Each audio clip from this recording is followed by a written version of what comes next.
Last Boss Appeared, Volume 4. Firehead. Image summary: anime illustration of two girls in a futuristic blue chamber, facing a glowing crystalline spire, captioned "A wild last boss appeared." Image summary: a character introduction spread featuring anime-style portraits and descriptions of various figures, including Minamijin Jisei, Lufa's Mafal, and several members of the Conquering 12 heavenly stars such as Karkinos, Scorpio, and Virgo. Image summary: a story recap page featuring text describing the protagonist's journey to Vanaheim and Blutgang, accompanied by an illustration of 4 anime-style characters standing together. Image summary: a table of contents page for a story, listing a main story and a short story titled Fekta Wants to Evolve into an Adventurer, set against a grayscale mountain landscape background with a faint magic circle. 1. The mass-produced Libras led us through the streets of Blutgang. According to them, they were taking us to the royals-only section. It seemed they wanted us to meet their master or whoever, but their creator could only have been Mizar. Does that mean Mizar's actually alive? There was also the possibility that they had a new owner. For example, Libra had also been made by Mizar, but she called me master. Something like this might be normal, since it had a precedent. For now, let's just prepare to run away if need be. I'd need to be ready to leave quickly in case they wanted me to hand over Scorpius. Sure, I'd feel guilty doing it, but I still wouldn't hesitate to get violent either. I wanted to avoid that outcome if possible, but I valued my subordinates. As we walked, the real Libra and Aries came running from the other side of the street. Libra glanced towards the 3 mass-produced, half-broken Libras, but she quickly turned back to me as if they were nothing. Reporting in, Master. We have successfully eliminated the devil folk in the city. By the way, about those golems, they're that look to be the same model as me. Pleased to meet you. I am mass-produced Libra Unit 3. I take it you are the original? Welcome to Blutgang. We welcome your arrival. Thank you for the polite welcome. I am Libra. Both Libra and the mass-produced Libras bowed to each other and then proceeded to stand in formation, as if it were only natural. Huh, is that it? Shouldn't there be, something more? The conversation between the Libras was surprisingly short, and afterward they exchanged no more words. I guess I should have expected that out of golems. They're really indifferent. The only one we're missing is Agakeros. Oh, there he is. He was standing in a hole in a wall, completely out of it. The hell is he doing? Hey, Agakeros. When I called out to him, he reacted in a really exaggerated manner. As soon as he turned around, Agakeros turned into his human form and prostrated himself before me right then and there. Oh, I get it. He doesn't have legs in his goat form, so he can't prostrate properly. Not like I wanted him to, though. My apologies, Master. I was unable to fulfill the grand role you had given me, to capture one of the 7 luminaries alive. Oh, I get it. It seemed like the fact that he'd failed to carry out my orders was getting to him. It's not like there was anything he could have done about it, since the Devil King's son showed up on top of one of the 7 luminaries already being there. It's my fault for not seeing that coming. But it looked like Agakeros didn't think the same way, since even now he was repeatedly apologizing. I see. So you ran in the face of one of the 7 luminaries when you have such an overwhelming level advantage. What a stupendous failure on your part. Ha. I see your strength hasn't accompanied you through these 200 years, Agakeros. While I was trying to come up with a way to comfort Agakeros, Libra and Karkinos came in with the speed and smoothness of river rapids and started throwing salt in his wounds. Hey, stop that. Do you guys not know the meaning of mercy? Dina even said to Virgo, see that? That's what a useless man who can't do his job looks like. Come on, stop that. Only Aries tried to comfort Agakeros, putting a hand on his shoulder. Well, don't worry about it. Just make sure to learn from this failure. Please don't change, Aries. What touching mercy. I will succeed next time, even if I have to sacrifice my life. No, don't do that. Don't just kill yourself like that. Oh no, what should I do? This goat's loyalty just hurts. If things stay like this, Agakeros might seriously commit suicide.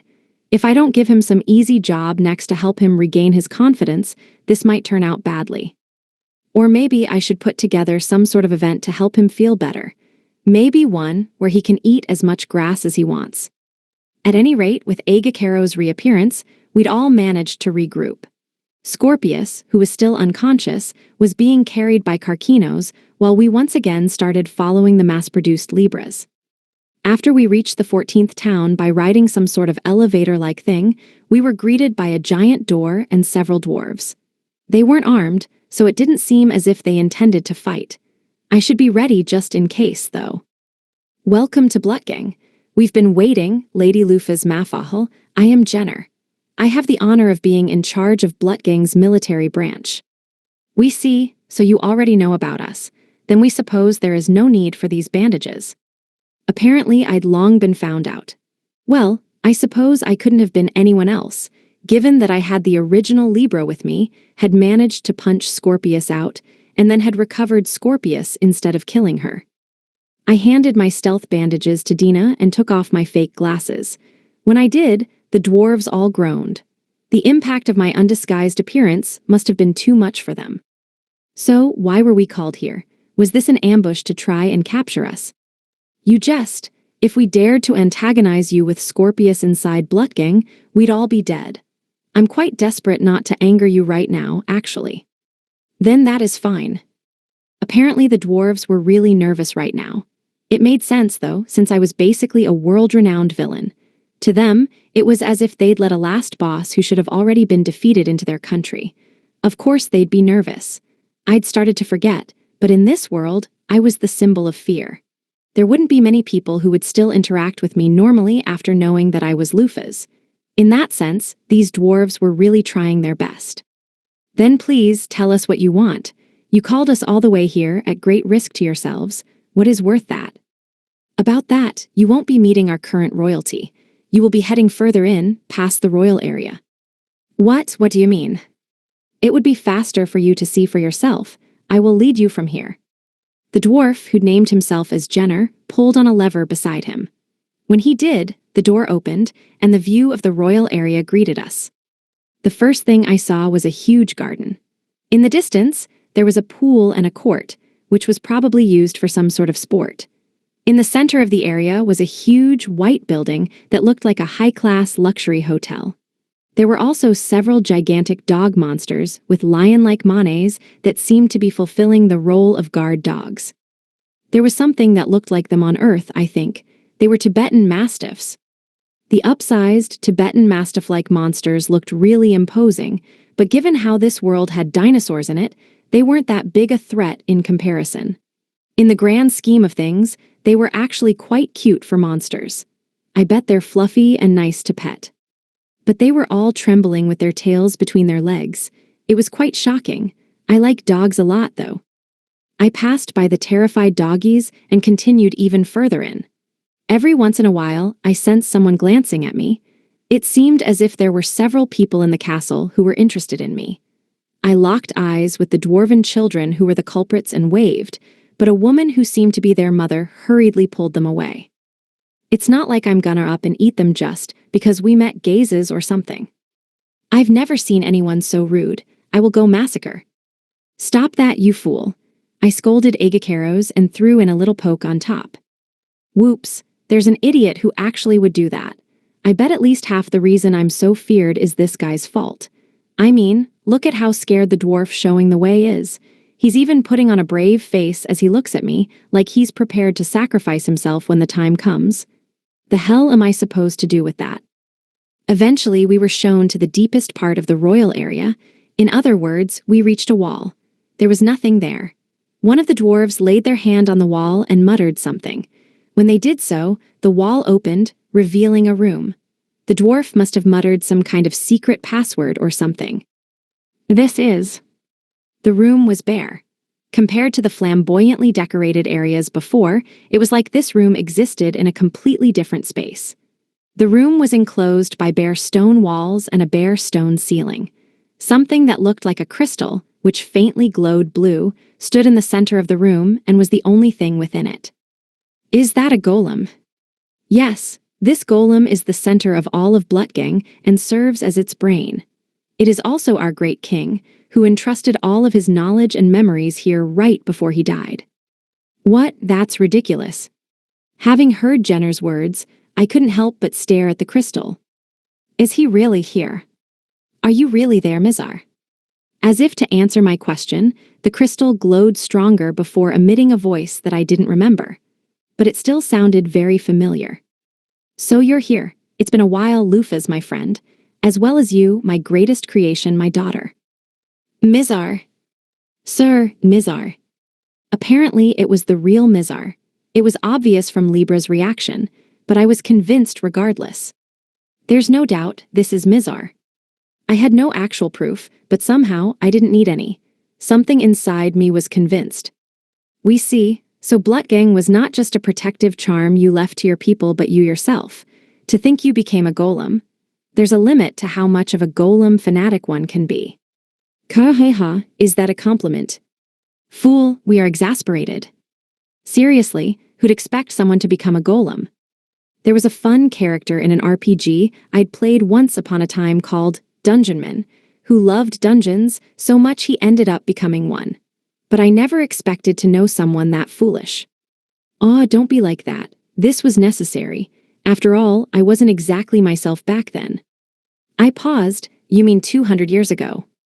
Yeah, I'm not trying to make excuses, but Mizar was acting strangely. I can say that, since the crystal that was to be the control golem for Blutgang, otherwise known as me, was finished early. Something forced Mizar to act back then. That was painful to watch. Imagine seeing the original you becoming stranger day by day. It was like watching myself transform into someone else. It's funny, right? That the copy is closer to Mizar than the real thing? He was quiet for a moment before continuing. Soon enough, I couldn't tell which one of us was the real Mizar. I had no reply to that. By copying his personality onto a golem, temporarily there had been two Mizars. One had been the real one, who then changed and became stranger every day. The other was the copy that had maintained Mizar's original personality. Since the copy had been there, it had experienced that weirdness, watching itself change from an objective point of view. He'd literally seen himself becoming someone else. What torture! That's something that would drive anyone crazy. When did it start happening? Let's see, probably when you all came back from the goddess's holy land. I think after that he started treating you as an enemy. I bet Aliath, Megrez, and Dubhe were the same. What about the others? Merak was always in danger, since Vanaheim is right at the goddess's feet. As for Fekta, well, that one always wandered around here and there. I bet it just happened at some point. No idea about Bennett, though. She's always been really attached to you. To be honest, I feel like she'd have picked a fight with you even without the goddess's interference.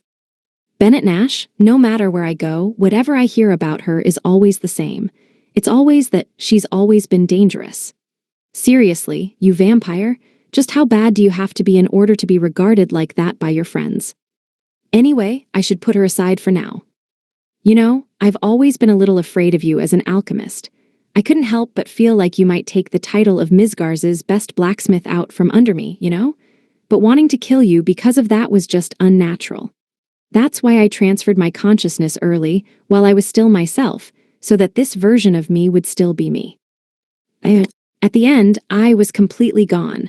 All the original could think about was defeating you. He stopped listening to me completely. And, well, Mizar paused before delivering the next sentence in a regretful, pitying tone. You know the rest. After you were gone, it was like whatever demon had possessed him left, but it was all too late. At the very least, he wanted to defeat the Devil King to make up for what he'd done. But there was no way anyone could win all desperate like that, so he lost, and his arm was taken.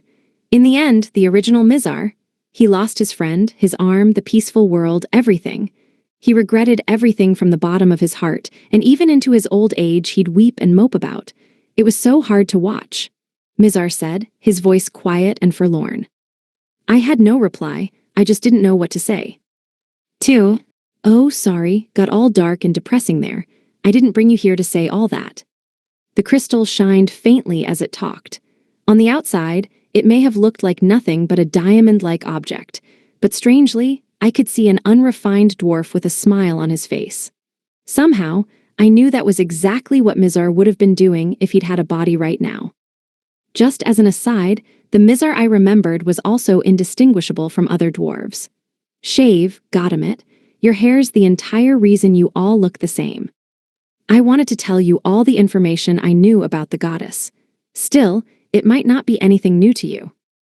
Let's hear it. Info on the goddess. That's the one thing I want most right now. While it had basically been confirmed that a Lovinus was behind all this, I just couldn't imagine what her end goal even was. Though Dina, or someone like her, might know. All right, first, I'll talk about the devil folk and her connection to them. You probably already expected this, but the devil folk and the goddess are indeed connected. Also, you should know about the true nature of the devil folk. Agakeros cut off Mizar with the answer. They're magic. Everyone's attention gathered on Agakeros. Oh, you already knew. Well, I guess that isn't so surprising. Of course, there would have to be something wrong with someone for them to not notice those badly made defects. Well, sorry for having something wrong with me. If I'd actually said that out loud, it might have killed the conversation, so for now, I decided to shut up and listen. Magic like an actual spell. Exactly, Aries. Magic is a technique to cause a phenomenon by altering mana. Using the metal element as an example, it becomes possible to create physical things. But aren't the devil folk living? They are not. They are simply a spell which creates something that imitates a living thing. While listening to the conversation between Agakeros and Ares, I remembered what the Devil King had said to me before. He'd told me that the devil folk were something that had been created by the goddess, and they would disappear when they died. I evidently used to spit devil folk heads on posts, so apparently they remained for at least a while after they died. But the fact that they became mana when they died, and that the bodies disappeared without a trace, did give them something in common with any other spell. No, wait a second. Was I beheading them as an experiment to see how long it would take for their heads to disappear? They are a magic spell that was unleashed upon humanity. That is why they all instinctively attack humans. It's just like fire magic. The magic doesn't wonder why it was unleashed. The devil folk are an attack spell cast by the goddess and aimed at humanity. And no way. OH. After hearing Agakeros' explanation, Virgo turned pale, and Karkinos tilted his head back and stared up into the sky. I'd long known that the goddess and the devil folk were connected, but I'd never expected that the devil folk would be a magic spell. Reality turned out to be nothing as sweet as I'd expected. She hadn't simply given orders as their creator or manipulated their minds. The devil folk themselves were an attack upon humanity by the goddess. Though there are some exceptions. Exceptions? Do you mean that guy Terra? Exactly, my master. There is no doubt that Terra is the result of magic, but the caster is different. Terra alone was cast by the Devil King. We see, so that is why he is the Devil King's son. So the devil folk are literally magic. I see. Actually, it makes a lot of sense now that I think about it. Still, that's a really harsh truth. They are simply a magic spell that thinks it has free will. They are puppets created by the goddess with no souls of their own. Like an NPC. Master. Nothing, never mind. Puppets with no souls. After hearing that, the first thing I thought of was video games. I was reminded of NPCs that game devs would prepare to give life to the in-game world. While at first glance they might have seemed like real characters with their own wills, there was actually nobody inside the character. They were simply puppets that moved according to pre-written programs. That was the true identity of the devil folk. From the opposite perspective, though, that also meant that the regular townspeople and monsters I normally thought of as NPCs no longer fit that definition, since they weren't magic, but actual people with clear wills. If there happened to be another person with knowledge from my world, they might also have equated the devil folk to NPCs with this knowledge. Mizar waited for Agakeros to finish before continuing his speech. I returned my attention to him, temporarily putting thoughts of NPCs aside. Even if I pitied them, it would amount to nothing. There's also one more, magic spell with a consciousness, that the goddess created. I managed to get an idea of it after many years of research. Once upon a time, the goddess planned to use this being as an agent or representative, but the being rebelled due to a difference in their perceptions of humanity and left the goddess's control. It was said to have changed into a fish and fled into the oceans. If Terra is the Devil King's son, then this being would be the goddess's child. So, what is its name? Eros. What a name! I couldn't describe the feeling that welled up in me after hearing the name from Mizar. The hell is that? That name is definitely going to cause bullying. So if you combine this name with the name of the Devil King's son, the two children can be called Terraros. I've heard of some just god-awful names before, but Eros is up there with the worst. What the hell was Elevenus thinking when she named it? But as I looked around at my party, the 12 heavenly stars, Aries, Libra, Agacaros, Carcinos, all of them looked surprised. Miss Lufas. How are you so calm? It's Eros, you know, Pisces the fish. It's his real name. What? The bombshell that came out of Aries' mouth caused me to freeze. Elevenus's child is one of ours. Actually, wait, I managed to capture one of the goddess's children. Panicking, I quickly sunk my consciousness inward. When I did so, I did indeed discover memories of a blonde young man. Is it just me, or was he being surrounded by my party members, and being driven half to tears by them calling him Eros over and over? Right, now that you mention it. What, he was your subordinate? Mizar said exasperately. Hey, this is the first I'm hearing of it too. Oh right, hey Lufas. If possible, could I ask you to repair the mass-produced Libras? You can use any of the materials in Blutgang. We do not mind, but there's nothing we can do about the one that was blasted to pieces. Is that okay? For the one that's in pieces, you can use it to make whatever you wish. Just disposing of it doesn't feel right. Understood. I took on Mizar's request, but an idea suddenly came to mind. Why not take the scrap parts from the broken Libra to make a new armament for Libra? I'd always thought that golems did not grow and could not surpass their limits. It was common sense, but I had an idea. If Libra herself couldn't be strengthened, why not simply bolster her strength with separate equipment? For example, if there were a golem that was super specialized in SDR, it would be shit on its own. However, if the golem were actually a weapon and could be freely wielded by Libra, then that would mean Libra's ATK stat would be boosted. There was actually something we wanted to make. It's been a while. Why not team up together once more, Mizar? Even if you can't use alchemy yourself, your knowledge still remains, no. That sounds fun. Your wild ideas always manage to surprise me. What did you just think of? It seemed like Mizar was happy to go along with my idea. Then from now on it was alchemist time. Since it wouldn't be any fun for anyone else, I thought Aries and the others should wait outside. With that in mind, I ordered everyone to leave. Nuwa then, what kind of fun weapon should we make? Yeah, I'm tired.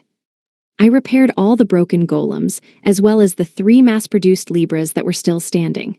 Then after that, I used the permanently busted mass-produced Libras parts to make a weapon. Still, with Mizar's knowledge, I had managed to make something much better than I'd expected. I suppose that'd only be natural for Mizar, though. Well, I wouldn't know how good the weapon actually was until it had been used, though. Let's go give it a test run first. Yes, Master. The new weapon I ended up making wasn't technically a weapon. More accurately, it was a weapon-type golem that was autonomous to some extent. Basically, it was something similar to Tanaka. Its most defining feature was that it would respond to Libra's call and rush to her from anywhere. In order to test its capabilities, Libra and I had come to a deserted place outside of Blutgang. I'd confirmed there was no one near the rocky mountain that would be our target, which was 1 kilometer or so off in the distance. I'd had to. If anyone got killed there by accident, a sorry just wouldn't cut it. Then I will start. Libra raised her voice and shouted, "Armament selection, Astrea." The golem port in Blutgang immediately opened, and a set of steel wings came flying out. The object, which resembled a small plane, rotated in the air a bit before stopping directly above Libra and transforming. At the same time, Libra jumped, and lines of red light connected the 2 golems. Then, the 2 golems approached each other, as if magnetically drawn together before the Astrea golem docked onto Libra's back. Once that was done, 2 large cannons deployed over Libra's shoulders, facing forward. Each of those cannons were copies of Libra's right scale, Zubin el-Genubi, which had only existed in her right arm up until now. By equipping Astrea, Libra effectively tripled her attack power. On top of that, there were a further 2 cannons deployed at either side of her waist. This method of powering her up was far away from the usual fantasy rules and relied on pure firepower. However, that firepower could turn any fortress to ash with just one salvo. Lastly, Astrea's wings split, turning into 3 steel wings on each side of Libra's back. This was the new form of the fully autonomous killer-made Libra. I named it Super Libra. Or maybe Astra Libra would be better. Image summary: black and white illustration of Libra, a killer made in a frilled dress, equipped with multiple large cannons on her shoulders, waist, and arm, surrounded by jagged electrical energy. The superpowered Libra deployed her right arm's cannon and aimed all 5 of her weapons, her 3 electromagnetic cannons on her arm and shoulders, and her 2 anti-fortress cannons on her waist, locking them all on the rocky mountain that was her target. Maximum power, all cannons concentrate on one point, fire. For a single moment, my vision was turned pure white. 3 rounds accelerated by electromagnetism, and 2 rounds propelled by gunpowder flew in a straight line, accurately impacting the poor, innocent Rocky Mountain, turning it into a pillar of fire, which erased everything within it from the face of the world. Crap. By my estimation, the results would be catastrophic, even with Blutgang as the target. While it probably wouldn't destroy Blutgang in one salvo, it'd probably still pierce through and completely mess up the insides. It might even instantly evaporate Levia. Of course it would. After all, there were a couple conventional cannons on top of all the Firepower 3 Zubin el-Genubis brought to the table. If this were a game, would this be a 5-hit attack? It was so powerful that I was left seriously pondering whether even Karkinos could survive it. The rest of my companions were all staring at me with exasperated expressions, and all I could do was avert my gaze. I couldn't help it. Any guy who gets hooked on stuff like this would want to make one. We're all romantics for this sort of thing. Still, I had no choice but to accept that this was too much firepower. Like, Libra could one-shot all the 7 luminaries at once with that attack just now. When Libra once again descended to the ground, she gave me a bow. What wonderful power, Master. With this, I will be able to lay waste to any enemy. I indeed. Thank you very much for granting one such as me a weapon. By the way, Master. What is it? Libra was looking at me with upturned eyes. Normally, this wouldn't happen because we were very similar in height. When I looked closer, I noticed that Libra was standing on slightly lower ground than I was. It seemed to be a clearly calculated move. Where is the enemy I should use this on? Or should I ask, when will we encounter this enemy?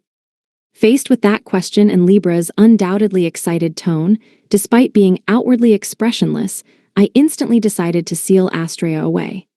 At the very least, I've got to make it so that she won't be able to use it without my permission. I didn't really have a right to talk, since I was the one who'd made Astrea, but Libra was the type of person who should never have been given heavy firepower. 3. Far above in the skies of Midgars, someone flew close to the stratosphere, even higher than the peaks of Vanaheim. He had blue skin and golden eyes. His black hair reached down his back, and his pitch-black cloak signified to the world that he was the king of devils. Behind him was an army of high-level monsters, all of whom tirelessly followed the Devil King's orders. The Devil King Orm had a goal, and was single-mindedly flying around the skies looking for it. It had been 1 week since he'd started his quest. He had heard that what he was looking for was around here, but since it was constantly moving, it was very hard to get hold of, even for the Devil King. His efforts had been worth it, though. The thing he'd been searching for was currently right in front of his eyes. "Found you," Orm muttered, looking up. He was looking at a ship. More specifically, he was looking at the top of the mast of the ship, which had gigantic wings sprouting out of it as it flew through the sky.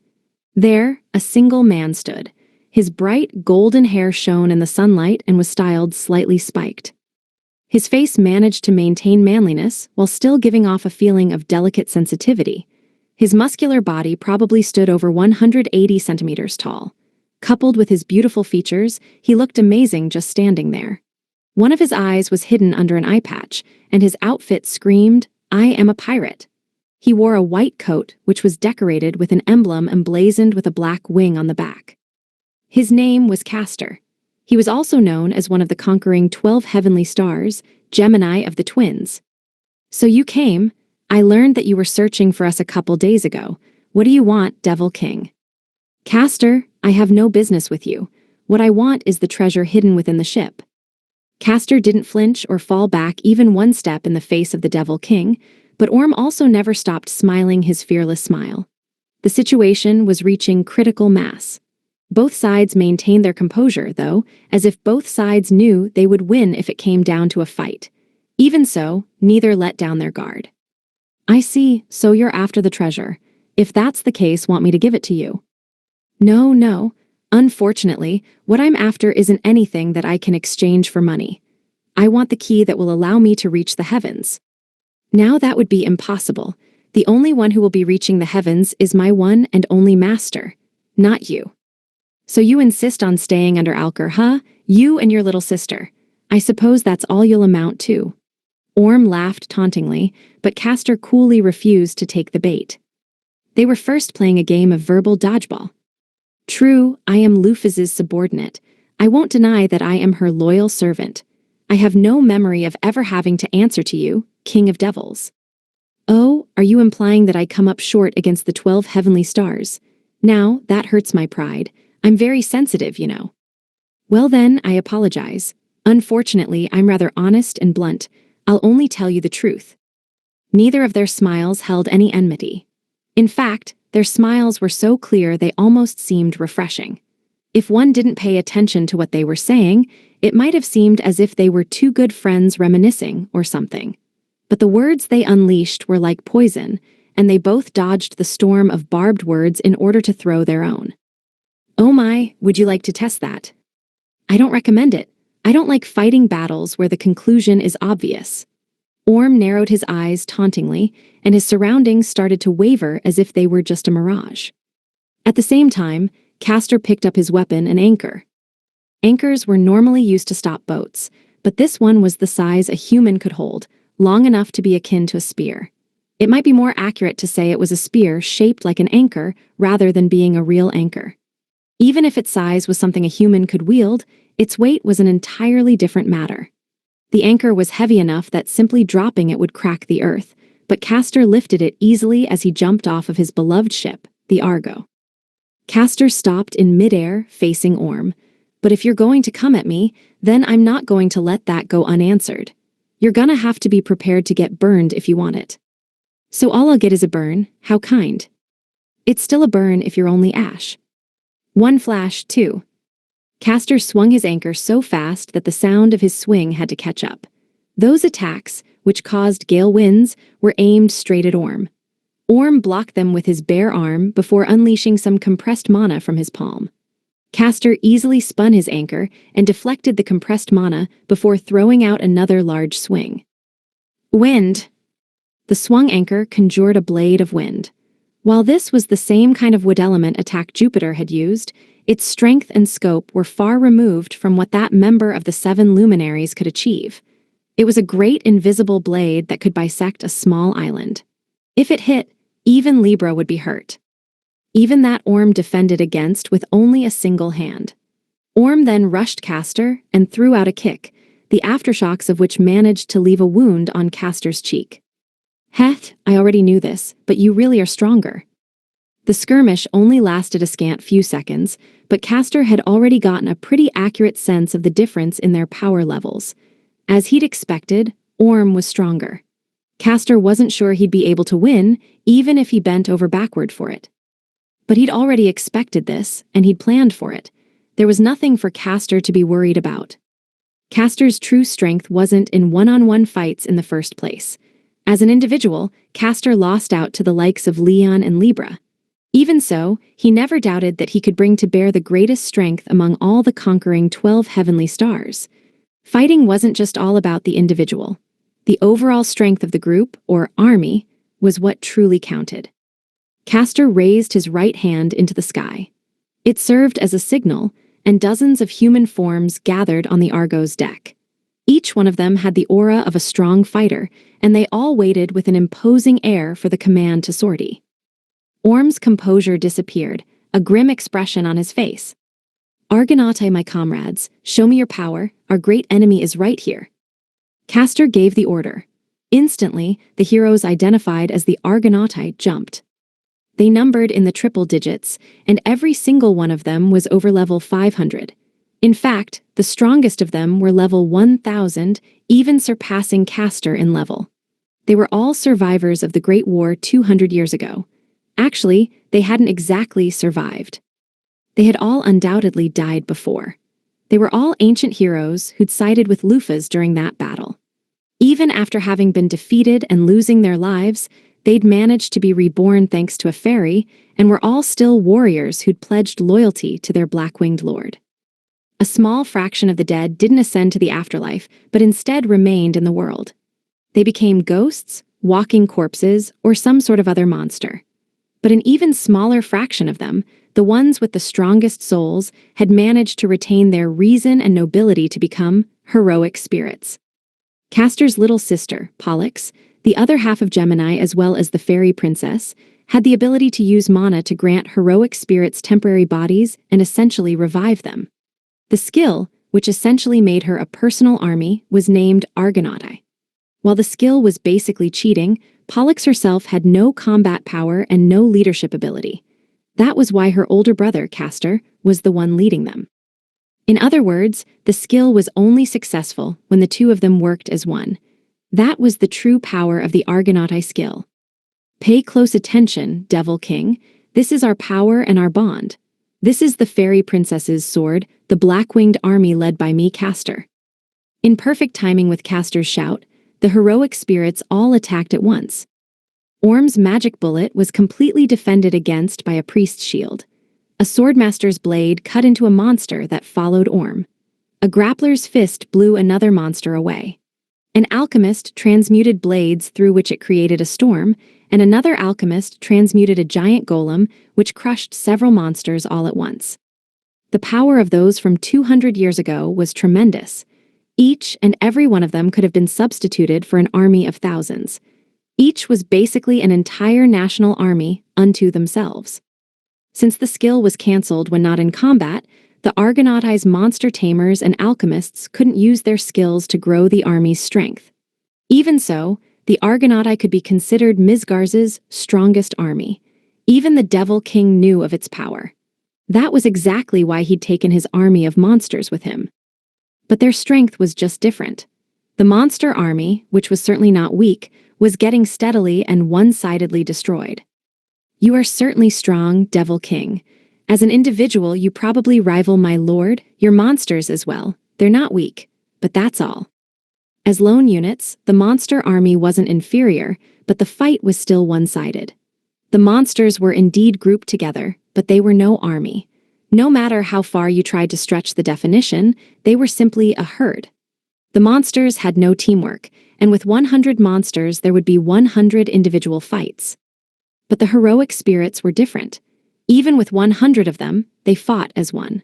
All 100 of their powers converged, and they used their perfectly synced movements and loyalty of steel to face their enemies. Each one of them relied on the other in battle. They encouraged each other and inspired bravery among themselves in order to face strong opponents.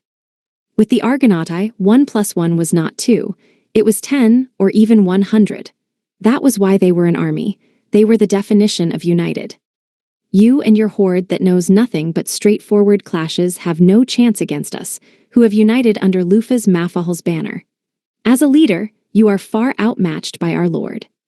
Castor veritably slid through the air and slammed his weapon at Orm. Orm's arms and Castor's anchor clashed several times, each accompanied by a shower of sparks. Orm's black cloak flapped in the wind, and Castor's white coat similarly billowed. Both men were like comets, speeding through the skies and clashing over and over. If the one-on-one battle continued, Orm would probably win. A strider jumped in to help Castor, managing a shallow cut on Orm's wrist while a sorcerer's magic engulfed him. This is the end, Devil King. Scatter, heroes, this last hit will finish it. The heroic spirits heeded Castor's orders and retreated all at once. Then, Castor unleashed the greatest wood element attack spell he could manage. A storm was conjured, lightning struck, and behind Castor appeared the majestic, shining forms of 50 giant gods. In this world, the one true god was Alevinus, but religion would always branch off and splinter depending on the times and the area, so the gods born from humanity's imagination were endless. These conjured forms were all apparitions of gods that had been buried in the darkness of history in Alevinus's name, their religions brought low as heretical cults, and their worshippers possibly even thrown to the demons. It was a summoning. Gods of 50 names. With Castor's cry, the 50 false gods attacked at once. There was a main god of a mythos born from human imagination. There was also a war god and a god of the underworld. There was even a half-deity, one with human blood. Some false gods breathed fire, and some attacked with their fists. They brewed up storms, caused lightning to strike, and used their divine brilliance in other ways to trample the enemy. Eventually, their attacks finished, and not a single monster was left standing. As for Orm, he was no longer there. So it's over. Castor, who'd still been floating in the sky, dropped to the ground, exhausted, and looked around at the monsters. Those who had lost their lives would eventually return to the earth and dissolve into mana, which would circulate the world. I've somehow managed to protect that which my little sister left me. For 200 years after his lord and master was defeated, Castor had been safeguarding this item using his ship and heroic spirits. It was a key to reach the heavens, which, if used incorrectly, could destroy the world. There was no way he could allow it to fall into the hands of the devil folk. It was for his lord, who would eventually return, and her only. While his little sister didn't have any combat power herself, she was the fairy princess and possessed a mysterious ability. It had been she herself who told Castor that their master would one day return. So, Castor had been ordered to protect the key. That was 200 years ago. I can only lead armies and fight, but my little sister definitely sees what will happen in the future. Either that, or our Lord gave her an order before that battle. That was why Castor was still here. He believed in his lord and his little sister, so he had continued to fight for 200 straight years. Now then, I should move the ship before the next challengers come. Convinced of his victory, Castor made to return to the ship. That's when it happened. Suddenly, a black flash parted the clouds and sliced through the ship. What? There was someone left. While being forced to watch his smoking ship sink, Castor readied his anchor and turned around. His heroic spirits also prepared for battle, each one readying their weapons. That was when they saw their enemy. It was big, too big, and it writhed beyond the smoke and clouds. Wah, what? That's, no way, that's impossible. Just how long is it? 1 kilometer? No. 10 kilometers? No. Its form was way too large and way too long. Long enough to wrap around all of Midgar's. The huge shadow pierced through the clouds to show its face, giving the heroic spirits a large dose of fear. Eric. As an army, they had certainly won. Orm's horde had been completely destroyed, but they weren't aware.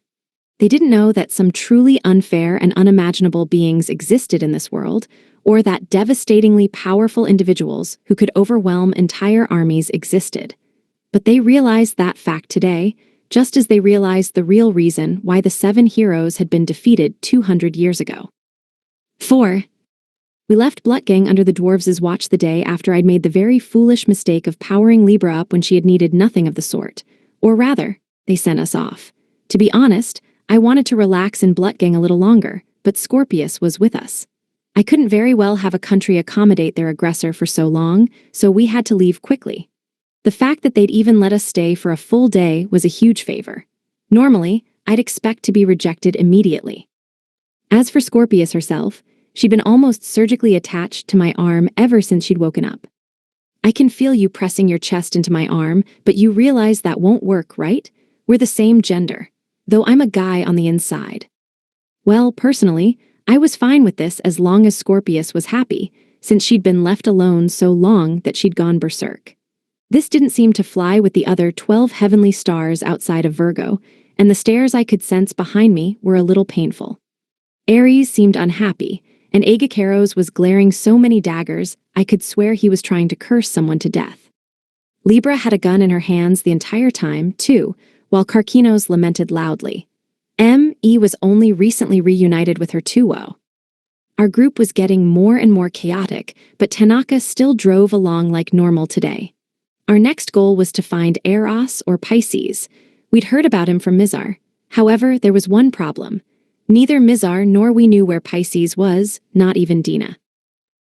What should we do about this? Ah, your expression while you're deep in thought is wonderful too, Lady Lufas, Scorpius said before tangling herself even further on my arm. I don't really mind, but please stop talking into my ear. It tickles. Libra must have figured out what I was thinking, since she took her literal steel arm and grabbed Scorpius's head to peel her off of me. Hey, that hurts. What do you think you're doing? You will stop this now, Scorpius. I understand that you are happy to be reunited, but you are causing our master trouble. I will not allow you to continue on like this. And why do I need your permission to nurture Lady Lufas's and my love? If you keep on going, I'll be happy to turn you into scrap, just like I did with your little sisters, you know. I strongly advise that you stop this. If it comes to a fight, you will be the one reduced to pieces. Sparks flew between Scorpius and Libra as they started a glaring contest with me in the middle. Ares was panicking, unsure of what to do, while Aegakeros rolled up his sleeves, clearly wanting to jump in and participate. Karkinos showed no signs of stopping them. In fact, he was smiling excitedly while egging them on. Meanwhile, Virgo had already retreated to a place where she wouldn't immediately become a casualty. As for Dina, she perfectly blended herself into the background. I have not. Okay, so background was just a joke. In reality, she was just sipping on tea in the corner, not minding any of this. Meanwhile, the atmosphere surrounding Libra and Scorpius had gotten even more dangerous. Eventually, Scorpius's hair started moving and pointed its tip straight at Libra. In response, Libra clenched her fist. The situation was about to explode. Realizing how dangerous things were, I decided to step in between them myself. Stop. Do you want to destroy Tanaka? It seems your life has been saved, Scorpius. You mean yours, right, Libra? Somehow, I'd managed to stop their fight before it started, but they were still glaring at each other. Wow, these two don't get along well. Ares and Aegakeros were quite friendly, but it seemed like not all of the 12 heavenly stars got along, given the relationship between these two. Well, I suppose there had to be at least one. For now, I decided to take the opportunity to check Scorpius's stats. 12 heavenly stars, Scorpius. Level 800. Race, Emperor Berserk Scorpion. Attribute, Fire. HP, 90,000. SB, 8,000. SDR Strength, 4,800. DEX Dexterity, 3,105. VIT Vitality, 6,570. INT Intelligence, 2,100. AGI Agility, 3,800. MND Mind, 3,300. LUK Luck, 5,500. Oh, she's back to level 800.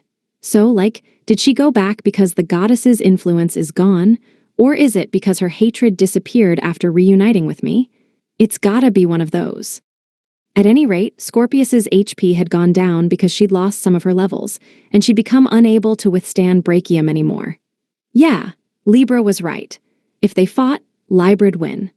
Actually, it's kind of unfair that she wins against both Scorpius and Ares, who she should have an elemental-type disadvantage to. I was once again made to recognize how ridiculously powerful Brachium was. Just that single skill made Libra a top candidate for the strongest, though I suppose that was only natural. However, Scorpius was also the same in the respect that stats didn't tell her true strength. Her bread and butter lay in poison attacks, so in extreme terms her stats weren't all that high. On top of that, her ATK stat had been boosted by Berserk in addition to the extra levels when we'd fought, so her stats right now seemed like they belonged to a completely different person. Scorpius also had high LUK, so she critted often. Without Brachium, Scorpius would probably defeat Libra. I guess the most fearsome one of all is the goddess for being able to power up Scorpius until she could tank Brachium and beat Libra. The 7 heroes got the same power-up 200 years ago. Of course, I wasn't able to win. So, Miss Lufas, what do we do now? For now, we have no choice but to focus on those whose locations we know. If we remember correctly, there should be stars in Ulfheim, Helheim, and Muspelheim. Out of those 3, Ulfheim should be the easiest to get to. Ulfheim, otherwise known as the fairy paradise, was actually inside humanity's sphere of influence and was the closest geographically. On the other hand, Muspelheim was outside of humanity's sphere, and Helheim was underground. Most importantly, Gemini of the twins was in Ulfheim. They were a unit of 2 people, which meant we'd get 2 people stronger when I got them back. While I considered the situation, Tanaka suddenly stopped, cutting my ponderings short. What happened? It's rare for Tanaka to stop by itself. We stopped. What happened? What's wrong, Tanaka? Did something happen? YESBOSS. I looked out the front window. A huge crowd of people was around a kilometer ahead of us. It didn't seem like they'd noticed us, but a steady stream of beast folk, humans, elves, and others were all heading towards the same place. Looking up at the sky, I even saw Heavenwinged heading for the spot. It was obvious that they'd come for some sort of shared purpose. Dina, is something happening up ahead? Given this area and their direction, it's Dropnir. The beast folk country, but there are other races here too. Dina only cocked her head and hummed in reply to my question. Apparently she wasn't sure either. Scorpius stepped up in exchange. That's because the country is holding a hunting festival nearby, my lady. It's a truly meaningless contest of strength between a bunch of nobodies. Monster tamers release a bunch of monsters at once, and people compete to see who can hunt the most. Oh, it's surprising you knew about this. Yes, well, after I destroyed Blutgang, I was planning to use this hunting festival to spread monsters throughout this country to attack it. Oh, damn, it's seriously a good thing we managed to get Scorpius back when we did. If I hadn't, she might have pulled off the worst hat trick ever and destroyed not only Hradi, but Blutgang and Dropnir too. Scorpius wrapped herself around my arm as if she weren't feeling any guilt over it. She probably wasn't, actually. When she looked up from that position, she happened to see Dina. By the way, who's the blue one, and also that white one? Now, the girl with the white wings is Virgo. She's inherited the position of maiden in the 12 heavenly stars. Parthenos is dead, you see. The blue one is Dina Cinerea, the background. Hey, wait a second. Don't just casually slip in those lies, Libra. I don't have any such family name. Did we have a background star? Well, whatever. Nice to meet you, background. Please stop calling me that. Dina looked over at me, half in tears. I clearly understood from that look that she was silently begging me to do something. A beautiful girl's tears were a powerful thing that aroused a protective desire, but even more powerful was my mysterious desire to tease Dina. So I decided to do something. Yes, it's true that a shining star can't be in the background, so why not be the space that brings out a star's shine? A background is also necessary for a tale of conquest. Miss Lufas. Oh, isn't that great, background? In a sense, you're more important than a star's, you know? Your space itself. But I'm not happy at all. It was about time for her half-in-tears to become full-on tears, so I decided to stop the teasing there. Well, it did seem like Scorpius had actually just misunderstood. Still, a hunting festival. To be completely honest, the festival held absolutely no interest for me. It felt kind of self-aggrandizing, but Scorpius was right. At our level, a festival like this was not worth it. It was kind of like a no-life gamer who'd perfected a game watching newbies diligently grinding. Honestly, if I had time to waste on the festival, it'd be put to better use just going around trying to find and loot items. I didn't even have an ounce of desire to participate. I didn't know how big Dropnir was, but with my speed, it wasn't impossible for me to go around the entire capital and clean up all the monsters myself. The same went for the rest of my party. If any of them participated, I could just see the overkill in the near future. But I was still considering allowing that overkill to happen. This seems like a worthy distraction. Virgo, you participate. Ha's me. Virgo was the lowest leveled of all of us. Even then, she was still level 300, an incredible amount of strength for this current era. It would still be overkill for this event, but I wanted her to build some confidence, even though I felt a little guilty towards the other participants. Virgo herself probably hadn't realized just how strong she was. After all, she'd spent her entire life holed up in a forest being raised by Parthenos, and when she finally left, she was surrounded by the 12 heavenly stars. She had completely gotten it into her head that she was weak. There was a saying that went, "A frog in a well knows nothing of the ocean." Originally, this was meant to say that a frog, or person, who was proud to know everything in their little well of a world didn't know of anything beyond it, like the wide ocean.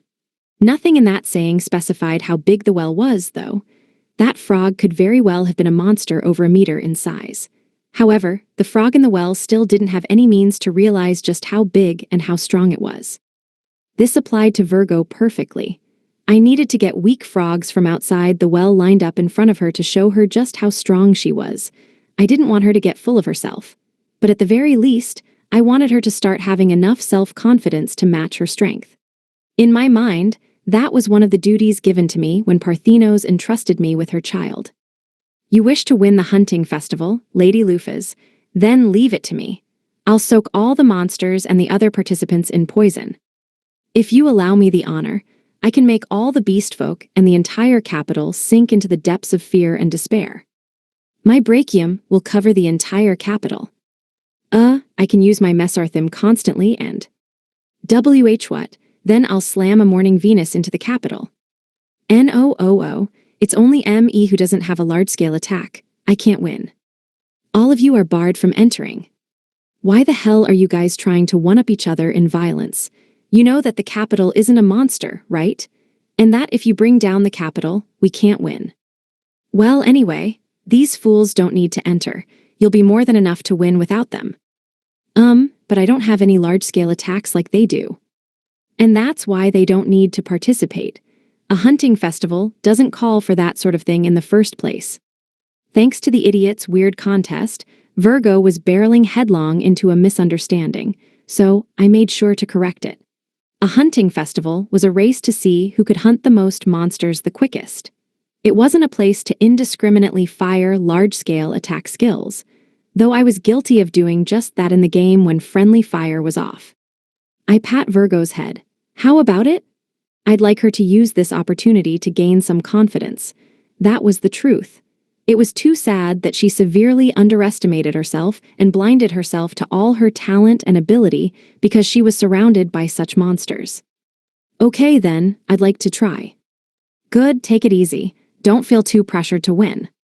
With that, Virgo's participation was decided. All we needed to do was head to Dropnir. I gave Tanaka orders to change course. Image summary, manga illustration of a taller woman with glasses smiling, while patting the head of a smaller winged girl who looks back with a neutral expression. 5. What do you usually imagine when hearing the word capital? Wouldn't the first thing be a huge castle surrounded by the roofs of houses in a castle town? All the places we'd been until now, Levitane, Svel, and Gjallarhorn, all had that in common, though the particulars were all different. Blutgang was basically a gigantic castle itself, so it was an exception. Well, most people would imagine a capital in an RPG setting to be a Western town from the Middle Ages with a castle plopped down in the middle. That's what I think of, at least. Basically, it's a trope. All fantasy RPGs were fundamentally built on Western culture. There was an Eastern one every once in a while, though. They'd be obvious about it from the very start, with yokai or oni instead of monsters, among other things. At the very least, all the concepts of monsters, magic, swords, heroes, and a demon king were all united under Western RPG sensibilities. At any rate, reality was. Like, if someone woke you up by saying, "Now awaken, hero," and you were a sword-wielding hero, but you picked up your sword and went outside to see a townscape straight out of Old Edo. Like, that'd be weird, right? It'd just feel wrong, right? I mean, how would you feel if you were sent on a quest to defeat the Demon King and needed to go to the king's castle? But the castle looked like Osaka Castle, and the king had a topknot and wore a kimono? What if the hero also had a topknot, wore a kimono, and talked like an old-timey samurai? It'd be weird, right? Then the Demon King would be like, "Why do you struggle to close your borders so? Cultural exchange is a joy, and Western culture is the most beautiful thing. Now come, be swallowed by my culture and modernize. That'd be awful, right? It'd be really weird. At the very least, I'd refuse to play it. Well, I hadn't encountered an Eastern-style town yet, as expected. This was also a trope in RPGs where there'd inexplicably be a Japanese-style country named Zipang or Eastern Country, or something in the Eastern region for some reason. That didn't seem to exist in this world, though. Katanas did exist, though, so something like that might have existed in the past. After all, some of the countries players had set up in the game had basically been purely Japanese in culture.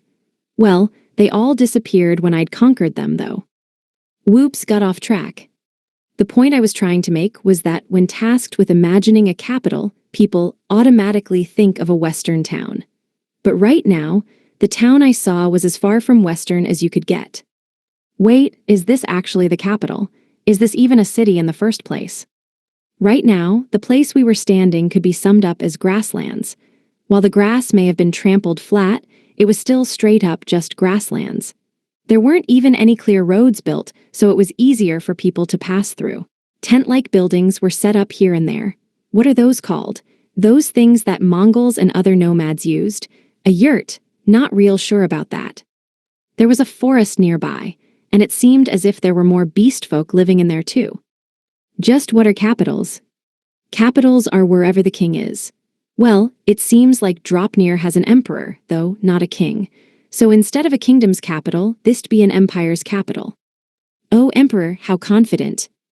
Beast folk have a much larger variety of peoples compared to other races. For example, among the heaven-winged you basically just have the white-winged and everyone else, but the beast folk are different. There are felines and canines and horses and cows. There are even elephants and rabbits. If you start counting, there'd be no end to them. And even among the felines, there are cats, tigers, lions, panthers, cheetahs, and even more besides. I nodded in understanding. So unlike the group the name Beast Folk suggests, they're more like a bunch of finely separated species. It was common knowledge that there were 7 races of humanity in Midgars, but apparently the Beast Folk were just a bunch of different races forced into a single category. It made sense, though. There was no way a lion beast folk was the same as a rabbit beast folk. The forest in this world had animals like tigers and bears living in it. If each of these different groups had counted as individual races, then the races of humanity would have easily cleared 100, and almost all of them would have been beast folk. Right, so that's why they combined them into one. They needed a ruler who could unite and rule over all these different beast folk. That's why they used the higher-ranking title of emperor rather than king. Well, that's how they explain it anyway. So, an emperor because they stand above many races, we see. Naming themselves above Lady Lufa's, above a king? Absurd. Maybe I should fill this tiny, hackneyed country up with poison right now. I was fine with Dina's exposition, but apparently Scorpius wasn't a fan. I hurriedly stuck out my hand to stop her, since she was already preparing for battle while spitting violent, poisonous words.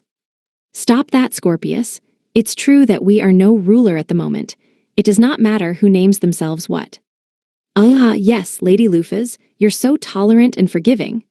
As soon as I stopped her, she immediately withdrew her murderous aura and once again stuck herself on my arm.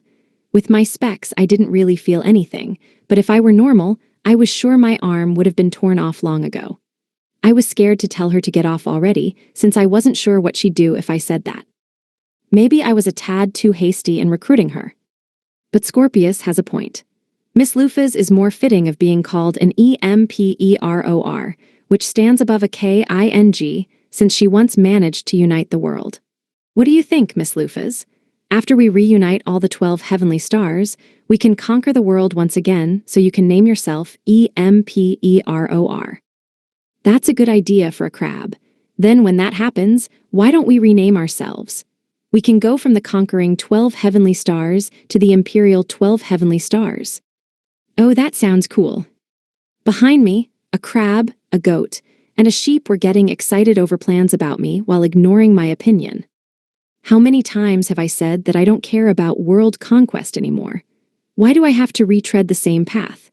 You all realize that if I do that, I'll just end up in the last boss route again and get defeated by the hero. Having to deal with the hero, the Devil King, and the goddesses' factions all at once is just impossible. The hero's weak right now, but he had really high-class bonuses. If he ever got to level 1000, he'd be able to match us, you know? Seriously, calm down with those ridiculous cheat powers. Oh wait, I forgot about Bennett, Nash, and Leon. I'd have to deal with 5 factions. Yep, impossible. Well, we don't care much for that. More importantly, where do you apply for the hunting festival? I think we can just follow everyone else for now. Then let's do that. I followed Dina's suggestion and went with the flow.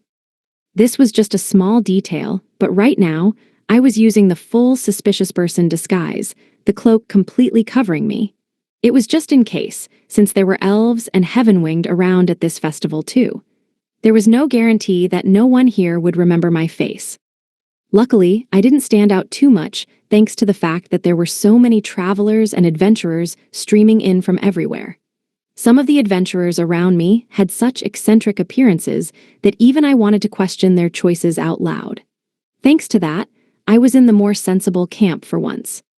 More specifically, I could see some idiotic dude in bikini armor, among others. Like, come on, that's just suspect no matter how good the stats are. It's true that you can put on women's armor if you really want to, since this isn't the game, but... Miss Lufa's that. Virgo pointed out the bikini armor guy, but I quickly blocked her view. Don't look. You can't look at perverts like that. You'll ruin your eyesight. Still, there really are all kinds of beast folk, aren't there? It's amazing that Dubhim managed to unite all these people. It was once again impressed upon me just how many different beast folk there were as I looked around. The more I looked, the more varieties I saw, from the obvious dogs and cats to even lizard men and other reptilian types. It was surprising that they also counted as beast folk. I also confirmed people who basically looked like regular humans with just ears and/or tails stuck on. Were they half beast folk? There were a couple demerits to it at first glance, though. If the half beast folk was a guy or had a less than ideal face, the animal parts just wouldn't fit. Like, just who would want a bearded old dude with rabbit ears? Was he gonna leap through the air while saying, "Mamma Mia," or something? If I may, you shouldn't expect much of these empty-headed livestock. I can say this for sure, since they were stupid enough to destroy you and take over your rule. I was simply impressed by Dubh's achievements, but Libra was much more critical. You really are completely ruthless to all the 7 heroes other than Mizar, aren't you? Oh, that looks like a line. Let's go. That looks like our destination. As we followed the stream of people, we eventually found a line with all sorts of travelers in it. The front capped at some sort of reception-like setup, so it seemed to be what we had been looking for. We got in the back of the line and waited for our turn. Okay, your registration is complete. The hunting festival starts tomorrow, so please rest as you like until then. The receptionist handed over a numbered plate, and Say, who'd successfully registered, stored the plate in his pocket with a nervous expression. The hero party had come to Dropnir in search of more information after the events in Svel. Thanks to the hunting festival, all sorts of travelers, adventurers, and merchants were gathered here during this time. Hoping to catch some people who might know of Lufaz's whereabouts, Say and the others had decided to come and test Say's strength using the festival at the same time. This place also happened to be the birthplace of the party's strongest member, the sword Saint Friedrich. After deciding to meet and talk with Lufaz, the others in the party decided that coming back home might lift Friedrich's spirits, since he'd become as quiet as a house cat after certain events. There are so many different people around, aren't there? Say said curiously as he looked around at all the people who traveled here. There were hardened warriors shelled in full armor as well as women who were dressed like dancers. There were bearded old men with rabbit ears and knights dressed all in black, probably because the knight himself thought it was cool. Lastly, Say noticed a pervert, a muscular guy wearing women's bikini armor. There really are all kinds, are all adventurers like that? Say sounded completely creeped out, so Jean rushed to defend the other adventurers. No, that's a pretty damn rare case. Please, don't lump us in with that. At the moment, Say and his party were split into 2. Jean, Nick, and Shu were with Say as bodyguards while he registered for the hunting festival. The other half were running around collecting information. This party had Gantz, the tiger, Cross, Richard, and the vice captain, who had recently grown 2 nose hairs which stuck out of her nostrils. The rangers that always followed them were diligently working to secure the entire party rooms at an inn. Oh, look at that, Say. That group's full of beauties. I'm so jealous of the guy that's with them. Trying to change the subject, Jean pointed out a party that was in line. The party consisted of a clearly suspicious person completely covered in a cloak, a lewdly dressed bondage lady who was attached to the suspicious person's arm, a cute girl with pure white wings, another cute girl with rainbow-colored hair who was standing next to her, an old gentleman in a black suit wearing a monocle, a handsome guy with a goatee and a red vest, a beautiful blue-haired girl, and a silent and stiff-looking maid with brown hair. What the hell? That party barely looks like a party at all with how disparate they are. The handsome guy in the red vest tried to get closer to the red cloak, but got punched by the maid. It's a weird group, but they're high level. That lewd girly with the mean face. Oh man. Why yeah, they're all so beautiful. Right, by the way, Say, which one of them is your type? Huh, what do you mean? I don't have a type. Ha, don't try to hide it, I bet it's that one. You either like the white-winged girl or the one with rainbow hair. You like calm, collected girls, right? Jean locked Say in an arm lock to force him to answer. He's friendly and a really good guy, but this side of him is hard to deal with. Something must have attracted Jean's attention as he released Say and sunk into thought with a groan. What's wrong? Oh, nothing much. I just feel like I saw them somewhere before, but I'd never forget a party filled with beauties like that. Maybe it's just my imagination. Jean tilted his head in confusion, but Say figured it was just his imagination. Say'd never say it out loud, but Jean's memory wasn't very good. He'd even forget about an item that he'd obtained just a little while ago. Jean was also the type of guy who wouldn't care and just forged ahead. That was why Say figured this was just some sort of memory thing. It's just your imagination. Come on, let's go. Man, I totally feel like I've met them somewhere. Where was it? Jean still tilted his head this way and that, trying to knock something loose, so Say had to drag him along to where they were having dinner. The 2 parties were unbelievably close, but they would not yet meet. 6. After registering, we regrouped back at Tanaka and decided to spend the night there. I considered booking rooms at an inn, but inns here meant a tent, and I just couldn't imagine them being very comfortable. The tents were probably preferred by beast folk sensibilities, but in my opinion, they'd make more money by considering what travelers would want. Virgo, who was going to be the star tomorrow, went to bed early. Aries was already in dreamland. On a whim, I decided to exit Tanaka and catch some night air while my normally unused mind pondered this country's defenses. Levitain had Aliath's barrier. Svel had Levia. Gijallarhorn had Merak and his pressure. Lastly, Blutgang itself was a mobile fortress, and it even had mass-produced Libras, which meant that this country should have its own defenses as well. Now that I think about it, all this stuff has been working out for me so far. Maybe I should prepare for the possibility that I'll have to face all these defenses as enemies. To the people of this country, I wasn't too different from the devil folk. I'd only be lumped in as a threat, just like them. This meant that there was a distinct possibility that whatever this country had as a defense would be pointed at me. I still didn't believe that I'd lose, but the real problem was if those defenses were pointed at Virgo. With that in mind, I should devise a way to protect her. Now then, first, I should ask Dina for information whenever she's free. She's fishy as all hell, but the info she gives is at least 90% accurate. Master. I heard a voice from behind me. I knew who it was, even without turning around. I stayed as I was and called out to my subordinate. Libra, what is it? There is something I'd like to discuss with you, Master, Libra said, walking up beside me. Libra must have been much heavier than her appearance belied, but her light steps and movements told the exact opposite story. Looking at her from the side, Libra seemed to have a serious expression. No, I guess she's always like that. As always, her facial features were unchanging, but she spoke in a more serious tone than usual. I will not beat around the bush. Just what is that female named Dina? I have not restored my damaged data yet, but it is still easy for me to surmise that she was not there 200 years ago. So you've noticed?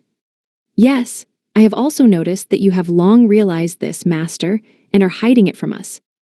I thought I'd been doing pretty good at hiding it, but apparently I was an open book to Libra. Well, the others aside, hiding it from Libra forever would have been impossible. I was a terrible actor, after all, and an idiot. With a wry smile, I averted my gaze from my follower, who wasn't even blaming me for keeping a secret. Sorry. No need for that. I believe you had your own reasons for doing so, Master.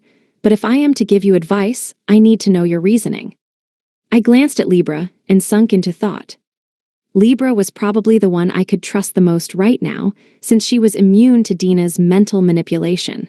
In other words, whether it be the goddess or Dina, neither of them could manipulate her. Even if Libra attracted the onerous eyes of the goddess, she had no way to control the golem. The worst-case scenario was that the golems can't be manipulated fact was a lie, but by my reckoning, that wasn't the case. If it were, there'd be no point to it, since it'd be faster to just take control of Libra and gain my trust rather than lie about it. The fact that hadn't happened was basically proof that it was impossible. Then we shall tell you. To be honest, we still have not figured out almost anything about her. She does seem to be one of the 7 luminaries of the devil folk, but there's no way she's one of the devil folk herself, after all. Agreed. Just the fact that she can use divine power means she is not a devil folk or a vampire. But if that's the case, what is she? From what we can tell, there is no doubt that she has some sort of connection to the goddess. Whether she is similar to Parthenos in that she used to serve the goddess, or if she is something even closer. She may be the goddess herself, actually. At this point, I was basically certain. I was certain that Dina had some sort of relation to the goddess. They were definitely connected under the surface somehow. I was sure the goddess would be there once I'd unraveled Dina's mysteries. What I didn't know was the extent of their relationship. Was she simply like Parthenos, or something closer, like a right-hand man or a close confidant? Or was she herself one of the goddess's avatars? I still didn't have enough information to make a call. Master, she is dangerous. I believe you should restrain her and interrogate her immediately. Don't be so rash. She'd just escape with teleportation. And once she did, we'd have no way of tracking her down.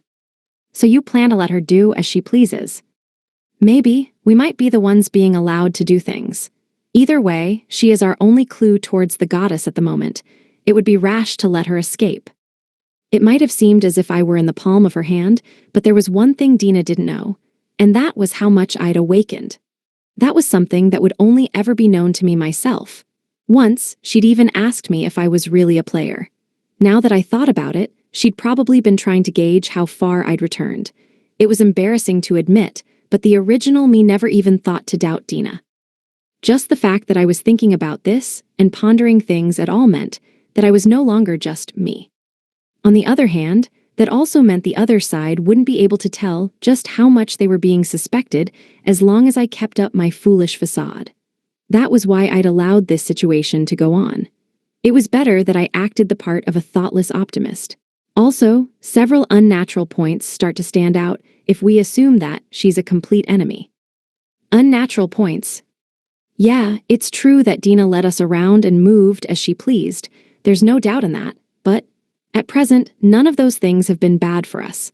Based on how things have turned out, everything has been to our advantage. It's inscrutable. If she'd only given a lot of positives and hidden the negative outcomes, then I'd have understood. That hadn't been the case, though. There hadn't been a single negative outcome to what she'd had us do. We'd reunited with Ares and Svel. We'd retrieved Libra in the king's grave. Gjallarhorn had seen Agacaros come back to the fold, and both Karkinos and Scorpius had rejoined back in Blutgang. In each of the capitals, I'd also revived my relationships with the surviving 7 heroes. Everything has been good for me. Isn't that weird? Lufa's Mafahal should be an enemy and eyesore to the goddess, right? Isn't that why she had me clash with the 7 heroes 200 years ago, which ended up with me sealed? Then, why assist in restoring the power of the person you'd tried so hard to neutralize? I just can't understand it. This was the sticking point in my Dina equals the goddess's avatar theory that I was already 90% sure about. Don't be hasty and make a mistake. Don't cloud your eyes with meaningless doubt. Something inside me told me to calmly examine the information I had. I was still missing something. It's hard to explain. We just feel like it's a mistake to corner Dina at the moment. Feel that's so uncertain. We know, but please just give it some time. I wonder why this is. I'm not sure myself.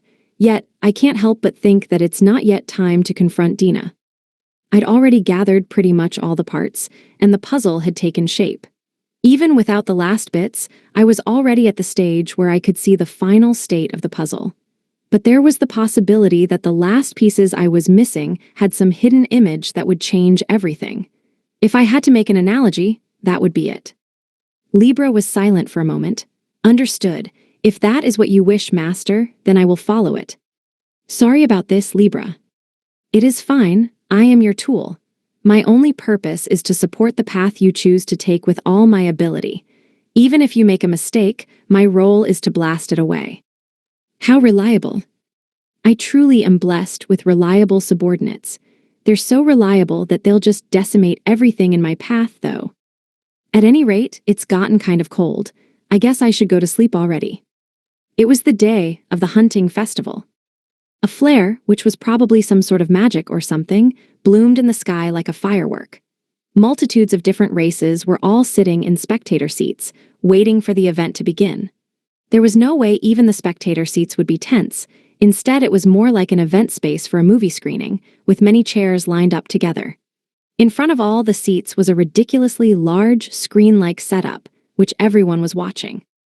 This world shouldn't have cameras, right? How are they going to project the image? Ah, that's called a mana screen. It's something Mizar made before he died. It can capture the image of a faraway place through the mana in the air and display it. Blutgang has a similar system, which allows them to see what's going on outside from within the city, apparently. Well, that place has so many black boxes they're unable to create anything similar at the moment, though. It's rather unfortunate. Mizar again. I looked up to the sky in exasperation as Dina spoke. Why the hell is he the only one dragging Mizgar's overall civilization level through the roof? Were you actually like a modern Japanese person? I seriously want to ask you that. I could only believe that he'd been born in the completely wrong time and world, being a native with absolutely no modern Japanese knowledge with this amount of skill. That Beardo can do just about anything, can't he? Even while wallowing in exasperation, I beckoned Virgo over. It was about time for her to go, and if anything happened to her, I'd feel too guilty to face Parthenos. So, I decided to impart Virgo with a weapon I had Dina retrieve from my tower, even though it was probably overkill for a festival of this level.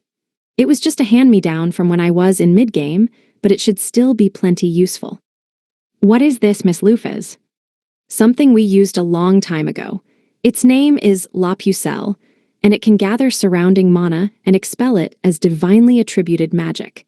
It's an effect that is both very useful and popular among the Heaven-Winged. The Heaven-Winged were unable to use magic, but as was standard for games, weapons existed that could produce effects just like magic. The weapon I had handed to Virgo was one of those, and its rarity was rather high. It had served me well from early to mid-game. Well, by the time I was level 500, my normal attacks were stronger than any effect the weapon could produce, though, so I dumped it. However, it was still plenty strong enough for Virgo. The problem was, in this world, the Heaven-Winged hated mana. In the game, that factoid had simply been background lore. That was why it had been normal to see things like Heaven-Winged in Helheim, fighting full force and completely ignoring the lore. This weapon had been popular in the game. In this world, the Heaven-Winged actually did hate mana, so if Virgo rejected the weapon, then I had a spare ready.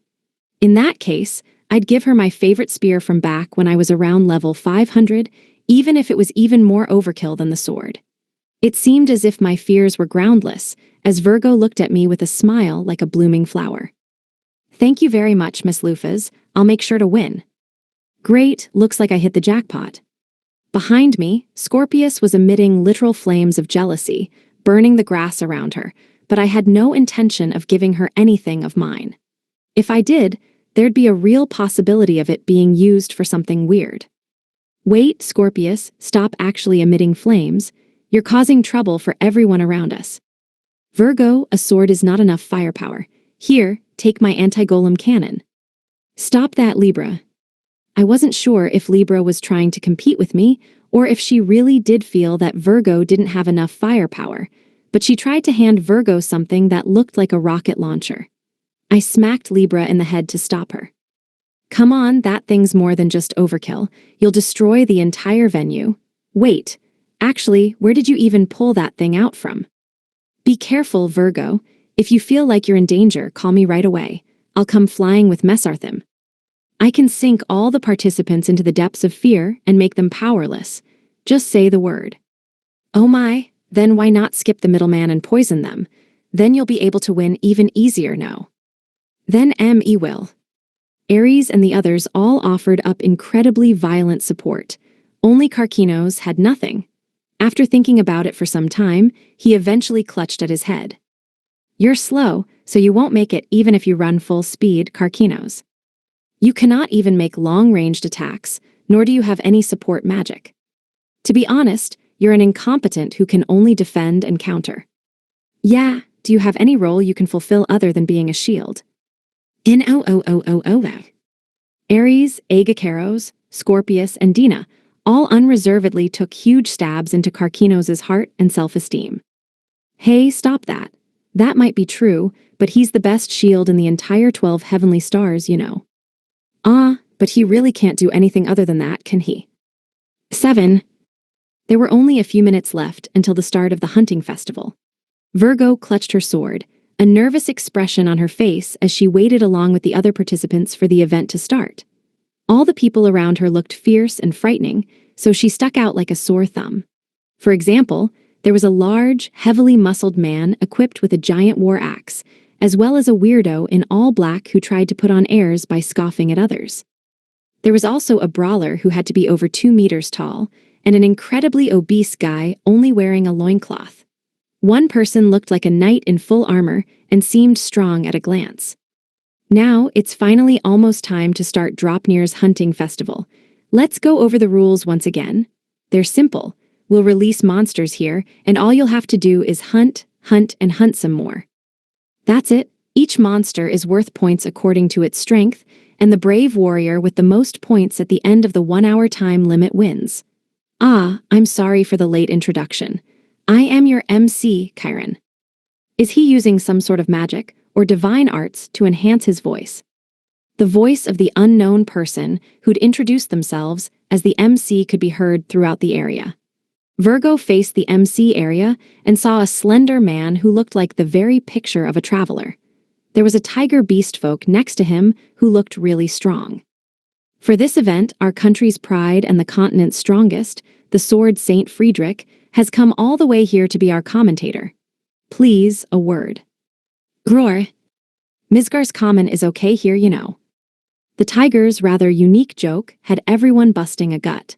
It had to be an attempt to assuage everyone's nerves. It would only be natural for the sword saint to know how to do such a thing. Okay, the time to start is finally upon us. Is everyone ready? Then take your marks. And stare it. The MC's voice announcing the start of the hunting festival reverberated throughout the area. At the same time, a great explosive sound rang out, which was probably caused by some sort of magic. All the participants sprinted forward. Virgo started running as well, desperate to keep up. She easily broke out to the front of the pack. It was only natural for her to think, but her level and stats were just that different compared to everybody else. Virgo continued running at the front even while looking behind her and wondering, are they all just holding back? Still, this event wasn't a foot race. It was a contest to see who could hunt the most and the strongest monsters. The participants all scattered to the 4 winds, going where their intuition and experience took them, looking for places where monsters could easily gather. In front of Virgo stood a monster that was over 2 meters tall with an expression that said it knew it was strong. It had a muscular body, green skin, and only wore a grass skirt. It was a type of demihuman called a hobgoblin. Gob. The hobgoblin probably underestimated Virgo, since she seemed weak at first glance. It slowly and casually sauntered towards her with a grin on its face. Meanwhile, Virgo didn't have much confidence in her own strength. They say that a frog in a well knows not of the ocean, but the well Virgo was in was full of monsters that could completely decimate the entire ocean, so she had no actual gauge on her own strength. The reason why Virgo stood firm despite that was because of her superior's expectations. There was no way she could do something as embarrassing as running away after having been given a sword. Yeah. So she charged, half in desperation. Virgo struck out with her sword and connected with the hobgoblin's chest. The hobgoblin's body gave almost no resistance and was easily pierced through. It didn't even make a sound as it fell to the ground. Contestant number 760, Virgo, has earned 8 points. Hi. Virgo, dumbfounded that she'd won so easily, hesitantly poked at the hobgoblin's corpse. It yielded no response. There was no sign of it regenerating or anything. It really was dead. Seeing that, Virgo was finally convinced of her own victory. Wait, are all these monsters in the hunting festival just really weak? Actually, the monsters weren't weak. She was just amazingly strong. But it seemed as if that hadn't crossed her mind just yet. However, if the monsters were weak, then Virgo had the confidence to be able to do something. Virgo, with her slightly off misconception intact, stood and motivated herself. I can do this. I can at least fight well enough that it won't be shameful, even if I don't win. Virgo flapped her pure white wings and took to the skies. Flying wasn't in any way cheating. It was recognized as another skill or ability. Virgo searched for monsters from the air. After identifying a monkey-type monster that was closest to her, she locked on and accelerated. She strafed past it in a flash. The monkey monster was bisected, and Virgo once again rose into the sky. Contestant Virgo, 6 points. Next, she locked on to a bird monster. While it was a bit farther away, Virgo had the sword gifted to her by Lufas. She gathered power into La Pucelle and swung. A blade of light shot forth from the tip of the sword and bisected the distant bird monster. Contestant Virgo, 7 points. Without reducing her speed, she next found some goblins that were frozen stiff. There were 2 normal goblins around 150 centimeters in height and wielding clubs. There was also 1 rarer goblin wielding a staff, a goblin magician, for a total of 3. Virgo accelerated sharply, charging into them and swinging her sword. In a single pass, she disposed of 2 goblins. As she flew away, the magician shot a fireball at her, but Virgo dodged to the side without even looking back. After gaining some altitude, she inverted herself and shot another blade of light to bisect the magician. Contestant Virgo, 20 points. I can do this, I can win. Having come this far, Virgo finally started to think, maybe I'm a little strong. Then her friends and comrades immediately came to mind. Specifically, she started imagining a what-if scenario where one of them, such as Libra, had participated in this event. In Virgo's mental world, Libra would patrol the area with machine guns and bazookas in hand as the ground beneath her burned. She imagined Libra massacring monsters in droves while turning Dropnir into scorched, uninhabitable earth. I was wrong. I really am weak. She still hadn't noticed that her objects of comparison were too far to one side of the scale. Anyway, as one of Miss Lufas's comrades, I need to at least not embarrass myself, Virgo thought as she flew through the air, not realizing that she was far and away first place in points. Contestant Virgo, 5 points. Contestant Virgo, 9 points. Contestant Virgo, 8 points. Man, that girl's super strong. The hero, Say, shivered at the thought as he continued to fight and defeat monsters. He knew who Virgo, who was currently dominating the contest, was. He'd seen her yesterday. She was the cute, white-winged girl who'd been with the strange group. Even before the contest, her pure white wings had stood out, as had her surprisingly nervous demeanor. Say's sense of justice had burned brightly as he'd made a note to help her out if she were in danger. He'd had to remind himself not to bring ulterior motives into it. Say was a man, too, after all. But he'd been too naive. Rather, he'd been foolish and love-struck. Save, who again? That one there who's been using hit-and-run tactics to easily poach monsters from the air? Surely you jest. That girl was far and away stronger than Say himself. In fact, she was probably the strongest participant here. Sei wondered just what her nervous appearance was for. Was it an act? It was basically a fantasy trope for someone weak-looking to turn out to be strong, but that was especially jarring with her. Sei figured she could even be stronger than the Sword Saint. Sei shook away the idea. There was no way that was true, but the sight of her complete dominance over this event certainly made it seem plausible. Image summary, manga page featuring a contrast between a determined, armored young man in the foreground and a winged girl in the background, executing a powerful, flashing attack. Ah, she killed a wyvern just now. Apparently they're weaker than real dragons, but still, that thing was over level 80. As an aside, Sei's current level was 35. He was at the level where he could be easily one-shotted by Virgo. It's so hard to level in this world. I want to cry. Shouldn't it be, way easier to level in cases like this? The main character in that light novel I read a long time ago leveled up super easily compared to everyone else. He had a meg-easy time, so what the hell is this? What even is a hero? Contestant Virgo, 12 points. Contestant Bunny Dandy, 3 points. Contestant Bikini Muscle, 7 points. One after another, the contestants' point gains were being called out, causing Sei to rush himself. Crap, I can't even think about going for a high rank like this. I'll be sitting at the bottom. Actually, Sei was working pretty hard and was currently holding on to a high-ranking spot by a hair, but he himself didn't know that. Sei swung his sword as if possessed, continuing to defeat monsters. He was still resistant to taking lives. Some might feel exasperated at how long Sei had chosen to carry that particular cross, but it was a tall hurdle for a Japanese person. He even lost his will to fight at all against his current enemy, which was something like a cute puppy monster. Hey, stop that. Don't come closer. I'm a dog lover. No, don't wag your tail at me. Don't stand up on your hind legs to try and play with me. Stop following me. Sei thought while fighting desperately when a scream from some distance away brought him back to reality. What was that? Is there a strong monster there? Sei turned to face the direction the scream had come from. Then, he froze. There was something huge there, right in his line of sight. Several hundred meters ahead in some grassland was a dinosaur so large that Sei could see it clearly even at that distance, and it was on a rampage. An accident has happened. A dinosaur, a dinagigant, has wandered in from the nearby forest that was its territory. Please stay away from it, everyone. This is not one of the hunting festival's targets. This world has dinosaurs.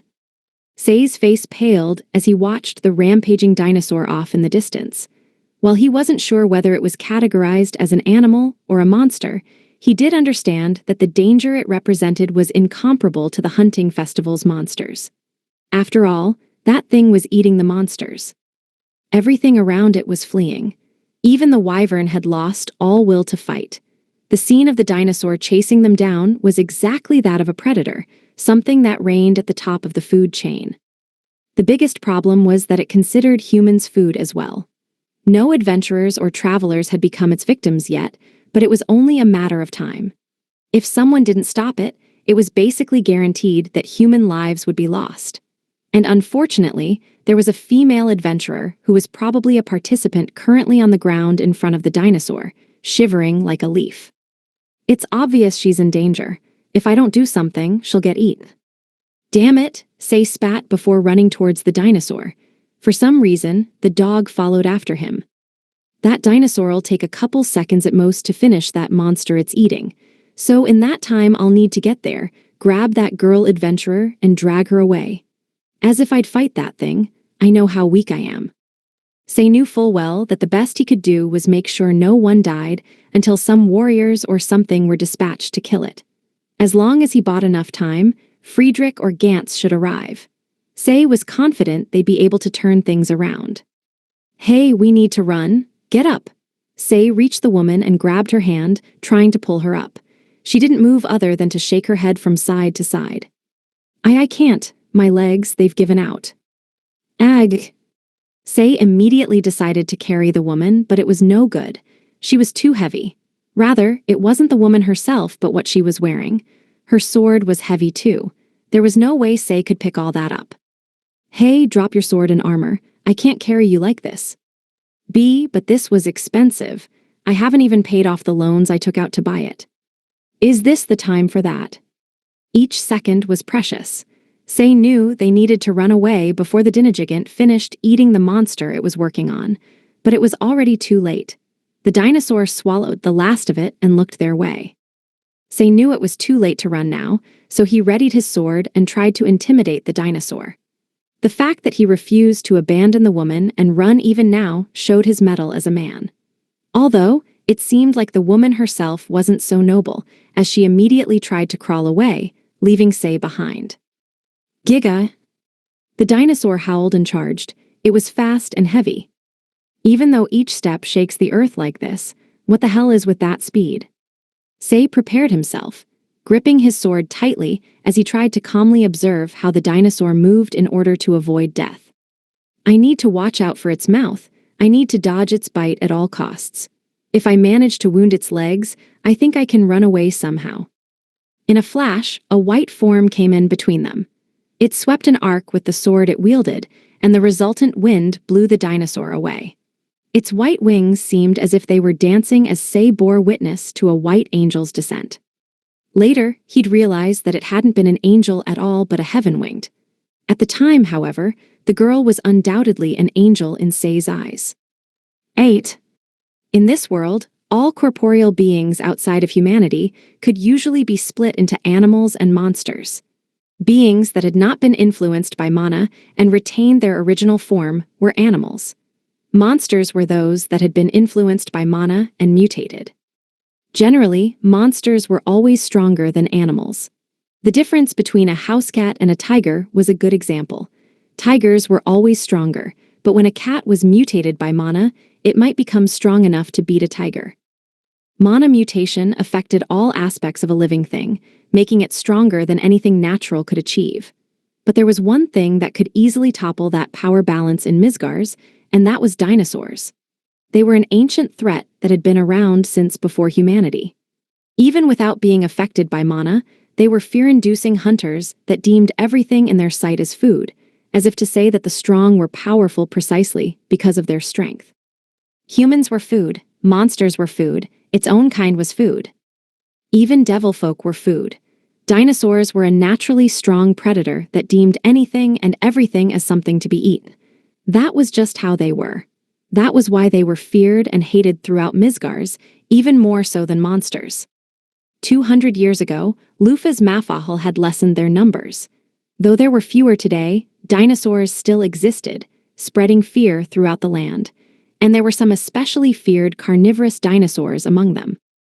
Dinorexes lived in the north. The west had Dinocrocants. There were Dinotalbos in the east, and lastly were the Dinajigants in the south. There were other dangerous dinosaurs, but the above four were especially feared. And right now, one of them was standing right in front of Say. It was 13 meters in height, and it weighed 13 tons. It was an absolute nightmare by any metric. On the opposing side, there was a newbie hero and a dainty heaven-winged girl. Any outside viewer would think that this wouldn't amount to a real fight. Reckless would be a nice way of putting what they were doing. But they weren't the only two people participating in the festival. Hearing of the dinosaur, several other adventurers and travelers ran to support Say and the girl. Hey, a dinosaur, I'll finish it in 5 seconds.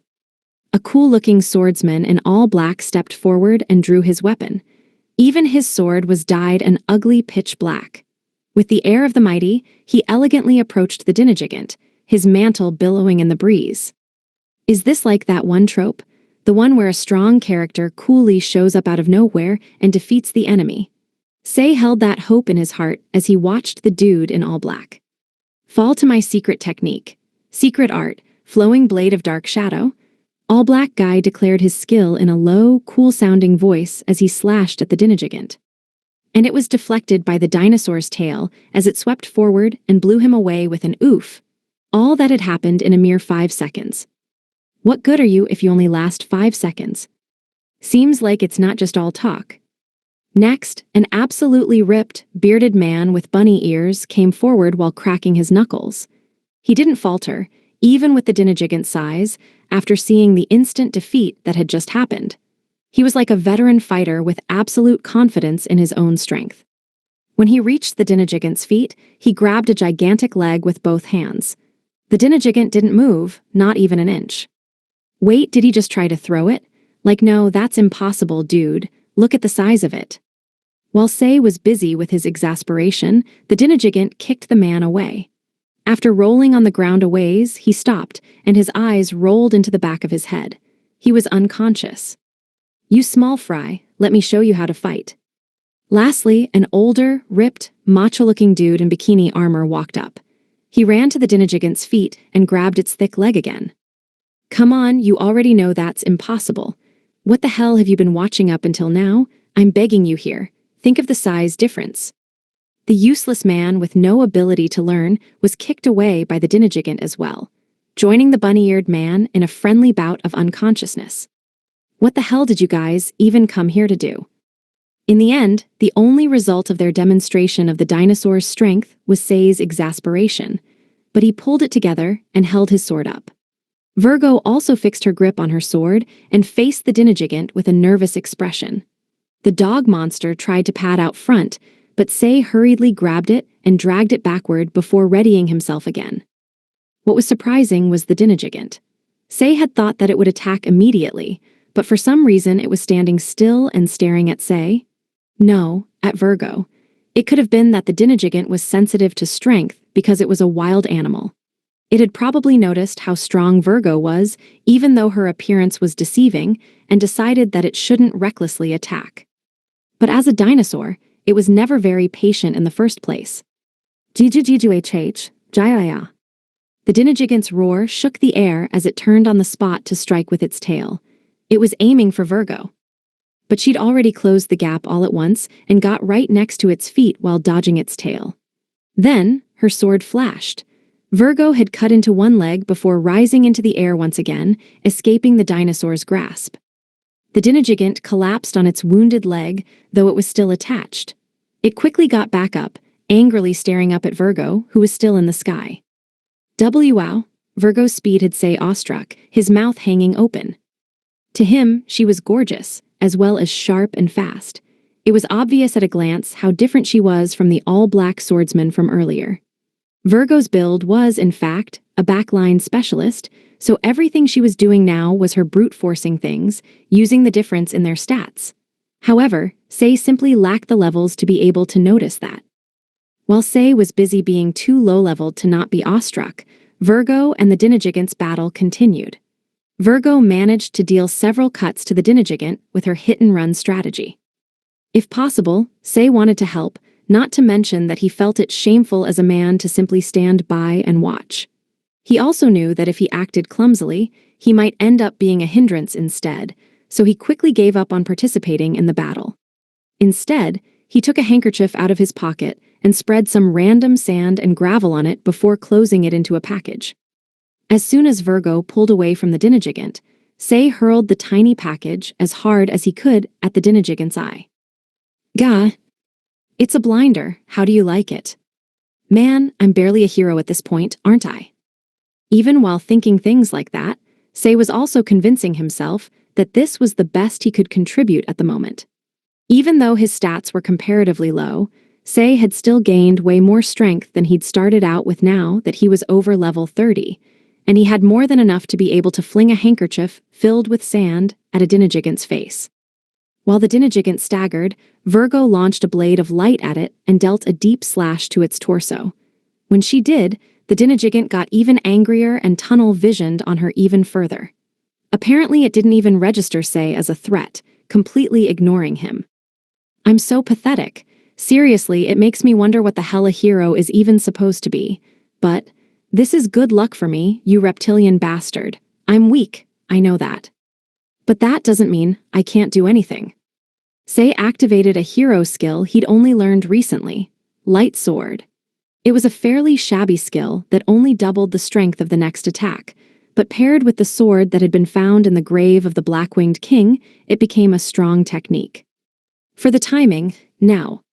As soon as the Dinajigant tried to take a big step to attack Virgo, Sei attacked the ground under it. It created a questionable pitfall just barely big enough to fit one of the Dinajigant's feet. Say immediately ran away and created some distance. He had just made the most annoying, small-minded attack possible. It wasn't the way any man worthy of being called a hero should fight, but while there was little effect, it hadn't been worthless. The Dinajigant's foot fell into the hole, causing its stance to crumble and allowing Virgo to make another concerted attack. Yalla! Virgo flew high into the air and, using both her hands to grip her sword, reared back for a huge swing. Then she dropped from the sky. Imitating what Lufas had done in her fight against Scorpius, Virgo slammed her sword into the Dinajigant's head with all her might. The moment she hit it, she activated La Pucelle's ability. The slash of light helped Virgo bury her sword deep into the dinosaur's head. "I'll help, Lightsword." Say activated his skill, doubling the power of Virgo's La Pucelle. La Pucelle, having become a literal sword of light, dug even deeper into the Dinajigant's head, causing blood to spurt out. By the time the sword lost its momentum, it had cleaved all the way from the top of the Dinajigant's head to its nose. It was a huge blow. Gah-ah! The Dinajigant's huge form wavered unsteadily before collapsing with a huge thud. But it didn't just fall.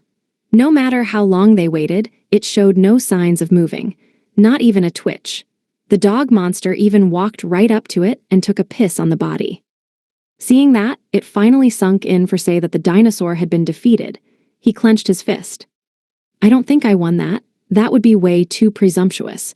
It was that girl who won." Yet at the very least, Say was happy that the danger had passed. It didn't seem as if this fact had sunk in for the girl yet as she approached Say, so he praised her efforts. "You did it! You beat that giant abomination." "Ah, it's dead. My gran told me that dinosaurs are scary, so I thought it would still get up or transform or something." Transform. It bears repeating that Virgo was a frog in a well, but everyone who was in the well with her were monsters. There was a sheep who could become giant, a golem who was basically a walking weapon, a scorpion who could also become giant, and a demon who could, of course, become giant. The crab had yet to giganticize itself, but he could probably do it too. That was why Libra hadn't quite believed it when she'd been told that the Dinajigant was strong. But she was wrong. Say waved his hand, denying her claim. "No, that won't happen." Thanks, your support really helped." "Well, I'm happy to hear you say that, but sorry, that was all I could manage." Say had known full well he wasn't powerful enough, so he didn't consider what he'd done a mistake.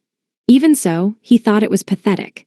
In what world did a hero leave the fighting to a cute girl and instead just threw sand or dug holes? Even in the light novels where the hero was just a stepping stone, they could pull off a fight that was at least slightly cooler. Oh right, I still don't know your name. I'm Say. Minamijiji Say." "Minamijiji, Say, that's a strange name." "Oh, Say is my personal name. In my country, we say the family name first." "Oh, I see. My name is Virgo. I don't have a family name." Having finished introducing themselves, the two started a friendly and lively conversation. They were rivals in this hunting festival, but they were also comrades who defeated a powerful enemy together. Both had honest personalities, so they weren't guarded with each other, and found that they got along surprisingly well. But the two of them were still immature, as one might have expected. Even if their enemy was no longer moving, it was a mistake to let down their guard and just chat like that. The Dinajigant, which had been still this entire time, suddenly snapped open its eyes and almost leaped upward. No, it wasn't yet dead. Shockingly, it was in possession of such strong life force that it could still move even with its head split open. "No way still." Virgo and Say turned around on reflex, but the Dinajigant's mouth was already right in front of them. But before the bite could reach them, a large gust of wind blew past. The Dinajigant stopped moving on the spot, and with its eyes rolled into the back of its head, it finally died. The body fell to the ground. To Virgo, it only seemed like the dinosaur suddenly got up and then suddenly died. She had no way of figuring out or even questioning what had happened. What was that? Who knows? It got up, but maybe that was the last of its strength. That surprised me. The two of them were satisfied that it was finally over, at least for the moment. Under that conclusion, they decided to go somewhere else. "You did it, Libra," I praised. I was currently high above the spectator seats with my arms crossed. Next to me, Libra was silently peering through the scope of a sniper rifle.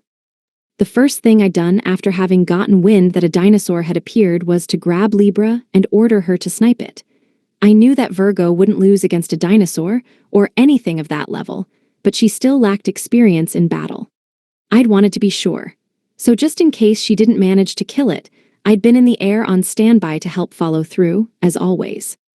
Then, Libra had magnificently sniped the dinosaur, just like I'd wanted. Yeah, she's really reliable, isn't she? Libra. It wasn't me. Libra denied my praise, expressionless. Well, she's always expressionless. Apparently, Libra wasn't the one who dealt the finishing blow. There weren't very many others who could have pulled something like this off, though. I looked over at her, waiting for an explanation. An instant before my bullet reached the target, someone else's arrow pierced through its head. All my bullet did was hit a corpse. Who was it? Libra put away her rifle. I do not know, but in this day and age, there are a very limited number of people capable of this, she replied, looking off into the distance. I believe there is a more than 50% possibility that the archer is nearby. Sagittarius. Yes. Apparently we'd be met with an incident in this country, too, though we only came for a change of pace. Whether this was good or bad luck. Well, at least I could say that trouble loved me. 9. The hunting festival ended safely, and Virgo returned triumphantly as the winner. It was only natural given her level, but it should have at least helped her gain some confidence. I felt kind of bad for the other contestants, but without Virgo, some people would definitely have fallen to the dinosaur, so I considered that to have made things even. At any rate, we would be celebrating her victory tonight. Let's have a small party with food made by Libra, Dina, and Karkinos. This doesn't really matter, but I didn't cook. It wasn't like I was completely incapable, but what I always did was pretty much just chuck in a bunch of random ingredients to make fried rice. Honestly, every single dish I'd made looked way too terrible to be presented at a party. In that respect, the food that Dina and the others made passed the mark in both looks and taste. The only thing that had me confused was that I saw Libra doing something like a taste test every once in a while.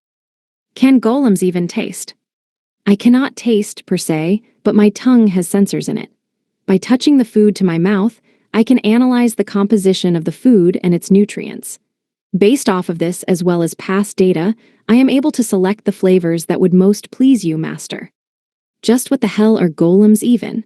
Mizar, you did way too good of a job. I had the feeling that he'd brought golem technology forward 100 years by himself. Strange, shouldn't golems be more like autonomous lumps of iron or rock or something? Why is this one pretty much just an android? Okay, the casserole's done. Dina grinned wide as she placed a pot down in front of us with a heavy thud.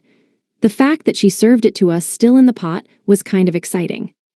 Wait, isn't this just that Western dish? A casserole. I remembered it was a dish where you sliced up meat and vegetables and mixed that along with other ingredients like cheese into some soup and baked it in an oven in a heat-resistant container. But this was a different world, after all. Common ingredients were probably missing, and other ingredients that hadn't existed in the previous world were mixed in. She'd most likely used an old-fashioned oven made of brick instead of the high-tech ones that were common on the other side, too. As a result, it resembled a casserole, but was surely something different. Still, it's creepy how similar these are. It's like skills and knowledge were directly copied over to this world. Or am I just reading into things too much? Guess I should at least ask. What's this, Dina? Casserole? It's a staple in drop-near-home cooking. Only, the definition is kind of vague. Pretty much anything with meat and vegetables that you stew in a big pot until it goes soft and gooey can be called a casserole. How broad? Well, it did originate from the country of beast folk. I see. So basically, anything that's cooked in a pot is a casserole, which means the actual recipe and ingredients don't mean much. And that would mean it doesn't matter whether it's Eastern or Western in style either. It's almost like a lesser copy of that world. Like, if you just told someone who had no previous knowledge of casseroles the concept, had them make one, and the inferior copy they made spread anyway. No, wait, now that I think about it, that setting did exist. The goddess gifted pretty much all of the food culture and technology that existed in this world, and that was apparently why humanity never really invented anything nor felt a need to experiment with trial and error. That was the pretty meta excuse the devs gave when the players would ask, "Doesn't this game world overlap way too much with Earth?" But that actually might have been the truth here. Technology and knowledge from Earth, huh? I guess it's not impossible, since it's already been proven by the fact that you can use Xgate to bring someone over to this world. You know, this is pretty elaborate for a beast folk dish. Are they really that sloppy? Yes, beast folk all have very strong stomachs, so they can easily eat meat or vegetables that have only been lightly cooked. If they have to, they can even eat raw food. Raw too, I guess that part really does make them beasts. I ate the fake casserole, as I listened to Dina's speech. It tastes somewhat like a gratin. It's pretty good. Well, I'm willing to bet it was altered to fit our tastes better. It probably tastes worse normally. So what's our plan for tomorrow onward? Karkinos asked as he placed a cup with squeezed fruit juice in front of Virgo. Agacaros and I were having wine. I hadn't really drank back on Earth, but ever since I'd possessed this body, alcohol tasted really good. I took a sip to wet my throat and answered the question. Originally, we would have left Dropnir, but things have changed.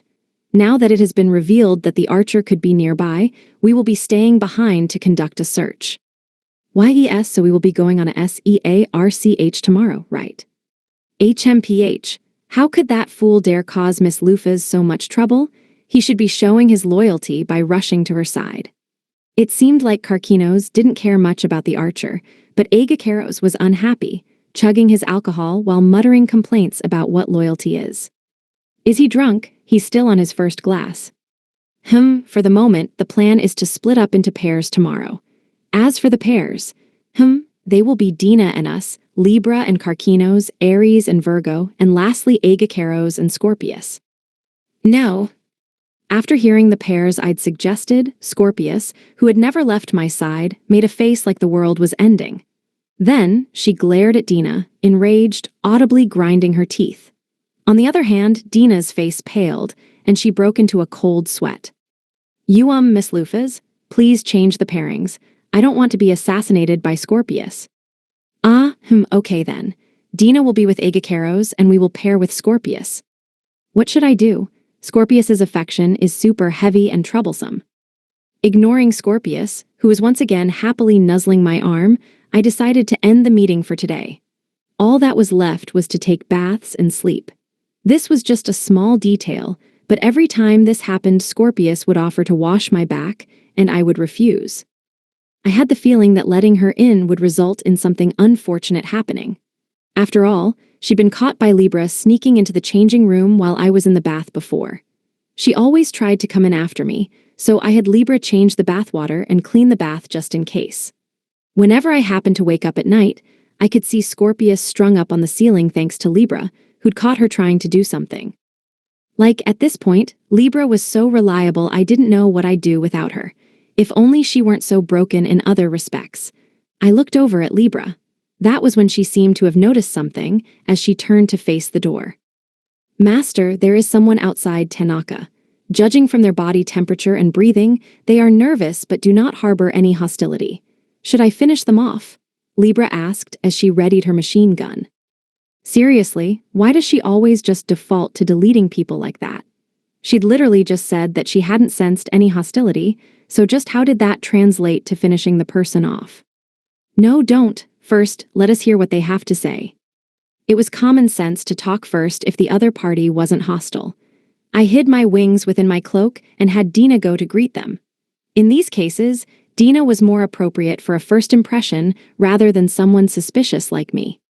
She pattered over to the door and opened it. Standing there was a bipedal fox. No, wait, a fox beast folk. Beast folk heads and faces were literally that of the animal they took after, so depending on the type they were really cute. It was troubling. What happens with Echinocockus in a fox beast folk? I'd like to think there's no reason to worry about it, since they live with us freely. Kuan. The fox beastkin made a really cute cry, but Dina's reaction was as cool, solid, and as excited as cement. Please speak using Misgar's common. After her retort, he spoke normally. Ah, okay. That'd probably been his best attempt at a joke. Thanks to the awful reception, his ears were drooping. Wait, actually, is he a he? It's hard to tell genders with beast folk. Excuse me, but is the person here on this list present? May I see the list?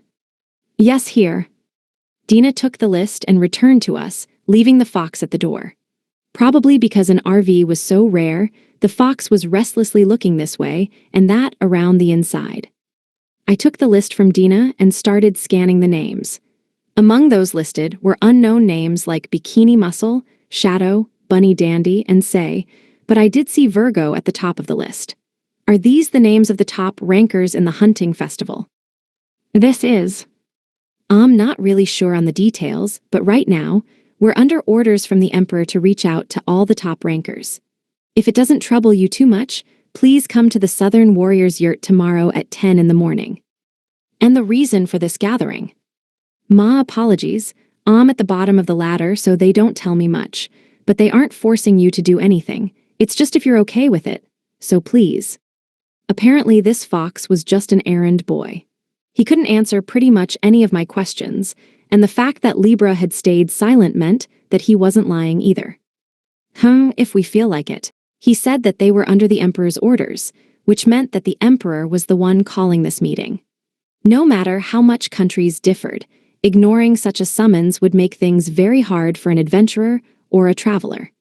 It would probably be correct to assume that not showing up would mean they'd be left pretty much unable to work in that country. This is basically an order disguised as a request, isn't it? Well, I can still ignore it if I want, though. Now then, what should I do about this? If the one being summoned were me or Libra, or anybody other than Virgo, actually, I'd probably just choose to walk into the potential trap. Even if it turned out to be a trap, any of us would have been able to brute force our way out of it. But Virgo was different. While her level of 300 was amazing for this era, she wasn't invincible. There were others who could match or even exceed Virgo's strength, such as the 7 luminaries. Take that weakling devil folk that I'd once punched out. If Virgo fought him, there'd be a chance that she'd lose. It wasn't guaranteed that this invitation wasn't laced with malice, but there was no downside to being cautious. After some thought, I decided to respect Virgo's will. If she wanted to go, I would support her. If she didn't, then we would just blow them off, and I would deal with the Emperor or whatever if they made any complaints. Luckily, political power or influence didn't mean much to us. Virgo, what do you think? I'm thinking I might go. An invitation like this doesn't come every day, and if there's something I can do to help, I'd like to. So Virgo's in then, that just means we'll have to support her. I just changed plans, but it was time to do so again. Instead of having Aries search for the archer, I had him on supporting Virgo duty. It wouldn't be a bad idea to have an ear in on the conversation until I knew there wouldn't be any danger posed to Dina and me. Understood. There you have it, messenger. Tell them that Virgo will participate in your little gathering tomorrow. Yes, I will. Having heard my reply, the messenger fox happily ran off. I couldn't take my eyes off of his tail, which swayed with every step. He was probably off to search for the other participants. How energetic. Then for now, we should sleep in preparation for tomorrow. Since that's the case, make sure not to stay too long in the bath. We will be shortening our time as much as possible as well. Then, Miss Lufas, today I will. No. All I can do is pray that the Emperor or whatever didn't invite Virgo out of malice. I don't want to have to make an enemy out of an entire country, after all. 10. We were inside a larger yurt in the district of lined-up residential yurts. All the high rankers from the hunting festival were lined up thanks to the Emperor's invitation, waiting for the time when the reason they were all there would finally be explained. Say was among these people, and he was looking around in an attempt to kill time. The white-winged girl who'd been the winner was of course there, as was the pervert in the bikini armor and the pompous guy in all black. They're high rankers too. Say felt like something was out of place. Wait, was the all-black guy always that short? He's wearing sunglasses too. Something seems off. But Say wasn't very familiar with the man, so he set aside his doubts. But his feeling was actually correct. The man in all black wasn't the same person from yesterday. The real person had been attacked yesterday and currently was happily unconscious in his room. The person who was standing there now was Ares in a disguise. His disguise had been arranged by loofahs, and he was wearing a black wig, but Say had no way of knowing that. He totally just let the whole thing go. Then, after a few minutes of waiting, a small cat beast folk walked into the tent. He was only around 130 centimeters tall. He looked exactly like a tiger-striped cat that just happened to be bipedal, and he wore an almost comically small set of armor. When he appeared, all the beast folk soldiers in the room saluted. Apparently he was quite high-ranking, unlike what his appearance suggested. After giving the gathered warriors a once-over, the cat beast folk cleared his throat. "Everyone, I am a cat." Did he just reference an Earth book? Yeah, we can tell. Actually, everyone in the room must be thinking that they could already tell. Contrary to his appearance, the cat beast folk's voice was incredibly stoic and manly. It was often said that a beast folk's gender was hard to discern, but it was fairly obvious he was male. "I am the leader of Dropnir's warriors. Please call me Pedo. To all of you brave warriors, well met, and thank you for responding to this summons. The hunting festival yesterday was brilliant, and the Emperor is very pleased." Say was assaulted with an intense need to retort. The hell is that name? Is that a joke? Is he goofing? Is he waiting for someone to make a big deal out of it? But when he looked around, no one had batted an eye at what the cat beast folk had just said, and Say felt strangely alone at that moment. "It's just me. I'm the only one who thinks that's weird." Pedo washed his face with his paws and continued speaking. "The reason why you were called here today is that we would love to borrow your skills for the good of this country. Well, to be perfectly honest, the entire reason why we held the hunting festival this time was to find brave warriors like you all. So can we think of this as a job straight from Dropnir itself?" The one who asked the question was a small but very muscular man. His beard was scruffy, and he had an axe in his hands. He's probably a dwarf. It was Say's first time seeing one. "Indeed. This will be an official request from Dropnir. Of course, we will be preparing a fitting payment. When the request is fulfilled, everyone who participates will receive 1,000 L. And the one who actually brings back what we want will get a further 50,000 L. Of course, I also swear that we will remember all of you with glory and honor." At the mention of 50,000 L, the attitudes of everyone except Virgo, Say, and the all-black man changed. The size of the reward was absurdly exceptional for an adventurer. As long as there weren't any huge expenses, a person could live luxuriously off of that money for more than 10 years. On top of that, they'd still get 1,000 L as well as honor even if they weren't the one to bring back what the country wanted. That alone made it worth it to participate. It would make adventuring easier in the future, and also serve to spread the adventurers' names. "So what do we need to get?" Virgo asked. "You will all need to climb the sacred mountain Hnipjorg and retrieve the elixir that is being kept there," Pedo answered. Having heard that, the first thing that came to Say's mind was a screen from a great RPG he'd been playing. The sight was something everybody would have experienced. After an entire game's worth of saving the good recovery items because it felt like a waste to use them, they'd suddenly be at the last boss with almost an entire stack of elixirs, too many to even use in one fight.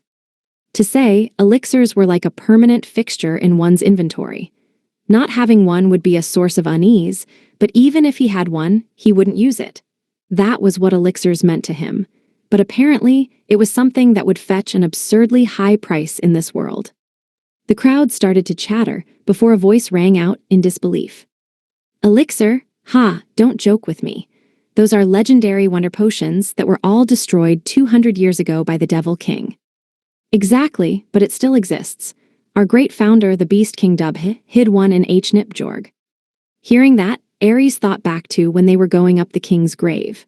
The legendary miracle potion elixir is something that only a small subsection of alchemical masters can make. The recipe was one of the ultimate techniques in alchemy, and it had been made through the joint research of both Lufas Mafahal and the wise King Megrez over 200 years ago. It healed any and all wounds, completely recovered one's mana, healed all illnesses, and even extended one's lifespan. It was the pinnacle of all medicine. There were tons of them rolling around in the grave, weren't there? Ares thought with a faraway look. According to Lufas, we had been saving them to use someday. But it always seemed like a waste, so by the time we'd noticed, we had a pile of them. Of course, they'd taken all the elixirs with them, and even now they were sitting in Mafahal Tower. There were a total of 43 elixirs in the tower. If they'd sold them all, it'd be possible to straight out buy the entirety of the land within humanity's sphere of influence. It was a ridiculous amount. From what Ares was hearing, it seemed as if the Devil King had destroyed all the remaining elixirs in the world, but apparently he'd missed the king's grave. Of course, you will not be allowed to take the elixir for yourself. If you try, then consider this entire country your enemy from here on. The elixir was a cure-all that commanded an exorbitant price. If it were sold, the price for it would make 50,000 L seem like chump change. It would most likely go for at least 10 times that. It wouldn't be strange for those adventurers to be overtaken by greed, but that would result in them making an enemy of an entire country. After making sure to drive home that point, Peto continued his explanation of the request. However, there are probably those who won't be satisfied with just that amount. So, the person who brings back the elixir will also be allowed to take a small portion of the elixir with them, Peto said, revealing a ridiculously tiny bottle that was small enough to be pinched in between 2 fingers. That was probably the amount they'd be allowed to take with them. In physical size, the bottle was only about 5 centimeters, but seeing that, all the adventurers erupted in excitement. It was just a tiny drop which would disappear in less than a swallow, but its worth was immeasurable. It could heal any wound, treat any illness, and even add a few years or even more than a decade to one's lifespan. That was just how powerful elixirs were. The only thing Ares could think of at the moment was the sight of Dina complaining. "You hoard too much," she'd said, as she had diligently worked to pick up all 43 bottles of elixir, each of which held what looked like 3 liters of the potion. "I bet if any of these people here saw that, they'd faint." Why do you need something like that?" The cornerstone of our country's pride, our guardian dragon, has suddenly fallen seriously ill. The elixir is necessary to heal it. The elixir, being the ultimate wonder drug, could completely change the course of a war if applied well. For example, if Megrez were to drink one, he'd probably be able to walk again. If Merak were to drink it, he would regain his wings. The 7 heroes being able to once again move easily, even without undoing the Devil King's curse, would change the state of this war considerably. That was probably exactly what the Devil King had been afraid of when he destroyed all the elixir left, since it had been the natural and correct thing to do. That was also probably why Dub had hidden one away. He'd seen this coming. If that'd been the case, now was the time to use such a panacea. Right now, with our guardian dragon weakened, our country is susceptible to attack by the devil folk. In order to stop that, we need the elixir, no matter what. They needed to revive their guardian dragon. Otherwise, Dropnir would have no future. The unexpectedly precarious situation caused Say to gulp. The fact that this was a serious situation with a country's future on the line was deeply impressed into his heart. But at the same time, Say instantly made some internal calculations. He simulated succeeding in bringing back the elixir and using his share of it on Megrez. The wise king might be brought back. We can bring back one of the 7 heroes who can turn the tide of a battle by themselves. So Say asked another question. One question, will that amount be able to fix paralyzed legs? Yes, it can. This might not be enough if the legs were lost entirely, but if they just won't move, then this should work. The flames of motivation burned in Say after hearing that. The elixir? I have to get it. This dangerous mission was more than worth doing if the wise king could be healed as a result. This fact was something Ares already knew. Using an elixir on somebody who'd betrayed Lufas was a waste to Ares, so he'd never told her about it. Ares also decided to conveniently take the fact that Lufas had not once talked about giving any of the 7 heroes some elixir to mean that she still hadn't forgiven those traitors. There was no way for him to expect the truth. That of all things, Lufas only thought of elixirs as full HP recovery items at this point. I heard that. From the gathered people sounded a low voice, and that voice was in no way friendly. It was filled with promised danger. Everyone's gaze gathered on a common beast folk soldier. In front of everyone's eyes, the soldier warped in form as if he were liquid. It was like he was a humanoid slime. It wriggled around for a while before settling into the form of a blue-haired young man with a cold aura. He had blue skin and eyes with the blacks and whites reversed, the features of a devilfolk, humanity's greatest enemy. Devilfolk. I'm surprised to think there was still an elixir left. Such a thing could heal the 7 heroes. The young man fixed everyone there with a condescending gaze while speaking in an emotionless voice. Image summary, black and white anime illustration featuring 3 characters split by a diagonal divide.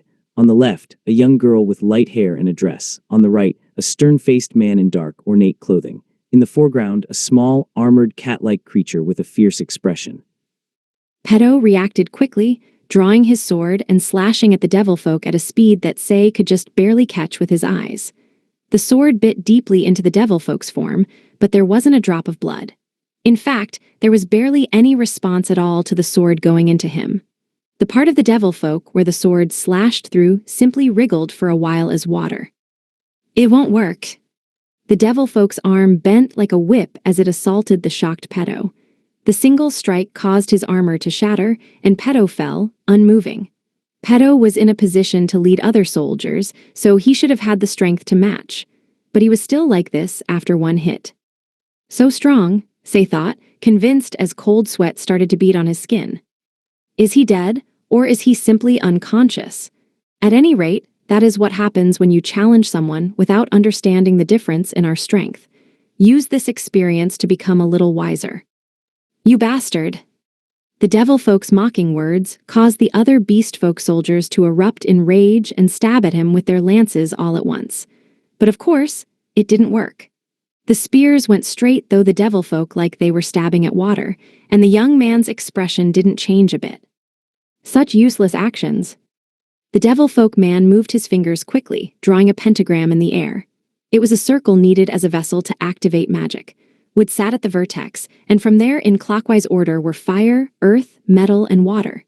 Each point of the star connected the element to their opposites, showing their relationships. He also drew a double circle enclosing the formation, symbolizing the moon and sun elements. Finally, he concentrated his mana and poured it into the finished vessel. Magic, no way, that was too fast. It was common knowledge that magic needed 3 processes to activate. The caster needed to create a vessel, gather mana and pour it into the vessel, and lastly, finalize the magic and launch it. The speed at which the caster could complete those processes directly showed the skill of the caster, and those with a lot of experience could always activate magic faster. At the pinnacle of all that was casting, magic with no requisite behavior at all. Megrez, Agakeros, and the Devil King were all at that level. The 7 luminaries could cast simple spells, with no need for such actions as well. On the other hand, that also meant that if one of the 7 luminaries were using those actions, they were trying to cast an equivocally large spell. Apsaras. The devilfolk created a giant swan made of water. Inside the tent, there was no place to run. The spell that was a bird cried out, and the tent was blown up from the inside. 11. Apsaras was a magic spell that changed mana into a large amount of water, formed it into a large swan, and slammed that into the caster's enemies. The most standout feature of this spell was its ability to track the target. The swan would automatically chase the enemy it had locked onto as its target and would not let it get away. It was a spell that wasn't lacking in power, scope, and accuracy. But for all that, it needed a correspondingly large amount of mana and was likewise difficult to cast. If a human were to try and cast that spell, they would definitely need at least a couple minutes. Yet for the devilfolk man, it had been easy and quick. Just that showed the difference in their power. Force barrier. Just before the water swan hit everyone, a wall of light sprung up to protect them. It was a defensive wall made of divine power by Virgo. It wasn't an easy feat for a barrier erected so hastily to stop that spell completely. Normally, the swan would have broken through after some delay due to the clash. But rainbow-colored fire got in between the swan and the barrier, evaporating enough water for the barrier to be able to defend against the enemy's spell. On top of that, the rainbow-colored fire changed course and started eating into the devilfolk's right arm. This all happened so quickly that the only ones who'd noticed what happened were Virgo and the devilfolk. "I don't know who you are, but it looks like there's a troublesome one among you. I'm not a fool who doesn't understand his own strength. I suppose I'll have to take my leave here," the devilfolk said while looking at his arm, which had disappeared after only one attack. He then jumped away and hid himself. Ares saw everything, but he decided not to give chase. It would be easy to hunt the young man down and kill him, but the job that'd been given to him by Lufas was to support Virgo. Ares couldn't risk the chance of something happening to her if he left. In the end, Ares could kill an enemy of that caliber at any time. There was no need to rush to finish him off. He left. Say was mystified at the sudden disappearance of the enemy. The bikini armor guy agreed with that sentiment. Looks like it. The skirmish hadn't lasted very long, but it was still enough for everyone to realize the gap in strength between them and the enemy. There was no way he was any normal devilfolk soldier. Having realized that, Peto muttered bitterly while still on the ground, "The polish and power of that water spell just now? No way. Is that Mercurius of the Seven Luminaries?" Virgo rushed over and started healing Peto's wounds with heaven arts. Soon after she started, much of the pain disappeared from his expression, and he looked to be feeling much better. "Mercurius," Virgo repeated. Peto nodded. "I've only heard rumors, but they say that there is a man among the devilfolk who possesses a liquid body and is immune to physical attacks. That totally fits with the man we fought just now. On top of that is his skill with water elemental magic." "A luminary? That's no joke. I'm out. No number of lives'll be enough to face that monster." Me too. This isn't the sort of thing to ask of an adventurer. Go get your national army and all their training to get that elixir." The moment the enemy's name left Peto's mouth, there was an uproar, and several men left the tent before anyone could react. That was only to be expected. The biggest threat to humanity in these times were the 7 luminaries of the devilfolk. Only 7 of them had cornered humanity. They were terrifying invaders, so just the idea of fighting them was abnormal. They were still terrifying figures, even if Lufas could punch them into the sky with a single blow, or if they didn't stand a chance against Libra, or if Agacaros treated them like weaklings, or if Ares didn't even consider them worth chasing. Lufas and her party were the ones that were strange. That fact must not be forgotten. Thus, almost all of the contestants from the hunting festival ran, leaving only 3 people behind. It was just Virgo, Say, and Ares in an all-black disguise. This is bad. What to do? They have a point, though. I think it'd be better to send soldiers with training to the mountain instead of some adventurers. Peto groaned over the loss of the contestants, but it was only natural for them to leave. After all, none of them had received any proper training, and they weren't being provided with weapons, either. Adventurers were just civilians who happened to hunt monsters for a living, so they wound up being stronger than most civilians. Even the weapons they carried were cheap bunk compared to what soldiers got. Adventurers had to use every trick they had to make it work. Every once in a while, one did manage to find a good weapon in some ruins, but those were exceptions to the rule. This wasn't like the game Say had played. Adventurers who traveled around wielding legendary weapons just didn't exist. If that were possible, we'd have done it already. It's because we can't that we tried to recruit adventurers. What, you can't? That mountain is a sacred place. That's why there's a barrier over it that turns away monsters, and it works on us beast folk too. The first thing Say thought of after hearing Peto's reply was what Cross had taught him about humanity in this world. The beast folk, who numbered among humanity, were in essence no different from monsters according to Cross. Orcs made a good example. By more extreme definitions, they were basically just pig beast folk. They were descended from humans, changed by mana, and had animal characteristics. There was basically no difference. Then what made beast folk different from orcs? The answer was whether or not they could coexist with other humans. Beast folk could. That was why they were considered part of humanity. Orcs couldn't. That was why they were categorized as monsters. That was the only difference, meaning that most things that worked on monsters also worked on beast folk. But that was also a stroke of luck this time. The barrier that protects against monsters is more specifically an anti-mana barrier, so the devil folk can't get in either. We won't have to worry about the elixir being stolen right away. A mana repellent, is it? Sei planned to consult with his party after this, but the barrier was a problem. The reason being that the strongest member of Sei's party was the Sword Saint, Friedrich. He was a tiger beast folk, so they wouldn't be able to bring along their strongest member. On the other hand, Virgo looked at Ares worriedly, and he replied with a gesture indicating this wasn't a problem. It wasn't nice to say, but the world as it now was just couldn't erect a barrier strong enough to keep out a real monster like any of the 12 heavenly stars. More accurately, there was no one strong enough. If anyone wanted to keep out one of the 12 heavenly stars, they would need something on the level of Alioth's barrier covering Levitane. The barrier was most likely something one of the 7 luminaries could force themselves through as well, though it would probably have some effect. That meant Peto's assumption was fundamentally wrong, but Ares purposefully didn't point that out. But we can't take things too slowly. Now that the secret of the elixir is out, the 7 luminaries will surely figure out some method of stealing it, probably something like brainwashing a human. So you're saying we don't have much time? The situation was already down to the wire. Without the elixir, the guardian dragon would be lost, and this country would fall. And if they left the elixir alone, then it would be taken by one of the devil folk. Sei looked forward, determined, and started walking towards the exit of the tent. Where are you going? Just wait a second, please. I'll call my friends. This was an important battle for the survival of an entire country. Having been convinced of that, Sei decided to immediately go and gather his friends. But the second he stepped outside the tent, he found his friends already waiting for him.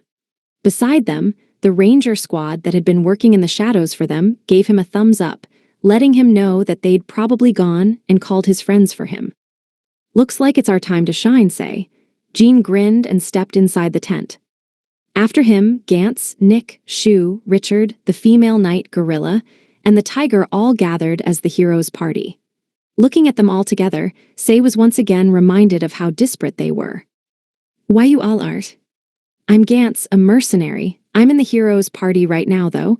I know it doesn't fit me, though. No idea how they made this mistake. Ha ha. Well, this is an emergency. We didn't take part in the hunting festival, but just shut up and let us help anyway. After hearing Gantz's name, Peto's eyes opened wide. He couldn't hide his surprise at the sudden appearance of the one rumored to be the strongest mercenary, someone whose name was known by anybody who made fighting their business. What surprised Peto even further was the sight of the bipedal tiger behind Gantz. Why you're fried? Grrr. Yeah, it really has. I've heard tales of your fame. Gra. Yeah, of course I'm fine. You should come by later and show your face to everyone. Grey Owl. If you're worried about that, then hurry up and confess. She won't be waiting around for you forever, you know. Excuse me. Could you please speak in a language we can understand? While Peto could understand what Friedrich was saying and their conversation was just getting lively, Sei had no idea what was going on. He couldn't stop himself from raising his voice, but who could blame him? When Sei spoke up, the female knight stepped forward and started to interpret what Friedrich was saying. It seems that this cat beast folk, who's their leader, is actually Friedrich's older brother. It's been a long time since they've seen each other, so they were catching up. Brothers, Sei reflexively shouted before turning to compare the two of them. Peto was a cat beast folk, 130 centimeters tall. On the other hand, Friedrich was a tiger beast folk over 2.5 m tall. Their size difference was exactly that of a cat versus a tiger.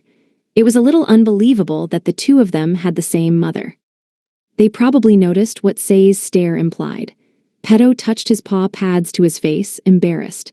Yeah, I know we don't look very similar. We get that a lot. I resemble our father, and Fried here takes after our mother. That's not the problem here. Sei couldn't help but wonder just what kind of parents could produce brothers like this. The biology of beast folk was truly mysterious. But if they were relatives, that made things easier. There wouldn't be any need for extraneous explanations or trouble. After the two of them had some time to converse, they eventually shook hands firmly. Looks like things are settled. We got permission to come along. It seemed as if Friedrich managed to obtain permission. As always, the value of the hero and the Sword Saint title pulled their weight. Both the hero party and the Sword Saint were important enough to be tied with the pride of a country. Draupnir wouldn't be able to expect better support if they refused the party here. The party decided to quickly set off for Hnipjorg with only the members that were here. Then I'll show you the way, please come with me. Libra and Karkinos were in a large grassland spreading out from Draupnir on a mission to search for the archer, though the one who was mainly searching was Libra. Karkinos was almost completely useless. Libra searched in every nook and cranny, leaving no stone unturned. Eventually, she picked up what she'd been looking for. It was a single arrow. It was the weapon that had been used to kill the dinosaur before Libra's sniper round could get to it, and it had most likely been fired by the archer. She didn't have any need for the arrow itself, but finding out what angle it was lying at could tell her where it had been launched from. Libra's eyes flitted back and forth, numbers and words detailing the calculations of the direction of the arrow, the wind direction, and speed dancing through her sight. Eventually, a single area was highlighted in her sight, distinguished with a circular marker. Of course, she was the only one who could see all that. There was no physical marker there. It's closer than I expected, Libra thought. The archer should have been able to shoot from much farther away. Yes, even farther than would be possible for me.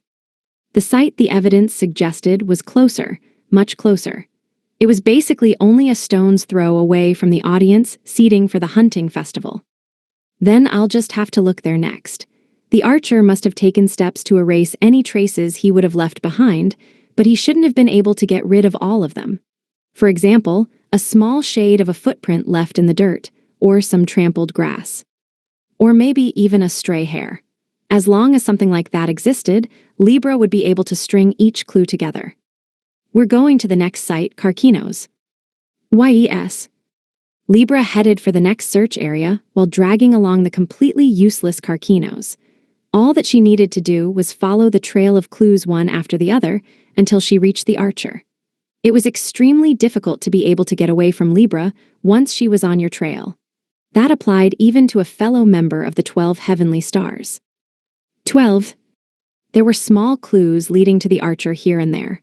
While following them, Libra started to have some suspicions. Such misgivings only grew deeper and more serious the closer she got until it became conviction. There's no doubt, these traces have been left behind on purpose. He left just enough so that no normal person would understand, but I would. I don't know what he's after, but it seems he's calling me. That's perfect. We can simply accept the invitation and question him in person. There's no sign of any traps. I've been constantly monitoring passing terrain, heat maps, and sounds coming for several kilometers around me, and I can at least say that there are no traps set for us. The archer was a master at hunting. While Libra could match him in a long-ranged shooting match, his true strength lay in using the terrain to his advantage to set traps, as well as his abundant knowledge. His role was also to compensate for Lufus's inability to cast attack magic. The archer was best at casting attack magic that launched arrows, which meant that his act of using a real arrow despite that was clearly meant to leave clues behind for Libra to trace. However, Libra chose not to retreat in the face of that. All her efforts would be wasted if she left and called Lufus only for him to have hidden himself in the meantime. Even Libra wouldn't be able to find him easily if he were to truly attempt to hide himself, and with his mobility, it'd be easy for him to leave this entire area by the time she would be able to return with Lufus in tow. So the fact that he had invited her was a windfall. All she had to do was continue forward. Having decided that, Libra continued tracing the clues to her destination with Karkinos in tow. Tiny things like a slight footprint here and some traces of trampled grass there, along with some hair left in trees or in grass, became clues that led Libra to her goal. Like that, she continued to search, and eventually, she reached a particularly dense part of the forest. There was a lot of cover and places to hide, a perfect battleground for the archer.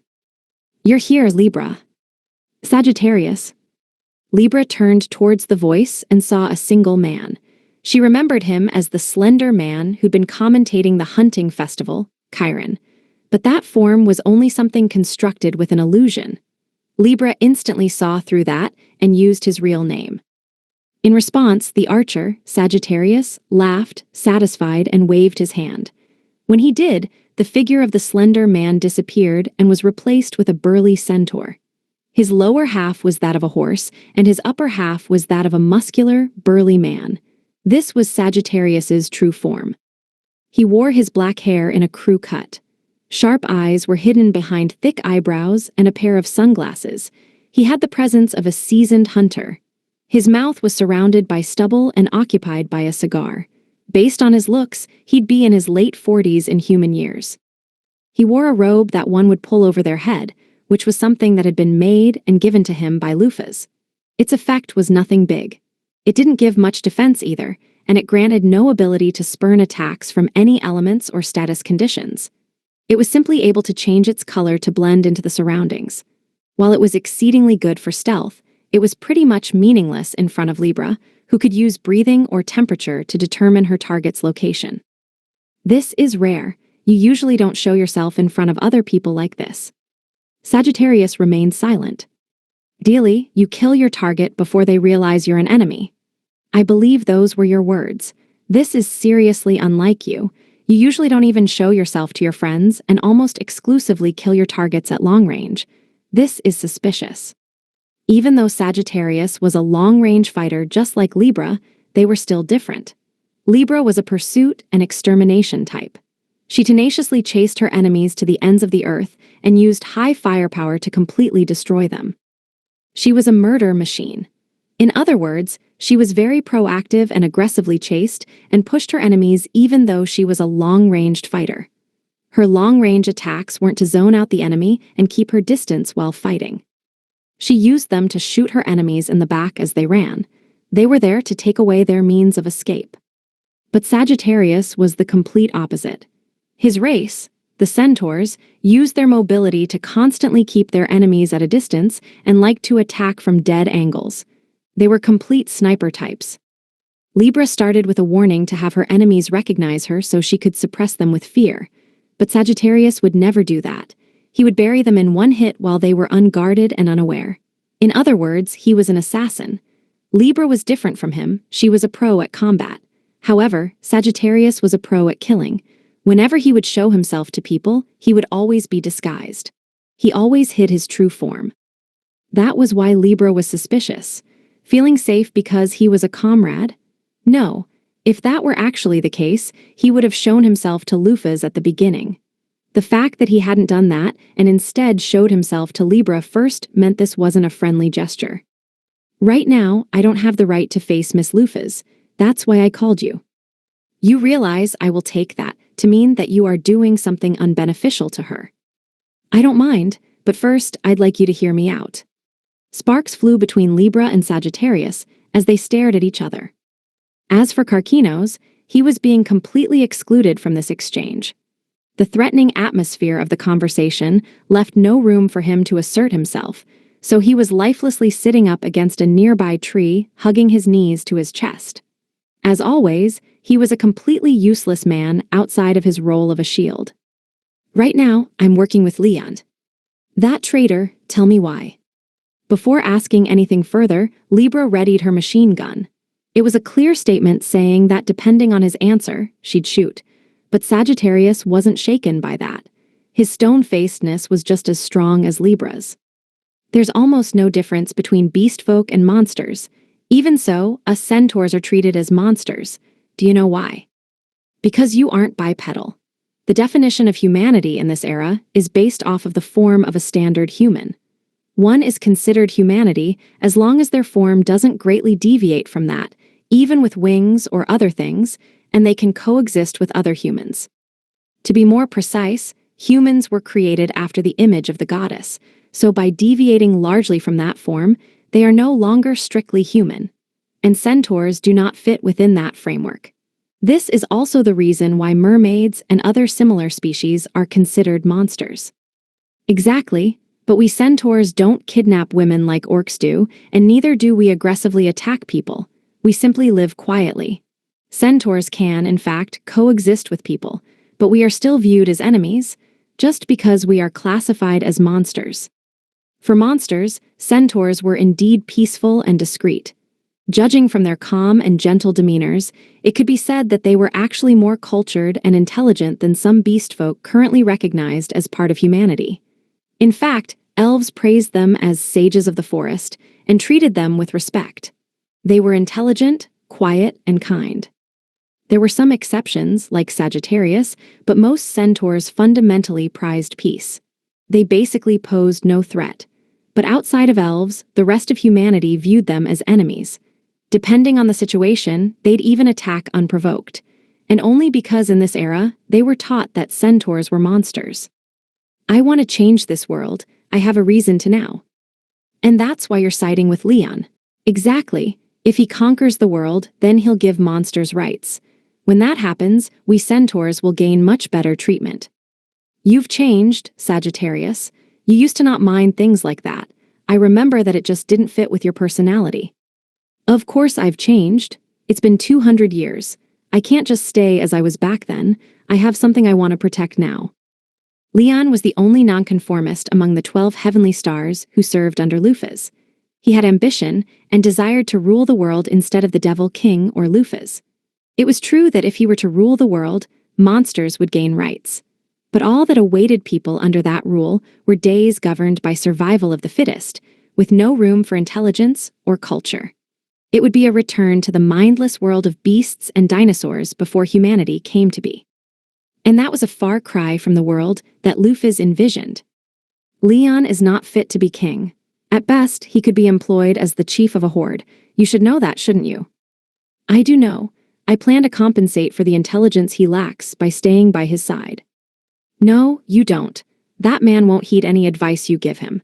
He lives by listening only to his instincts and desires. He's basically a monster himself. Libra pointed her machine gun at Sagittarius as she spoke emotionlessly. So I'll warn you, all will be forgiven if you return to our master. But if you persist in helping Leon, I will deem you a threat, and I will remove you now. Sorry, but I've already decided. I'll do anything for their futures, even if that means making an enemy of Miss Lufas. Sagittarius howled as he drew his bow. He didn't use a real arrow this time. It was a magic arrow made of burning red flame. Sagittarius's element was wood, so he hadn't originally been a threatening opponent for Libra. But the bow Lufas had given him 200 years ago was trouble. Its effect was to change the attribute of magic. Its name was Chaos Media, and it was a one-of-a-kind bow given to him, so he would always be able to strike at his enemy's weak point. Image summary: black and white manga illustration of Sagittarius, a muscular man with sunglasses and a goatee, drawing a bow to fire a glowing energy arrow. Basically, that single bow had completely crumbled the absolute advantage Libra was supposed to have had in this fight. That's nothing, Carkino's barrier. What? Libra swiftly grabbed Carkino's, who was nearby, and put him in front of the magic arrow that was shot at her. While Carkino's was useless for anything other than being a shield, he was the strongest shield in the 12 heavenly stars. While it may have been the wrong way to use him, Libra managed to survive Sagittarius' first strike undamaged thanks to her utilization of Carkino's. Hostile intent towards Master, confirmed, hereby designating Sagittarius as an enemy, moving to eliminate. Libra squeezed the trigger of her machine gun, spraying bullets. But Sagittarius had already hidden himself among the trees, dodging all her bullets. He had probably already expected her to do that. Libra immediately switched weapons from her machine gun to a rifle, proceeding to chase after Sagittarius with her weapon in one hand and Carkino's clutched in the other. The combination of Sagittarius and Leon is a slightly troublesome one. If I don't finish him before they regroup, then they will surely become a hindrance to my master. Libra continued advancing, heedless of the magic arrows that flew from beyond them, which she had to defend against using Carkino's. A ball of fire came barreling down at them from above, so she used Carkino's to deflect it. N.O. The water arrow that weaved through the trees at them hit Carkino's as well. S.T.O.P. Libra jumped off of a spear of earth that sprung out of the ground and threw Carkino's to intercept a steel arrow that was launched at them. OHMYGOD. Libra retrieved Carquinos before speeding up. She used him to cover up a wall of fire that appeared. Then, with him on top of it, she broke through the opening. HELPMA. Every time he was hit, Carquinos would cry out, but this was a rare chance for him to shine. Libra told him to just suck it up before pointing her gun at Sagittarius. Then she fired. She sprayed a string of tracking bullets that Lufas had made, which chased down Sagittarius. Of course, the bullets didn't travel straight for their target. Several of the bullets purposefully went off track and ricocheted or busted through trees in front of Sagittarius, blocking his path. But Sagittarius managed to dodge all the bullets and even pass through the busted trees before they fell. I guess I should have expected that from a centaur. They're proud of their legs. It's annoying how fast they are. I'd like to use Astrea to just mow everything down, but I can't do that without Lufas's permission. Meaning that I'll need to find a way to eliminate Sagittarius on my own, since I can't contact Lufas at the moment. Libra handed off her rifle to Carquinos for the moment and released the inner workings of her right arm. Skill selection, right arm limiter removed. Release, Zubin el Genubai, Libra declared as her right arm transformed into a cannon, which she aimed at Sagittarius, who was running away in front of her. Libra was currently using infrared vision, which basically made Sagittarius' camouflage robe useless. In her sight, a round marker laid over Sagittarius' heat signature, and a message popped up signaling that lock-on had been achieved. Hit chance 62%, fire. Sparks ran along the barrel of her cannon, and the aftershocks of her cannon, firing, blew away the vegetation behind Libra. The beam of light launched from her weapon completely blasted through trees and anything else that was in the way as it advanced towards Sagittarius.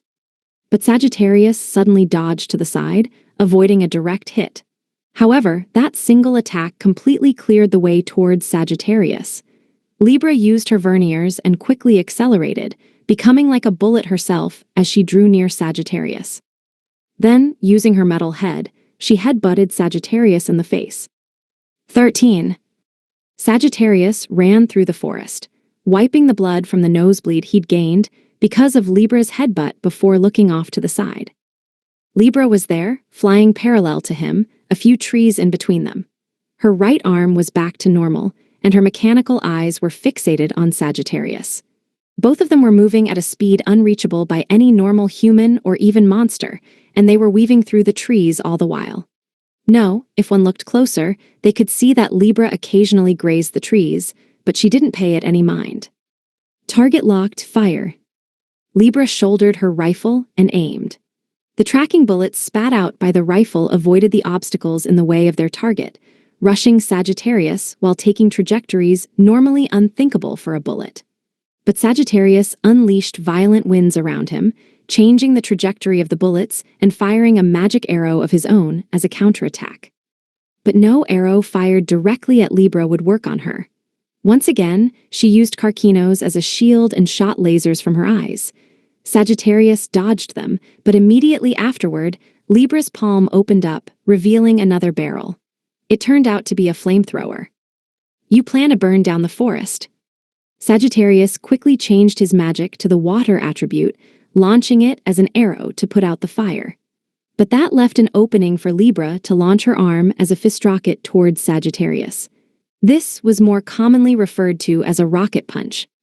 But Sagittarius was capable of more than just long-range combat. He was still part of the 12 heavenly stars. His base stats were high enough for him to be competent in close combat. Sagittarius slammed his own fist at the rocket punch, canceling out its momentum. The arm returned to Libra. Libra reattached her arm while muttering in a cold tone. It seems like that attack just now fractured bone. We'll update predictions to consider reduced accuracy. You really are amazingly hard to fight. The two had finally made it out of the forest and were currently standing on a rough, rocky mountain. This change in terrain now put Sagittarius at a disadvantage. This area would always put Libra, who could fly, at an advantage, especially since there was no cover. But Sagittarius simply continued up the mountain. His horse lower half continued to run at full speed up the almost vertical, rough mountain rock. Libra continued to give chase, but Sagittarius continuously produced magic arrows, launching them to hinder her pursuit. Libra dodged every single shot and returned fire of her own, but Sagittarius wouldn't be beaten. He dodged Libra's bullets with equal agility and continued to attack. Arrows and bullets crossed many times, but their skills showed, and neither was hit. In the midst of all that, Sagittarius was the first to show his hand. He knocked a large arrow and concentrated magic power at the tip of it. "I see, you're going to use Al-Nasser, the arrow that once fired will never miss." "Exactly, even you won't be able to dodge this one." In Mizgar's, several feared skills existed and were referred to as having absolute accuracy. Some were the type to leave no room for escape, like Libra's Brachium, while others would simply continue to track the target until it was hit. Lufiz's Shine Blow, which traveled at the speed of light and thus couldn't be avoided, was also considered to have absolute accuracy. But Al-Nasser fit into none of those categories. As soon as it was fired, it would have already hit its target. In other words, there was no travel time. Far from being possible to intercept or dodge the attack, this skill was on an entirely different plane. Just launching it equaled a hit. Even Libra had no method of avoiding it. Her only recourse was to stop it from being fired in the first place. Of course, Libra also couldn't just stop the arrow with Karkinos. Even with his covering ability, he couldn't get in front of an arrow that didn't even travel. But Libra still considered this to be opportune. "I see, but the instant you attack will be my greatest chance." In response to Sagittarius's attack stance, Libra threw away Karkinos and transformed her right arm. Libra was aiming to fire at the same time Sagittarius did, leaving him no room to dodge either. Even Sagittarius would be unguarded at the moment he attacked. Since she wouldn't be able to avoid the hit anyway, Libra steeled herself and committed to bringing Sagittarius down with her. Both parties glared at each other without a single twitch, waiting for the moment to unleash their attacks. Al-Nasser. Zubin el-Genubi. An arrow of fire shot out from Sagittarius's bow, and in less than a tenth of a second, a beam of light came out from Libra's right arm. At the same time that her beam of light was fired at Sagittarius, Libra activated her jet thrusters. While the damage from Al-Nasser would be coming in just a moment, Libra decided not to pay it any mind. She had no idea where it would hit. It could be her torso, her chest, her neck, or even her head. But no matter where it landed, she was confident she could take it. And, as a golem, she knew she could continue to fight, even with some damage. So there was no need to be worried over some damage. "I just need to chase him down and finish him." But in the next instant, Sagittarius defied Libra's expectations. The arrow he'd fired didn't hit Libra. Instead, Sagittarius disappeared. He hadn't escaped by running, and he hadn't flown at high speeds either. Sagittarius had managed to literally disappear in a way that Libra could not detect. That was the only way it could be described, and in a rare turn of events, Libra was truly confused at the situation. She stopped on the spot and looked around the area, searching for her enemy and finding no traces. There was no hide nor hair of him. There was no sound or even any residual heat. He wasn't hiding. Sagittarius truly was no longer in the area. Libra immediately switched to attempting to find out what happened, and she played back the visual record of what had just occurred. She observed in great detail what Sagittarius had done just seconds earlier before he'd unleashed the arrow. And she noticed that right after launching his arrow, Sagittarius had grabbed onto it. "He got me." Sagittarius's target had never been Libra. He had most likely targeted something far away, like a far-off tree or something. Then, Sagittarius had grabbed onto the arrow that exceeded causality to always hit its target and was taken along with the arrow to whatever he targeted. This was the first time Libra had ever seen an arrow used like that. Sagittarius had used the skill 200 years ago, but he had never once done that with it. Libra was able to discern the future from past data, and she could do it with better accuracy than any modern computer. But looking at it the other way, that also meant that she would never expect something that she didn't have in her memory. And that was a hole in her defenses, a secret loophole in her thought processes. By using a trump card that Libra hadn't seen 200 years ago, Sagittarius had managed to escape from Libra, a feat that was said to be impossible. Having gained knowledge of Sagittarius's trump card was still a large boon. But given how troublesome he and Leon would be combined, though, Libra considered her failure to capture him here too high a price to pay. Say and the others were currently walking up Hnip Jorg's mountain path in single file. As befitting of a sacred mountain, it was an odd place. Given that it was a mountain, Say and the others had been expecting a hard climb, but this one wasn't. There were caves here and there, and passing through each one got them higher and higher. It's like a dungeon in an RPG, Say thought. The insides of the caves were lit with crystals that gave off purple light, which grew on the floor, the walls, and even the ceiling. Cross, who was designated as the party's rear guard, was looking every which way, surprised. Amazing! These are all mana crystals. There's so much materialized mana. Just how much money would we make if we brought all these crystals back? These go for a lot. They do. Materialized mana is one of the best materials for alchemy. It can also be used as a catalyst for magic. If you attach one to the end of a staff, it can support your magic too. Honestly, if this wasn't a sacred mountain, I'd want to take as many as I could carry back right now. Apparently, this place was like a mountain of treasure to a magic user like Cross. He was rather excited and looking at the crystals really greedily. If you want some that much, why not just take a few? Say thought, but the fact that Cross hadn't yet was a sign of how earnest he was. Aries could also understand why Cross was so excited, at least a little, since he could remember a time when Lufas had acted the same way when she'd gone to mountains and caves filled with mana. She'd ended up mining the crystals excessively, though. Still, these crystals should be pretty common wherever mana gathers, so they shouldn't fetch that high a price. If I'm remembering right, the conditions for these to grow were a place where mana could gather that also made it hard for the mana to disperse outside afterward, as well as a lack of living things that would absorb the mana. I remember Lufas saying, basically, we need to go for hollows and caves like this. But on top of that, this place had an anti-mana barrier over it, making it impossible for mana to pass through. As a result, the mana that had originally pooled in this mountain could no longer escape. Unable to travel the mountain, it had simply crystallized. It was truly a product of coincidence. Maybe I should take a couple with me as a present for Miss Lufas. Aries considered the idea before retrieving some crystals at a speed no one else could notice, hiding them within his mantle. Virgo was barely able to register that Aries had done something, but she couldn't tell what. Are you okay, Virgo? Are you tired? Yes, I'm fine. Given how difficult the path they were on was to walk, Say worried about Virgo even while being out of breath himself. But even though Virgo looked weak, she was level 300. She had the second most stamina out of everyone there. She was easily climbing with a nonchalant expression. In fact, Say was the one who was lagging behind the most. He was even slower than the dog that was energetically running around his legs. The stratification of levels was truly a hard thing.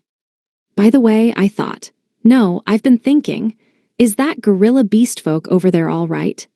Aries tripped over the unfamiliar manner of speech, but managed to communicate his worries for the female knight. This place was enclosed by a monster repellent barrier, and while those of high level like Aries would be fine, the barrier was like poison to low-level beast folk. So, thinking that this must be extremely painful for the gorilla beast folk, Aries spoke up, but the female knight froze instead. SSHHH, we don't say that about her. She's a human, not a beast folk. It's true that she looks like a gorilla, though. Jean hurried to come to the rescue, but his attempts turned into a second strike instead. The gorillas know, the female knight's fist buried itself in Jean's face, downing him. Then, still grunting in resentment, she continued forward. She was a lady, after all. Even if she knew she resembled a gorilla, the words still hurt.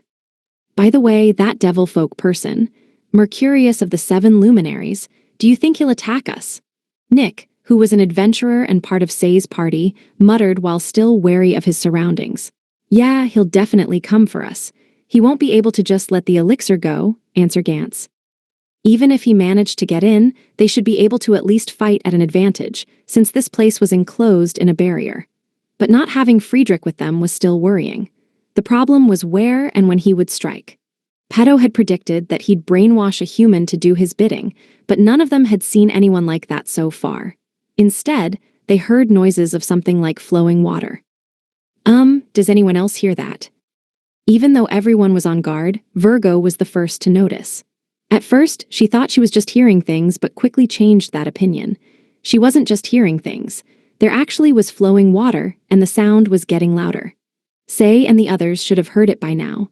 Cross sunk into thought, wondering what it could be, and his face paled when he realized what the sound was.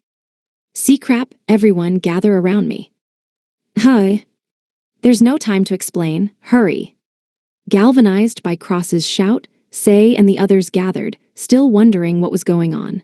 But Cross had no time to explain. He simply set up a barrier around all of them. He was acting as if they were about to get attacked, and that set Say and the others on edge. In the end, there was no need for an explanation. And that was because the origin of the sound, a torrent of water that filled the entire passageway, bore down on them. 14. GRK. The barrier Cross set up creaked under the pressure of the flowing water. The dome was 5 meters in radius. The small space secured by the barrier was the only safe spot in the entire passageway right now. Say was reminded of an underwater tunnel he traveled through once on vacation back in Japan. I wonder if traveling through a tunnel in rapid waters would look like this? Say thought, rather inappropriately. It wasn't as if he were feeling relaxed, like he had the leeway for those thoughts. In fact, it was the opposite. The danger forced upon him was so sudden that all his thoughts were in chaos, but that was only natural. Right now, everything outside of where he was currently buried under a torrent of water. If they'd been caught in that, they'd surely have been dashed upon the rocky walls, and the hero party would probably have met their end trapped under the water, unable to breathe. The force of the water itself was also unmatched. Cross barrier bent, and cracks formed on it. "Hey, what's the meaning of this? Weren't the devil folk not supposed to get in here?" Gantz sounded like he was panicking. "It looks like Peto's prediction was wrong. Gah, he's clearly already forced his way through the barrier." Cross responded in an equally strained voice. This water wasn't natural. It was a spell cast by someone with clear hostility, most likely Mercurius, which meant that Mercurius himself was here. But luckily, that also meant that this torrent wouldn't continue on forever. As long as they managed to bear with the onslaught for some time, it would most likely stop. But lasting through that time would be a difficult feat. Cross was one of the foremost heaven arts practitioners in the world, but there was nothing he could do about the absolute level difference. Cross was currently level 105, and he could use the strongest heaven arts and magic in the world. But he was trying to oppose a fearsome devilfolk soldier whose level was 300. He wasn't someone Cross could stand against on his own. Eventually, Cross barrier shattered, but that was when Virgo raised her hand. Vindemiatrix. The torrent of water simply vanished along with Virgo's declaration. She had used an advanced skill that dispersed all the mana in a designated area. Its effect of dispersing mana worked on any and all magic, and it was capable of dealing irreparable damage if cast on beings who maintained their body with mana. Unaware of the dumbfounded stare Cross was giving her, Virgo made all the water vanish. Right now, that was, no way, but that was definitely mana dispersal. It's an ability only available to the goddess and her trusted custodians of the world. Hi. And Miss Virgo, just who are you? Virgo's eyes opened wide after Cross started spewing all those unfamiliar things. Even if he asked her about the world's custodians, Virgo had never been aware of them and had no knowledge pertaining to them. The ability she just used was something her grandmother had taught her when she was young for self-defense, saying, "Against devil folk, this'll mean instant death." While she felt like it would be overkill for just self-defense, that was still all Virgo thought of the skill. But that wasn't actually the case. The skill was only available to a select few. At the very least, it wasn't available to most of humanity. Of course it wasn't. Originally, it had only been available to the clan of people that the goddess trusted and supported to manage the world. It was a divine ability that was only taught to the direct descendants of Aeneas, the first human. In the world today, there were only 4 people who could use it. One was, of course, the goddess. One was Parthenos, who had once served the goddess. Then there was the master Parthenos currently served, Lufas Mafahal. Lastly was Parthenos' successor, Virgo. The ability to disperse mana without question. In a world rife with mana like Mizgar's, it was an unparalleled ability, a godly miracle worthy of being claimed as cheating. Since all magic was comprised of mana, using this skill would easily invalidate any spell. The mana engines that Megrez had invented would all cease to work, and if used on the devil folk, they would be dealt massive damage. On top of that, the damage would never heal, since they were created of mana itself. Things like level gaps meant nothing in the face of this skill. While Virgo might not be able to erase all of a spell if there was too much mana in it, her skill would always have some effect. In other words, this skill would always work, even against an opponent of level 1000. Huh? Who? I'm just a normal heaven-winged girl who's been living in the forest until recently. Cross must have thought that Virgo was messing with him with that response. He shouted, clearly upset, and grabbed her shoulder. Normal? Normal? As if no normal heaven-winged would be able to disperse mana itself. Even the Sky King wouldn't be able to. Isla. Apparently Cross was the type to be calm and rational normally, but panic and act rashly as soon he was met with something beyond his understanding. But the sight of a grown elf grabbing at and hounding a heaven-winged girl with bloodshot eyes did not look good. Thinking that he'd gone too far, Say hurried to peel Cross off of Virgo and get between them. What do you think you're doing, Cross? Now's not the time for that. We don't know when the next attack will come. But. Don't but me. Right now we need to decide on whether we need to stop the person who assaulted us with this spell or climb the mountain. Say was right. Now wasn't the time to be interrogating friends. Their plans had gone completely pear-shaped, and everything they'd assumed had been proven wrong. They'd climbed this mountain under the assumption that the 7 luminaries wouldn't be able to get in themselves, but disastrously, Mercurius had managed to get in before them. This meant that while they had managed to survive the first blow, the second would be coming at any moment. They would all have to choose. Should they retreat for now or proceed while fully aware of the risks? The kid's right. Whether we go forward or turn back, we need to make a decision soon. I agree with Gantz. Let's hurry up and keep going. No, I think we should go back. As we are now, the enemy can just attack all they like with magic, and we'll never even see him. If we keep letting him target us like this, we'll be wiped out. Gantz and Jean, who had the most travel experience in the whole group, agreed with Say, but their opinions were the complete opposite. Jean wanted to move forward, while Gantz wanted to turn back. It's times like these I'm reminded that they really are a mercenary and an adventurer.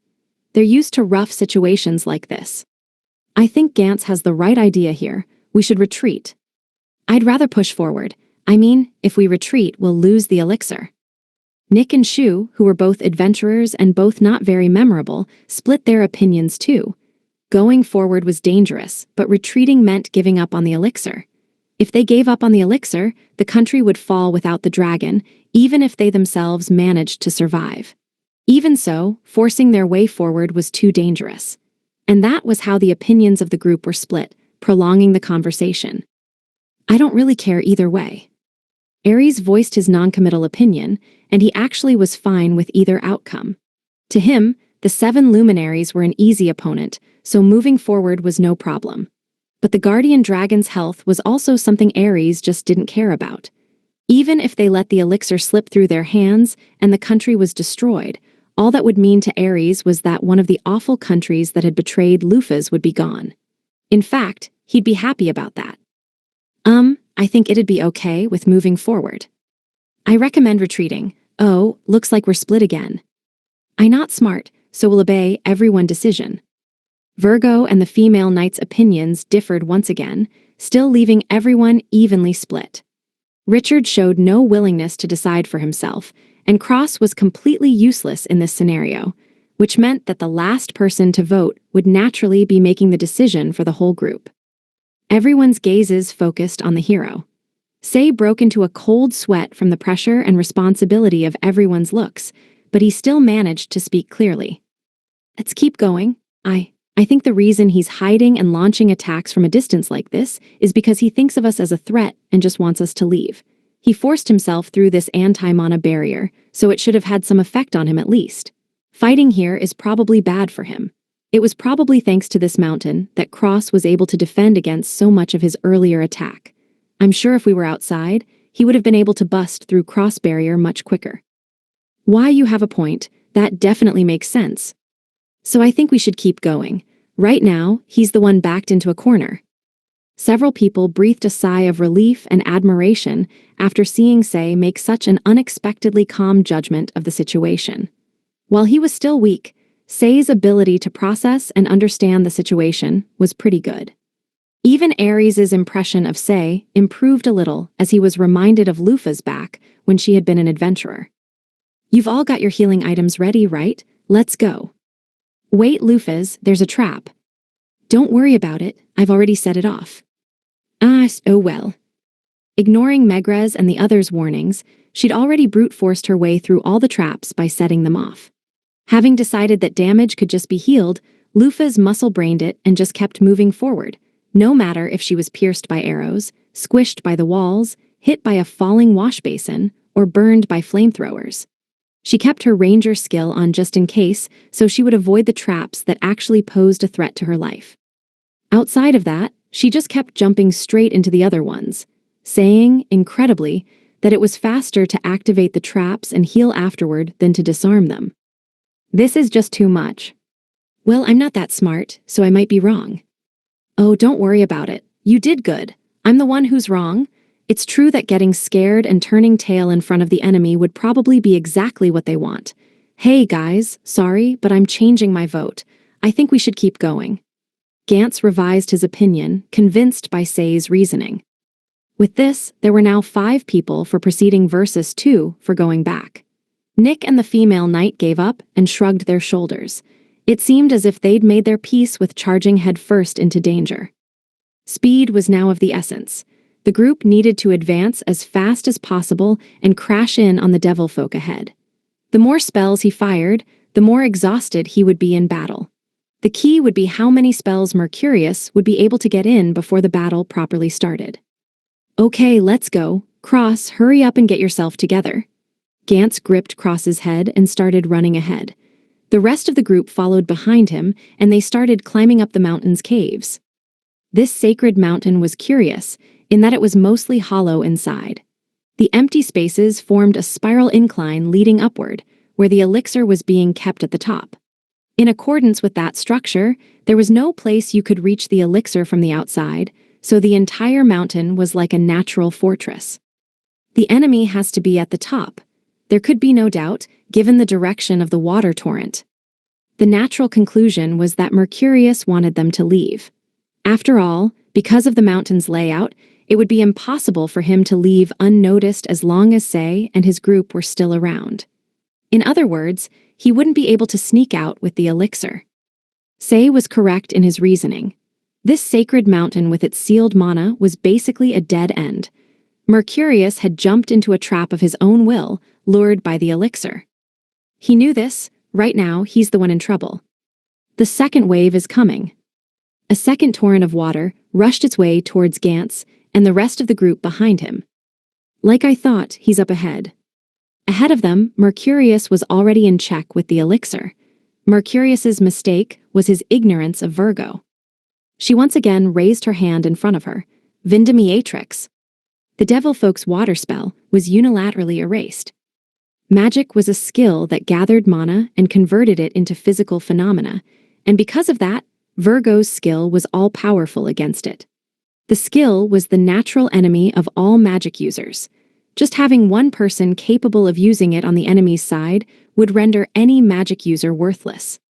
Seeing the water disappear, Jean whistled in appreciation, and he gave heartfelt praise to Virgo's efforts. That's amazing, Missy. I guess powerful people pop up in the most unexpected places, don't they? No, I'm not that strong. Don't be so modest. Believe in yourself. I'm telling you, you're plenty strong. The hero's party continued up the slope and eventually reached the top, the room where the elixir was stored. In front of the room was the pitiful wreckage of a golem that had probably been the elixir's guardian. Sei and the others had most likely been meant to fight this thing originally. and they also knew who had done this already. Looking up from the wreckage, Say and the rest saw a devilfolk man holding a small bottle, glaring at the heroes with a dangerous look. Looks like we managed to corner him. Now all we need to do is beat him. Say and the rest of the group readied their weapons, fully prepared for what was to come. 15. Ares sunk into thought. About what time would be right for me to intervene in this fight? Maybe I shouldn't intervene at all. It would be easy for Ares to take care of Mercurius here. No matter how much the attribute matchup favored the other side, the gap between them was more than just hard to fill, since Ares more than doubled Mercurius's level. It went way past mere advantage and disadvantage all the way to Ares being able to use brute force to defeat Mercurius pretty much however he wanted. In the past, Ares had a hard time against Levia, a water golem. But without something that absurd, the level gap would be impossible to close. Levia was made out of an entire lake's worth of mana-filled water, and mana had the effect of enhancing things, living or not, like with level-ups. Fundamentally, golems could not be imbued with mana, since creating them with matter made from magic meant that whatever had been created would eventually disperse and return to its natural form.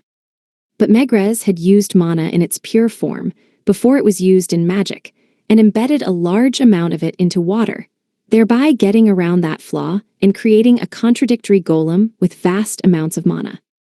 I don't like him, but I have to give him credit for that. He deserves his title. Back to the subject at hand, Ares could claim victory over Mercurius without much effort. He'd probably be a little more difficult than other members of the Seven Luminaries, but that was it. All the attribute matchup managed to achieve was making Mercurius a little tougher and more annoying. Ares's victory was still assured. But Ares still had to think, if I intervene, will that be good for Virgo? Any other member of the 12 heavenly stars would probably have intervened without a second thought. They wouldn't have cared if their disguises had been broken. They'd have jumped at the chance to eliminate a member of the Seven Luminaries, and that would have been correct. Virgo was even with the Seven Luminaries in level, so she wasn't guaranteed to win. There wasn't really any need to bother risking it. Ares could just take care of the whole thing, and that would be correct. But Ares empathized with Virgo. Ares was different from the rest of the 12 heavenly stars. The rest of them were strong by birth. Libra was the strongest golem. Aegacaros was the king of all demons in hell. Karkinos was the pinnacle of all shelled monsters of the sea, and Scorpius was the queen of all scorpions. Parthenos had been the chiefess of a clan that served the goddess. The other 12 heavenly stars were things like the queen of the fairies or the son of the goddess. None of them would lose in strength to even the strongest of all monsters. The 12 heavenly stars, except for Ares, were a mighty group consisting of all the strongest class of elite beings gathered from every corner of the world. Normally, all of them would have been legends in the areas they resided in, shouldering the balance of the world and spreading fear to the rest of it. If Lufas hadn't gathered them all under her banner, they'd probably be enemies vying for supremacy among themselves.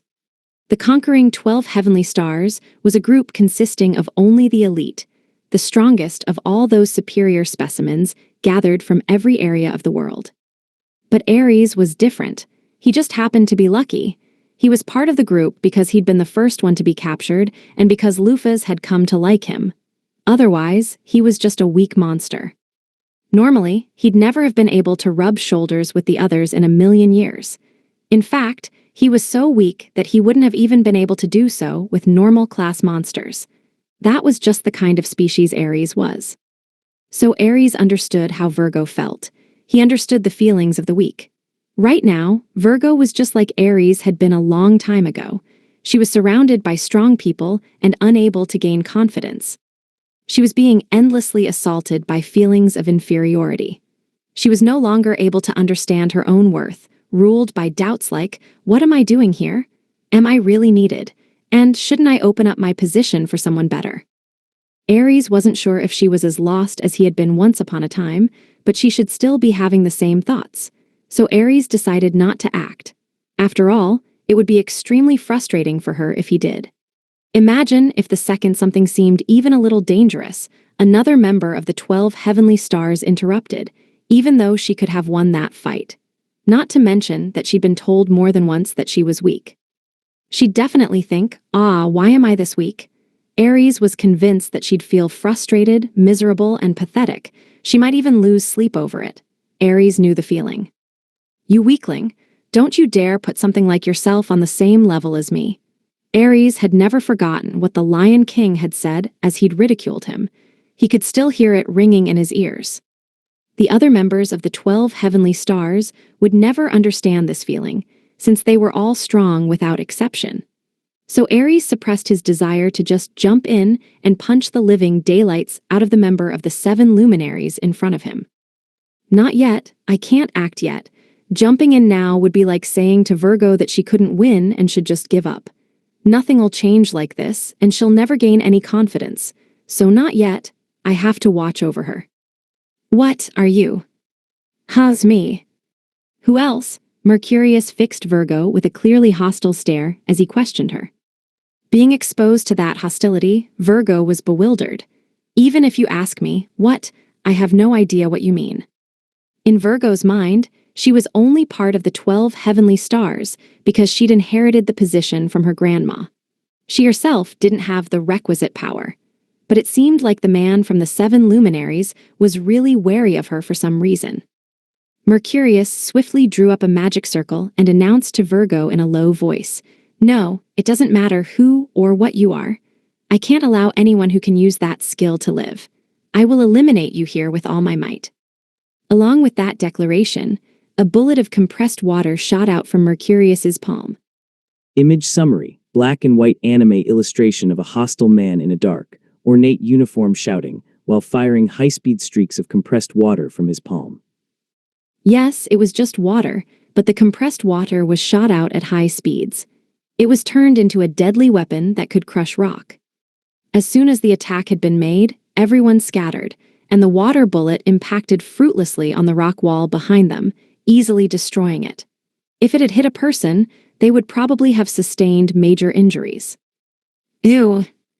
Gantz was the first one to take action. He swung his giant war axe, which was one of the gifts from the grave that he'd gotten from the king on the day of their departure. It had no special effect. It was simply heavy and powerful, but it suited Gantz very well. It had more power behind it than any of the other axes Gantz had to make do with by employing every trick in his book. As a testament to its power, it cleaved straight through Mercurius and continued to destroy the floor as well, raising up a cloud of dust. But such an attack wasn't enough to change Mercurius's expression even a little. Useless, such an attack will never work on me. I bet. But it'll take a little while for your body to go back to normal, won't it? The attack won't work, it won't do any damage. Yeah, I get that, you're right, but so what? Gantz wore a bestial smile as he swung his axe more, cutting Mercurius into slivers. His goal was never to hurt Mercurius. Gantz already knew from Peto that physical attacks wouldn't deal any damage, which meant that the only way to finish the battle was through magic. Gantz understood that his role in this fight would be to go out in front and disrupt the enemy in any way possible. Mercurius's slashed body wriggled, and tentacles made of water shot towards Gantz. The tips of the tentacles were sharp and pointed, and it was obvious that they would be able to pierce through any normal armor. Gantz's bestial smile only deepened, and instead of dodging, he only increased his efforts. As a result, all the tentacles pierced him, but Gantz's trained muscles managed to stop them. The water tentacles didn't reach anything important. Too weak, huh? Gantz swung his axe again, cutting through Mercurius. Normally, Mercurius' attack would have pierced straight through Gantz. He really was weakened. While it wasn't easy, Mercurius had been weakened enough that Gantz's defenses could prevent any real damage. Even so, Mercurius was still one of the 7 luminaries. He was at least comparable even in simple physical strength. Mercurius's arm flexed like a whip and sent Gantz flying. But the adventurers Jean and Nick stepped in to take Gantz's place, almost as if they had simply switched out. "Let's go, Nick. Don't give him space to use magic." "I know." The cooperation between the 2 former adventurers who had been in a party together was smooth like butter. While Lufas had claimed that Jean and Nick were weak and unneeded, they were still some of the most skilled adventurers in the world. Jean's sword and Nick's short sword tore Mercurius apart, giving him no time to cast magic. Shu continuously provided support fire with his bow from behind. By aiming at Mercurious's fingers, he prevented the devilfolk from being able to draw any magic circles. They didn't have to think about winning. Their job this time wasn't to clinch victory, after all. All they needed to do was buy time until their friends could defeat the enemy. That was the job of the entire front line in this battle. "Don't underestimate me. You fools don't even know your own place." Mercurius sounded annoyed as he launched a tentacle at Virgo. But the attack never reached her. It was interrupted by a large armored man, Richard, who took the attack instead. The attack did manage to inflict damage, enough to go through the man's armor, but it wasn't lethal. As long as it wasn't lethal, Virgo could just heal them up with heaven arts. And Virgo was frighteningly fast. Gantz was already fully healed, as was Richard, even though he'd just taken a hit. "So irritating," Mercurius yelled, punching Jean in the gut. Just one strike broke his ribs, and blood spilled from Jean's mouth. Mercurius went further, kicking Nick away and getting both adventurers away from him. Using that opening, he cast a motionless spell. Completely skipping the usually necessary magic circle, he instantly ripped out blades of water that flew throughout the room. However, Mercurius's spell that had been cast without any requisite motion didn't have much power to it. Virgo put up a barrier and easily defended against it. All that been accomplished was that Mercurius had found out that wouldn't be enough to finish the fight at all. "Yalla!" Say kicked off and jumped in, swiping with his sword. He wasn't to be underestimated. It wasn't just a physical attack. With the chosen class, Say's skills exercised unexpected effects. Magic Break was one of them, a skill only available to the hero, Say. Its effect was to damage the opponent's SB instead of HP. It was a backline killer, and also contained a limited ability to disperse mana. In other words, it allowed Say's physical attack to deal real damage to Mercurius. Warriors also had a similar skill in their tree, but only Chosen obtained the skill this early. However, Mercurius wasn't the type to just take the blow. He immediately solidified his body, changing it to ice. Then, using his hardened arm, Mercurius stopped Say's attack and kicked his jaw as a counter. Goofs! Say flew backward, his body drawing an arc in the air. But right afterward, a blade of light came flying at Mercurius. It was a slash of light from Virgo's blade. Even though Mercurius managed to dodge in the moment, Virgo was right there after he did so, having closed in using low-altitude flight. Virgo's sword flashed. Her sword made contact with Mercurius, and his expression changed. "GKK, Og." It worked. Virgo's attack had some real effect, but her lack of battle experience worked against her as she let down her guard. Mercurius instantly changed his focus to Virgo and swung his fist. He aimed for her neck. Having decided that it would be dangerous to not kill her in one blow, Mercurius bet it all on an instant kill. With perfect timing, the ground shook wildly, throwing off his stance and his aim. As a result, Mercurius missed his opportunity, and Virgo saw the chance to close in a second time and shave away at Mercurius with her sword. That just now, it was that black-clad one. Just who is that man in all black? Mercurius could tell that the one who'd caused the quake was the mysterious man in all black. The man stayed silent and acted as if he had completely ignored Mercurius's gaze, but that was even more disturbing. The situation wasn't good for Mercurius. He had no choice but to admit that. "I understand now. I made a mistake. I feared the revival of the guardian dragon with this elixir and made the mistake of coming to this mountain. I knew about the barrier and that I'd be weakened within it, but even so, I figured I could use the structure of the mountain to wash the heroes away with my magic. Even if I didn't, I should have at least been able to put them on alert enough to retreat. How rash could I have been? It was my miscalculation. I never expected them to have someone who could neutralize magic. Still, I thought I could win. I was confident I could come out on top against the heroes, even though I was weakened. But that woman named Virgo, she's way too much trouble. Because of her, any damage I deal will just be healed, and if I show even the slightest opening, she'll come in swinging." The thought of defeat rose in Mercurius' mind, along with a real sense of impending inevitability. "No, I won't lose," Mercurius shouted, encouraging himself before turning his whole body into a blade and attacking the heroes. Right, I can't afford to lose. Even if this body is nothing but the goddess's puppet, I'll never allow myself to just be something that exists to be defeated. No, I'm fine with that, actually. If that's my fate, then there's nothing for it. But we devil folk may just be puppets, but even puppets have something they want to protect. In the back of his mind, Mercurius thought of the girl who'd been his childhood friend, who bore the crown of the moon. He thought of her smile. It was something Mercurius thought of as a treasure, even though he knew it would never be directed at him. 16. While he was being cornered, Mercurius thought back to what had happened before he'd come to this country.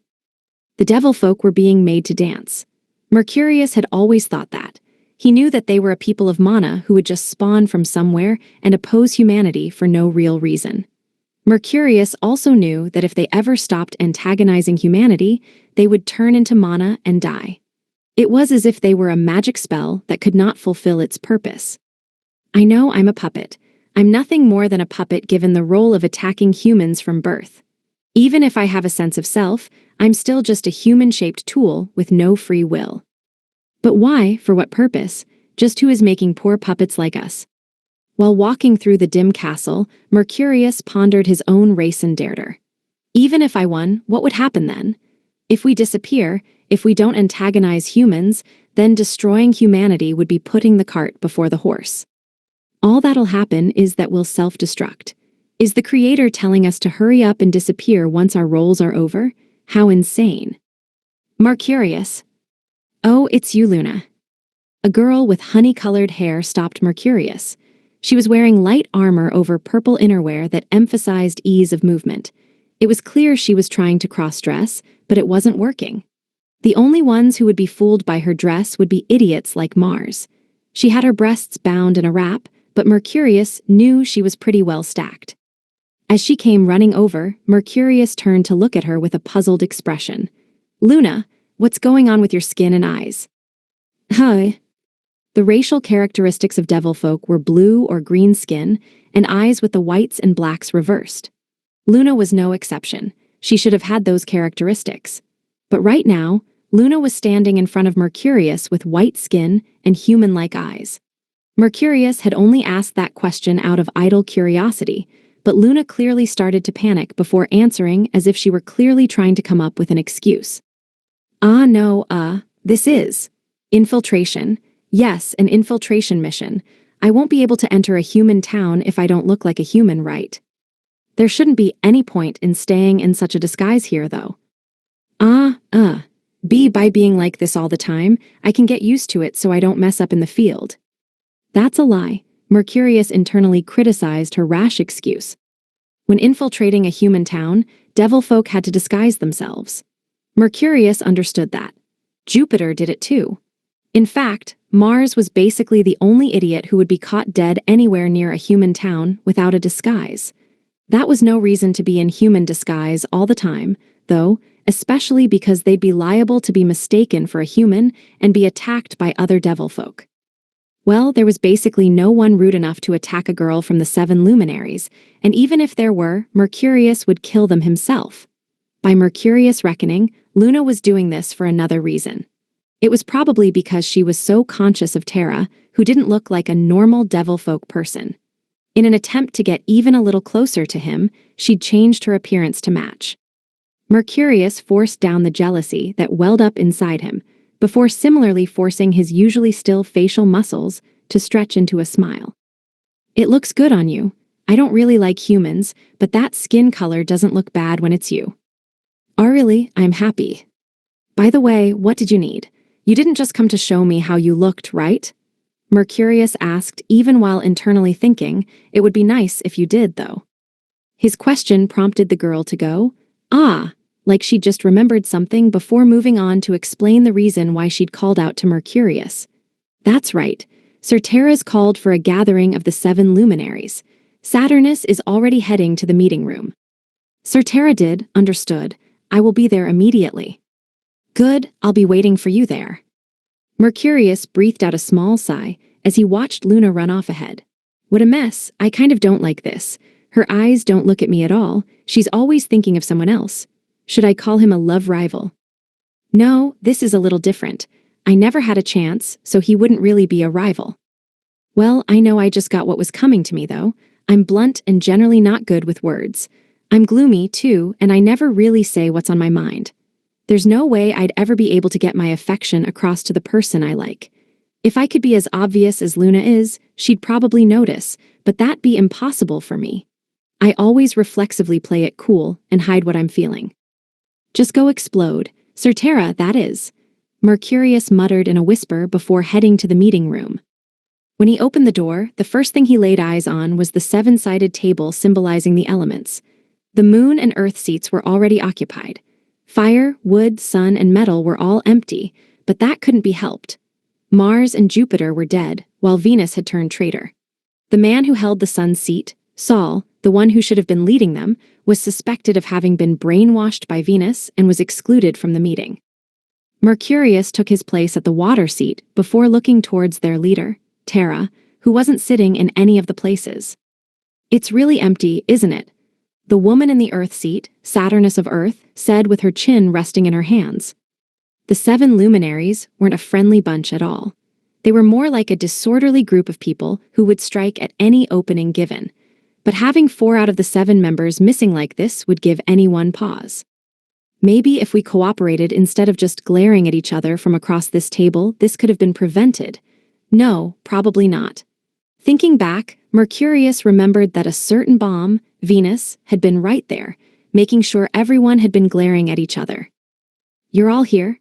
Terra's gaze swept over the table, confirming everyone's presence, though there were only 3 people to confirm. I believe some of you already know, but Venus was a traitor. No, rather than a traitor, I should say that she was never one of us. We have been manipulated by her all this time, resulting in unnecessary losses. Until just recently, a scant few weeks, even, the devil folk had held absolute superiority in their war against humans. The 7 luminaries were certainly fearsome, but it was only while they had members of the 12 heavenly stars on their side, Agacaros and Scorpius and Ares, that they had nothing to fear from anybody or anything other than Bennett Nash. But thinking back on it, that had probably been a trap set by Venus. While they'd been relaxed and overconfident in their superiority, Mars and Jupiter had been erased. As a further blow, they'd lost Agacaros, Ares, and Scorpius. Before they'd noticed, their positions had completely flipped, and the devil folk had been backed into a position where it was doubtful if they could even win against the forces of humanity, let alone Lufas and her lot. At this point, there was no time to be glaring at each other. Terra explained all this to the 3 remaining luminaries, and they listened with serious expressions. We cannot afford any more losses. So from now on, you all are to observe Lufas and her party, but make sure to never make contact with them under any circumstances. Normally, this would be the time to hole up in the castle and see what happened. The humans might once again make enemies of Lufas, and they might destroy each other. Even if they didn't, Bennett Nash and Leon would certainly clash with Lufas, at least. The devil folk were driven by circumstances that wouldn't allow them to do that, though. They were a flawed species that would disappear if they didn't assault humanity. Even if they wanted to cease hostilities, they couldn't. The only thing they could do was avoid Lufas, Bennett Nash, and Leon to the best of their abilities and attack other targets. I'd do that even if you didn't tell me to. There's no way I'd want to fight a monster like her. Anyway, looks like it'll just be some boring routine work, like crushing small villages for a while. Saturnus, attacking non-combatants so much is. You're as stuffy as always, Luna. You know that we're the ones who have to do this, otherwise we'll die? I'm amazed how you can be an assassin like this. Actually, wait a second. What's up with your eyes and skin? This is. Terra cleared his throat to stop Saturnus and Luna's frivolous conversation before resuming the meeting. Although basically, the only thing they did that day was come up with some countermeasures for Lufas and her group. Only things like trying to predict where Lufas currently was or estimating just how much power she held.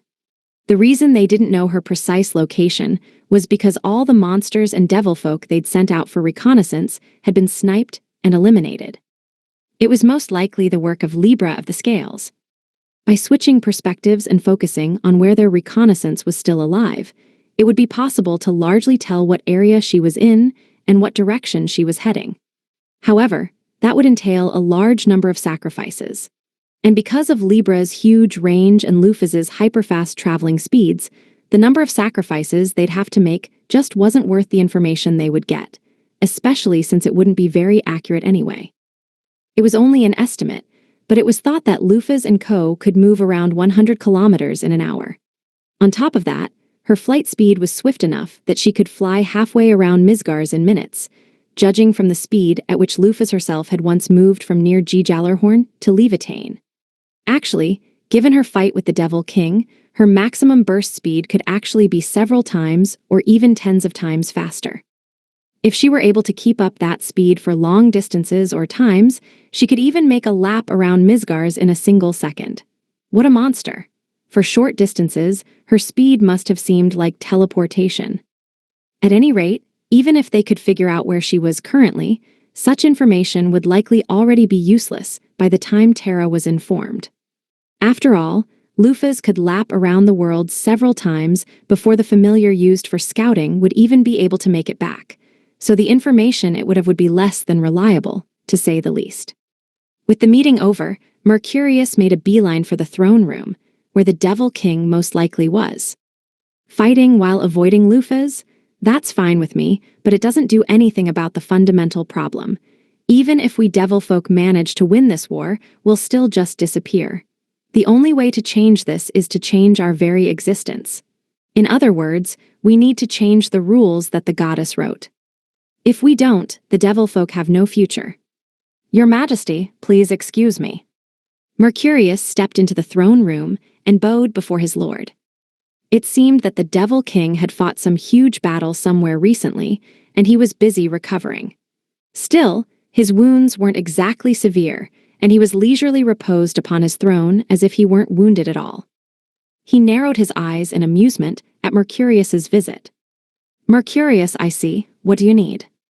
Your Majesty, I beg of you to lend me your power. I will listen. Thank you, I am aware of how rude I am being when I ask you this, but I beg of you to use your key to the heavens, officially titled the GM key, once for us devil folk. The key to the heavens was an item that only appeared in legends, something only a representative of the goddess was allowed to hold.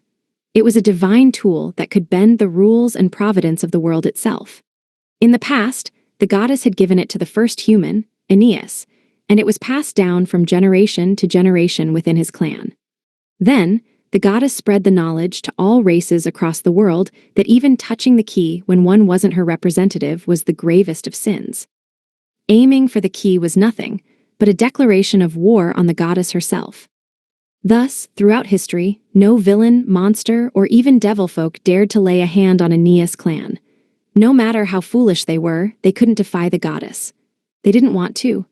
200 years ago, someone appeared who picked a fight with the established order, and that person was Lufus Mafahel.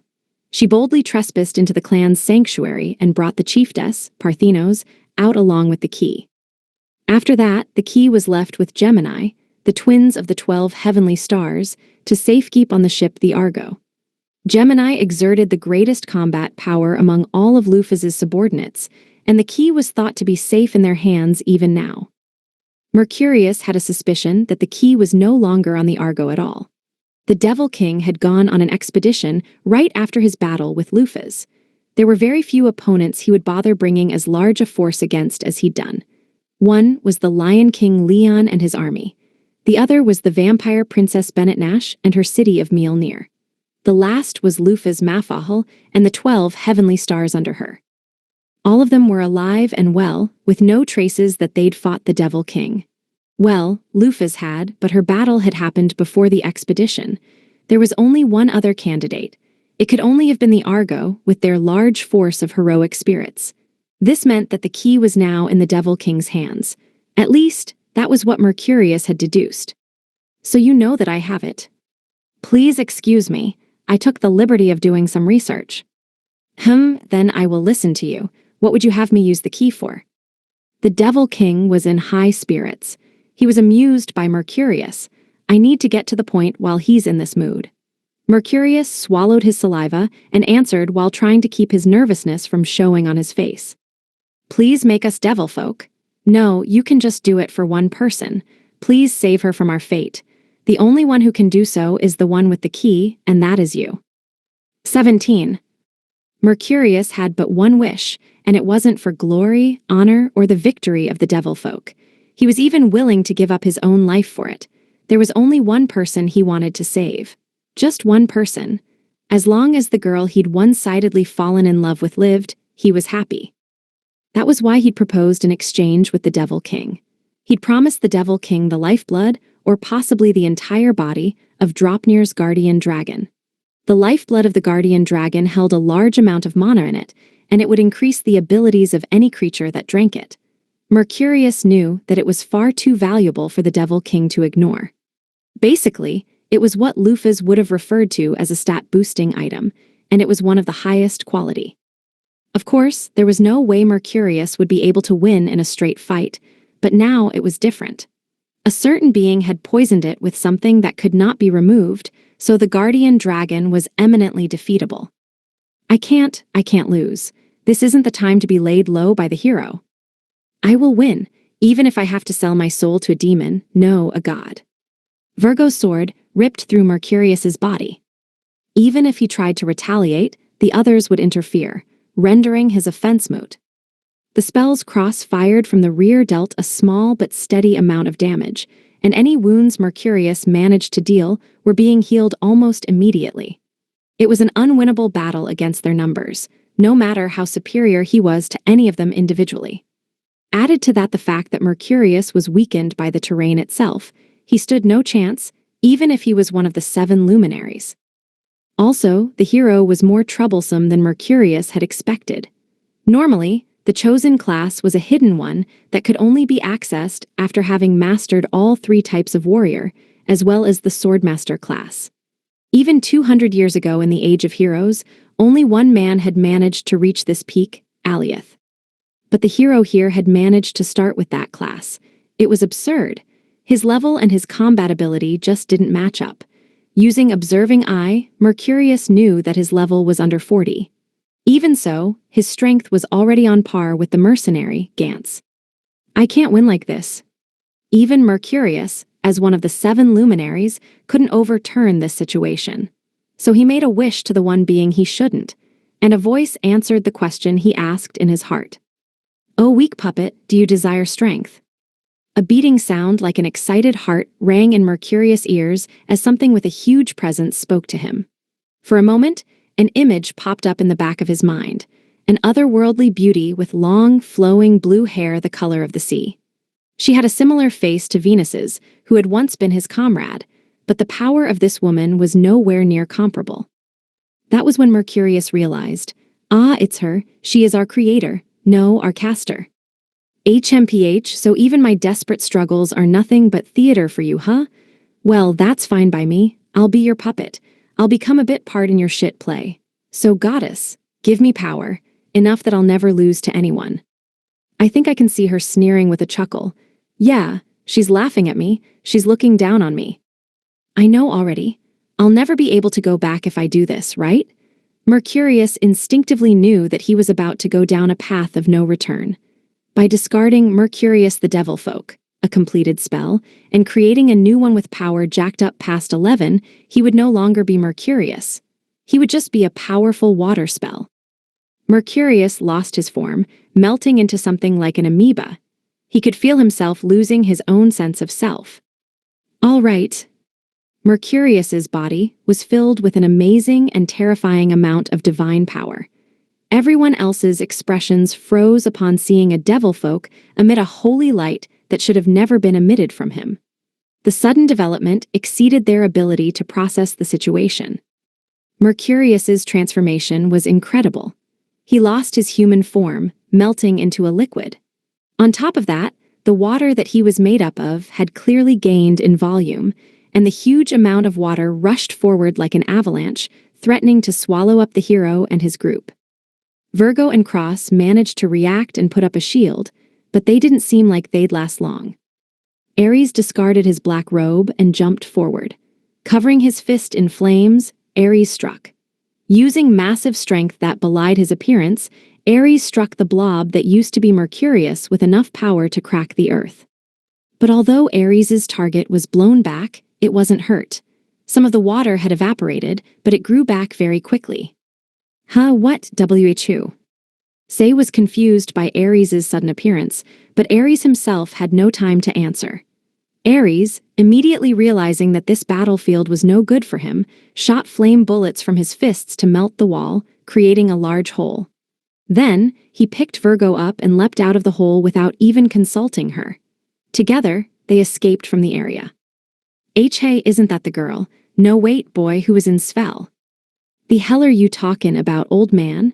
I'm not super sure what's going on, but we gotta make tracks too. This place is dangerous. Gantz was surprised, since he'd seen Ares once, but no one else had any idea what he was talking about. What they did understand was that the girl was clearly a different person than the man in black from the hunting festival, and that she'd probably somehow replaced him. The rest of the group, except for Say, hurried to escape from the hole Ares had opened. Say ran the opposite way, seeming to have noticed something. He ran and picked up a small bottle that fallen to the ground before following the rest out of the hole.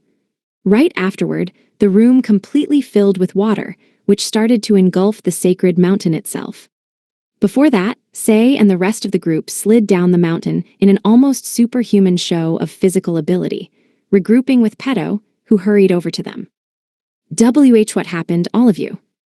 I don't know, Mercurius suddenly transformed. That's Mercurius.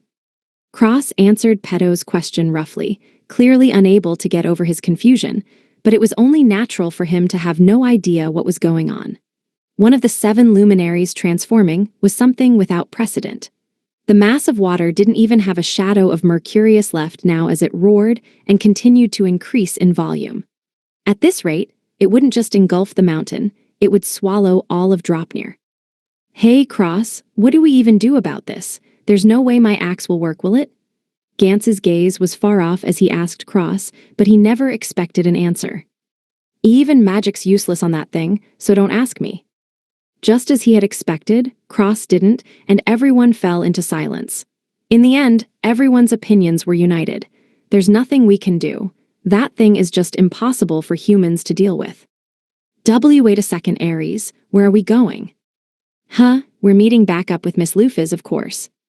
Ares was still carrying Virgo as he jumped through the tops of trees in the forest, trying to get away from Mercurius. At the very least, Ares would never lose to Mercurius, but there was no doubt the current situation was rather troublesome. Ares couldn't discount the improbable happening if he tried to fight while protecting Virgo, so he decided to prioritize the mission given to him by Lufas. He prioritized Virgo's safety. He'd actually wanted to have Virgo fight and win so she could gain some confidence, but now that there was serious danger to her life, he couldn't afford to do that. I need to meet up with Miss Lufas to make sure Virgo's safe. Meet up, but what about everyone else? Well, they'll just have to do their best to run. No, I guess that's impossible. That water is increasing faster than they can run. Then don't we have to go back? Ares didn't really care about some humans who he didn't actually know. To be perfectly honest, he didn't even really care if this country got wiped out or not either. Ares was fundamentally calm and peaceful, and he was one of the easiest to negotiate with among the 12 heavenly stars. But the basis for his motivations were in the following order. 1 Lufas, 2 Lufas, 3 Lufas, 4 Lufas, 5 everything else. On top of that, the everything else category was 80% friends and family. He actually allotted almost no emotional space for anybody outside of that. In the end, Ares was a sheep. He prioritized his herd. Ares was the type to watch the leader make a mistake and do the same thing right afterward anyway. Basically, he just didn't care much about anyone outside his circle. But for all that, he'd be willing to go to the ends of the earth for a person once he warmed up to them. Everyone else is still there. We need to save them. You want me to buy time for them to escape. That much water is gonna be a huge pain. But you can do it, right, Ares? Well, yeah. Then please. Ares was happy to put his life on the line for people in his circle, but in his mind, fighting for anyone outside of that was just a waste of effort. On top of that, the hero was there. And the hero was basically Luphas's enemy. Why do I have to pick this meaningless fight to help the enemy? Ares wondered sincerely. But if I don't do this, Virgo might be hurt emotionally. After a bit of thought, Ares decided to try to maintain Virgo's emotional state. Judging by how they were fighting, the hero will be easy prey. If they show any signs of opposing us, I can just kill them somewhere Virgo won't see. Okay, I'll go back. Image summary: manga panels featuring two winged female characters. The top panel shows one with an open-mouthed, surprised expression, while the bottom panel shows another with a solemn, focused gaze. Ares kicked off a tree and changed direction, turning back to the sacred mountain. He made sure to drop off Virgo at the very edge of the water's attack range. You make sure they get away, Virgo. I'll go play with that thing in the meantime. Okay, got it. Having dropped off Virgo, Ares kicked off the ground, traveling even faster than he had been before. Then, with plenty of momentum, he enveloped himself in fire and tackled the mass of water. Ares pierced through both Mercurius and the mountain itself, coming out again on the other side. Then, he turned around and charged in a second time. Once again, he went straight through and came out the other side, evaporating any water in his path. But right after, the water filled back in. There was looking to be no end to this battle. It seemed to be converting nearby mana into water to add to its mass, so burning it would effectively do nothing if something wasn't done about the mana in the area as well. Well then, it looks like I'll just have to try some stuff out. Ares once again charged in, but this time he swung his fist up towards the sky. The shockwave generated huge winds, forming a tornado that launched Mercurius upward into the air. Ares jumped after it, slamming several dozen kicks wreathed in fire into it in a single second. Ares continued to kick, punch, and tackle through Mercurius, all the while using trees and boulders as platforms to jump off of, continuing to attack the blob of water faster than it could fall. From the outside, it looked like a bullet of rainbow-colored flame was zooming around freely, showering a huge water monster with blows. Dodging a tentacle of water that was launched at him, Ares shot fire from his hands like a vernier thruster to accelerate in the air. He closed the gap between them. Then, Ares put his all into a single kick. The resultant shockwave sent Mercurius flying. As soon as that happened, Ares wasted no time in stretching out his arms. Hala! Ares shot out a hail of fire bullets. He fired, and fired some more. The plan was to see if it was possible to evaporate the water faster than it regenerated, or maybe even completely disintegrate it. The bullets of fire Ares shot carved out chunks of Mercurius over and over, the evaporated water returning to mana once it could no longer maintain its shape. The mass of water, which was bigger than the mountain, visibly shrank until it was eventually about the size of the original Mercurius. It didn't matter to Ares how big Mercurius had got. After all, Ares' attacks all inflicted percent damage. It worked equally well on all things, no matter what they were. Mesarthim. Ares raised both hands, generating a giant ball of fire. This fire was the source of Ares' percentile damage and his special ability. Its effect was to deal percentile damage to any enemy touching it, which meant that long, drawn-out battles were in Ares' favor. Ares threw the ball of fire, enveloping Mercurius with it. If Luphas were watching, she may have retorted, "I told you, it's not that kind of skill." "Oog, oog," Mercurius screamed his death throes as his body disappeared. As long as the flames didn't disappear, he would continue to burn forever. It was probably hell for him. By continuously dealing percentile damage, the opponent would eventually be left at 1 HP, which wouldn't be able to be taken away by percentages. The flames that continued to burn Mercurius were basically an attack that would continuously apply percentile damage as long as it wasn't extinguished. It was much scarier than any normal amount of fixed damage. Eventually, Mercurius was shrunk to a tiny fragment of water, his HP obviously at 1. Ares shot a single flame bullet, evaporating the last bit of water and completely obliterating Mercurius. Normally, that would have been the end. Mercurius had been completely evaporated, so there was no way for the fight to continue. Yeah, I figured this would happen. But Mercurius was no longer normal. The surrounding mana once again started to change into water, and Ares scratched his cheek, wondering what to do. 18. Ares's face scrunched up in consternation as he looked at the increasing amount of water. If the mana would always just turn back into water, no matter how much he punched or burned it, then there was nothing he could do. Death for the devil folk should have happened when they were no longer able to maintain their bodies made out of mana. Just like a magic spell, they would disperse back into mana, losing physical shape, but it wasn't as if they disappeared. They'd only turned back into mana, and that mana would be there always. Right now, Mercurius had turned into a monster that would literally never permanently die, no matter how many times he was killed. No matter how many times his body was utterly destroyed and turned to mana, the same mana would always form right back up. Ares had no way to erase the mana itself. He was stuck. Ares would never lose this fight. That was how big the gap between the two combatants was, but it was nigh impossible for Ares to actually defeat Mercurius for good. As far as Ares knew, there were only 3 people capable of doing such a thing. The first was his lord and master, Lufas Mafahal. She would be able to gather all the mana that used to be Mercurius before it formed up again and change it into a golden apple. The next was Agacaros. He'd be able to use all the mana that used to be Mercurius for an illusion. In other words, he'd use the mana for a different purpose before Mercurius reformed. The last was Parthenos. She'd be able to use her skill Vindemiatrix to erase the mana itself.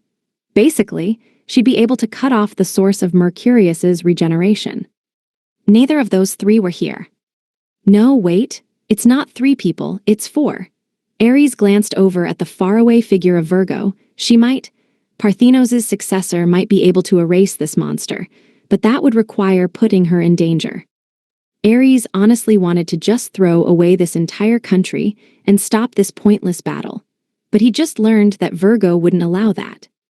It looks like she'll have to be the main force in killing him, and I'll just have to support her as best I can. Strangely enough, it was looking like Ares would be able to follow Lufas's order to support Virgo after all. Vindemiatrix.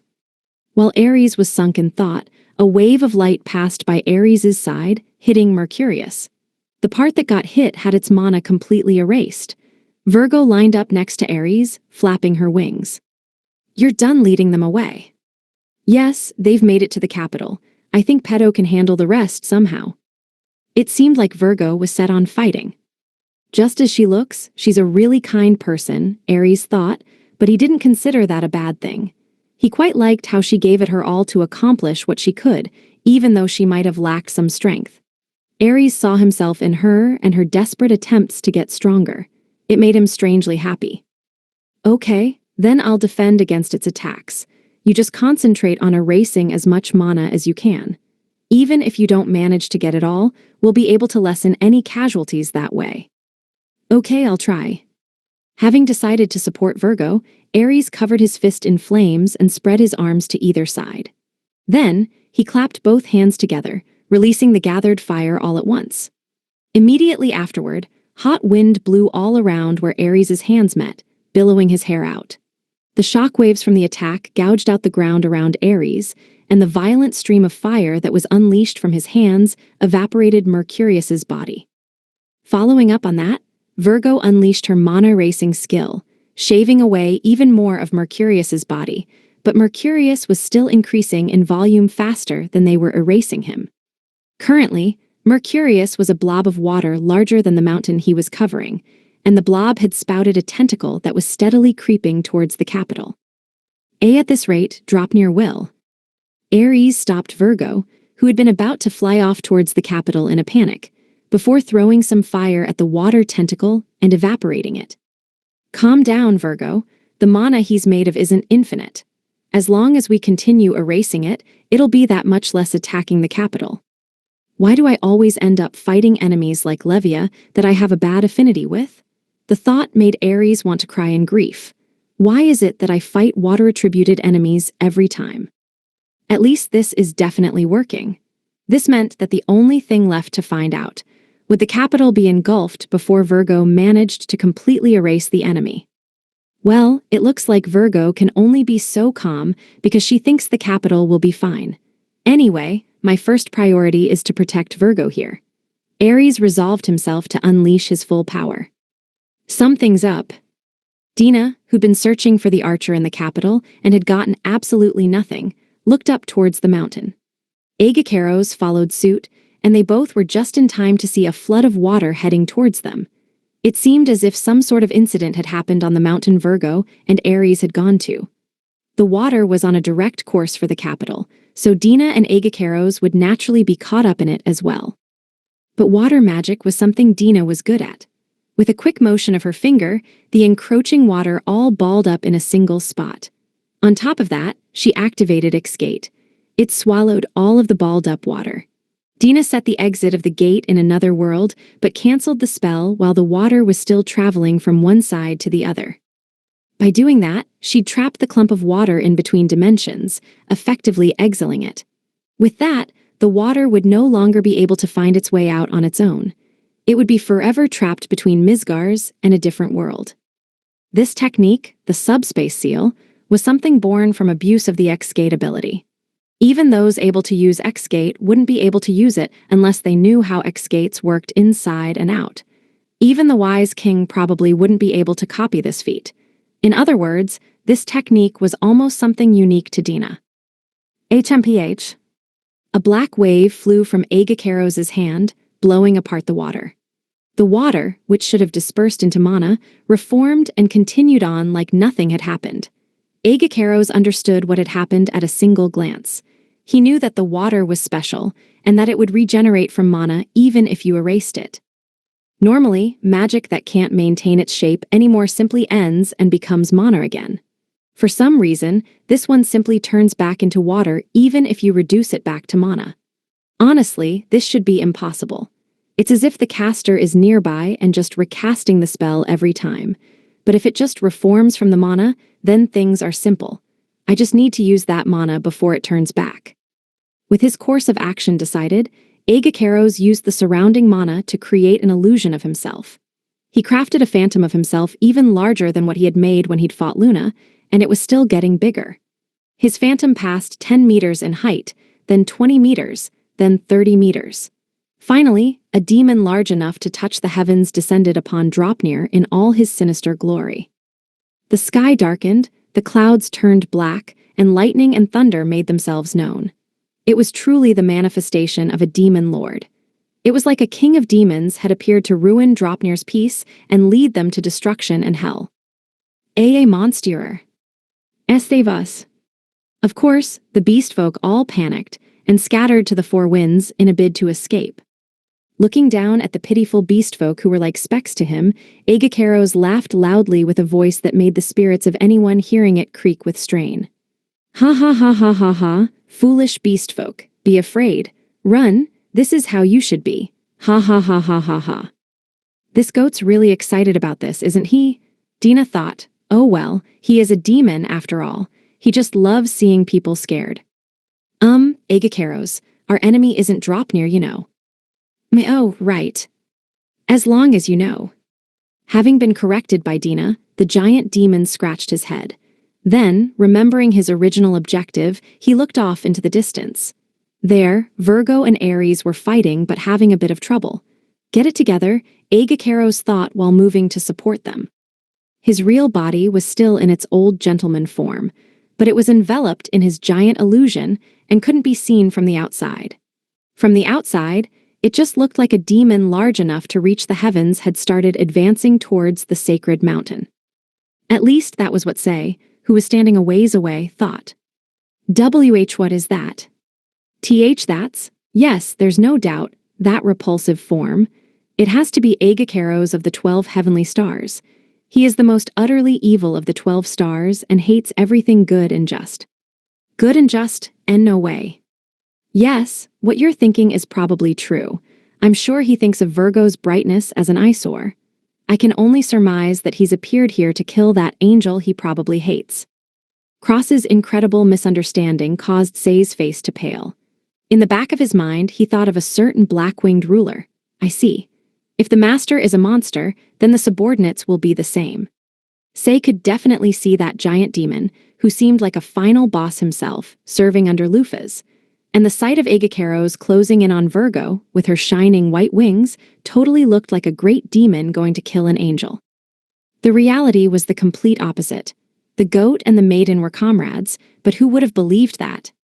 The confusion and chaos only continued to accelerate, and a pillar of fire erupted from the mountain, revealing a giant monster that equaled Agakeros in size. It was a giant sheep wreathed in shining, rainbow-colored flame. It was one of the conquering 12 heavenly stars, Aries.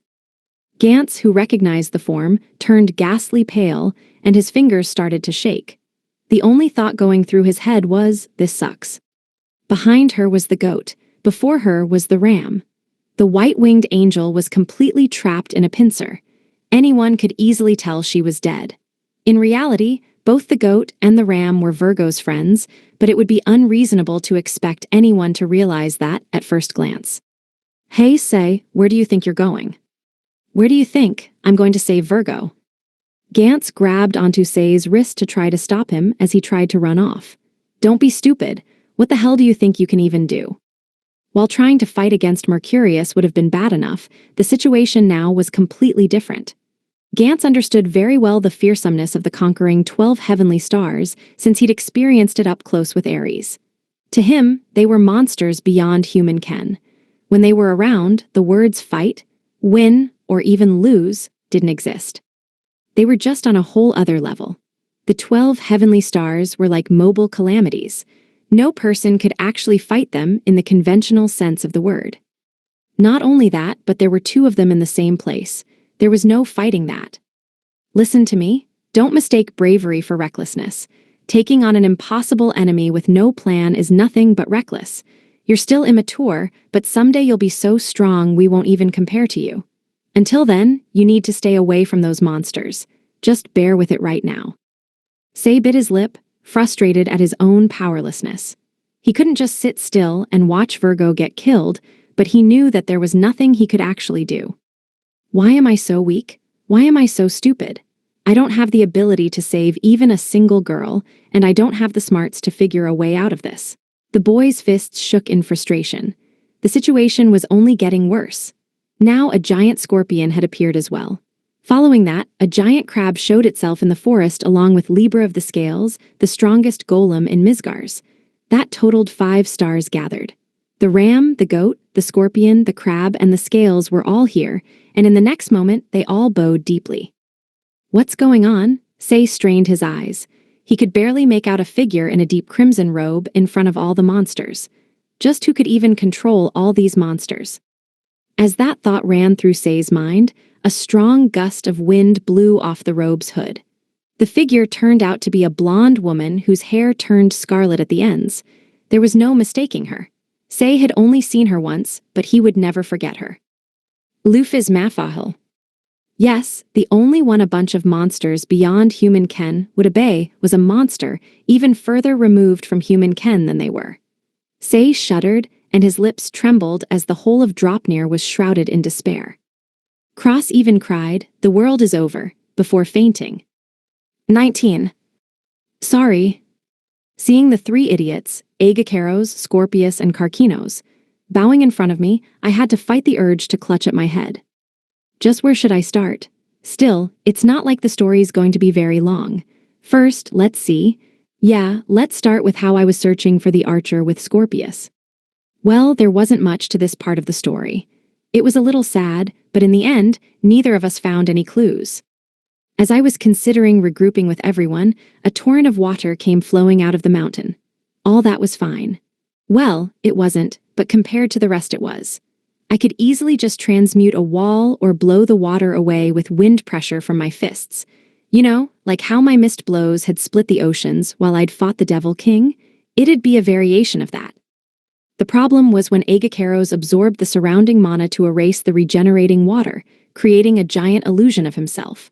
On top of that, Ares followed suit. Seeing that, Scorpius meaninglessly did the same out of some sense of rivalry or something, and Karkinos also joined in. When I tried asking them why they'd done such a thing, the answer that came back was that It just kinda seemed like the thing to do. I reflexively punched Karkinos hard. As a result, we were now in this disastrous situation, with a giant crab, scorpion, goat, and ram having appeared in Dropnir. In a panic, I went as fast as I could to scold these idiots. Seriously, what the hell do I do? I mean, look at how completely terrified the beast folk of Dropnir are. Agacaros had meaninglessly changed the weather, and now what had once been a nice sunny day was ruined, marred by dark, sinister clouds. This was just a small detail, but it had been the effect of the moon elemental spell, Moonlit Night. In the game, its effect was to switch day to night and vice versa. Xgate Online had 6 stages of light in its day-night cycle, which was linked with real time. Those stages were early morning, noon, evening, night, and midnight. Depending on the stage of time, events and spawning-type monsters differed, or the spawn points of the monsters themselves would change location instead of the monsters spawned. For example, monsters who were active during the day and slept during the night in lore would all disappear from grasslands and forests during the night end of the cycle and instead start appearing in caves. By the way, the monsters that did tended to start off battle in a sleeping state, so there was merit for those who logged in during the night, since it made hunting easier. Also, there was one race among the players that was very affected by this cycle. Of course, they were the nobles of the night, vampires. They were a really extreme race that would be stupidly strong if you logged in to play at night, but during the morning and noon times, they'd take a huge stat debuff. It was only a matter of course that the devs were flooded with requests saying, "Do something about this shit system." That was only natural. Even if the character was a vampire, the players weren't. Some people held the opinion that the people who'd chosen to become vampires were at fault, but this affected other players who could only log in during specific times of the day too. There were people who could only log in during the day or during the night due to real-life circumstances. So, the devs were forced to add spells and items that could invert day and night in the next patch. Of course, these effects didn't truly change the time in-game. If they'd done that, the entire game would have been thrown into confusion by all the players changing the time of day left and right. Plus, the load on the server would have also been huge. It didn't actually change day to night or vice versa. It only allowed the player to gain the effects of said time. For example, if used during the day, then monsters that only appeared at night would start spawning in the area, and vampires would also no longer be debuffed, among other things. Although, recently, my game knowledge has been really unreliable. I even start wondering whether what I'm saying is strange or not while I'm saying it. I mean, like, would this really be possible from a game as ridiculous as that? Anyway, I got off topic. It's a bad habit of mine to just go off forever on a tangent once I think of it. At any rate, my point was that the spell didn't actually switch night into day and vice versa originally. But of course, in-game systems like that wouldn't apply here. Agacaros had seriously managed to turn the area into night, with the sky wrapped in darkness as if it were the end of the world. Wait a second. What the hell is going on with this planet's rotation? Switching day and night in an instant would mean fast-forwarding the rotation of the planet, but wouldn't changing the rotational speed of the planet be really bad? Also, since the law of inertia applies to a planet's spin, won't it be that way forever once it's been changed? Taking Earth as an example, there was a theory that there used to be only 5 hours in a day. The Earth gradually slowed down, though, and now there were 24 hours in a day. The theory posited that in the future, the day might be even longer. Whoops, I derailed again. Anyway. This world really didn't adhere to the laws of physics at all.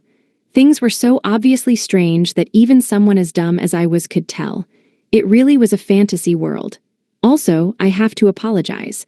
I said that it wouldn't be that long, but that was a lie. This has gotten pretty long. All of you are so hopeless. Libra, why are you bowing too? I asked while putting the hood of my robe back on, which had gotten blown off by the wind. I was only scolding the 3 idiots who turned giant, not Libra, but for some reason she was also bowing her head. I'd had to ask.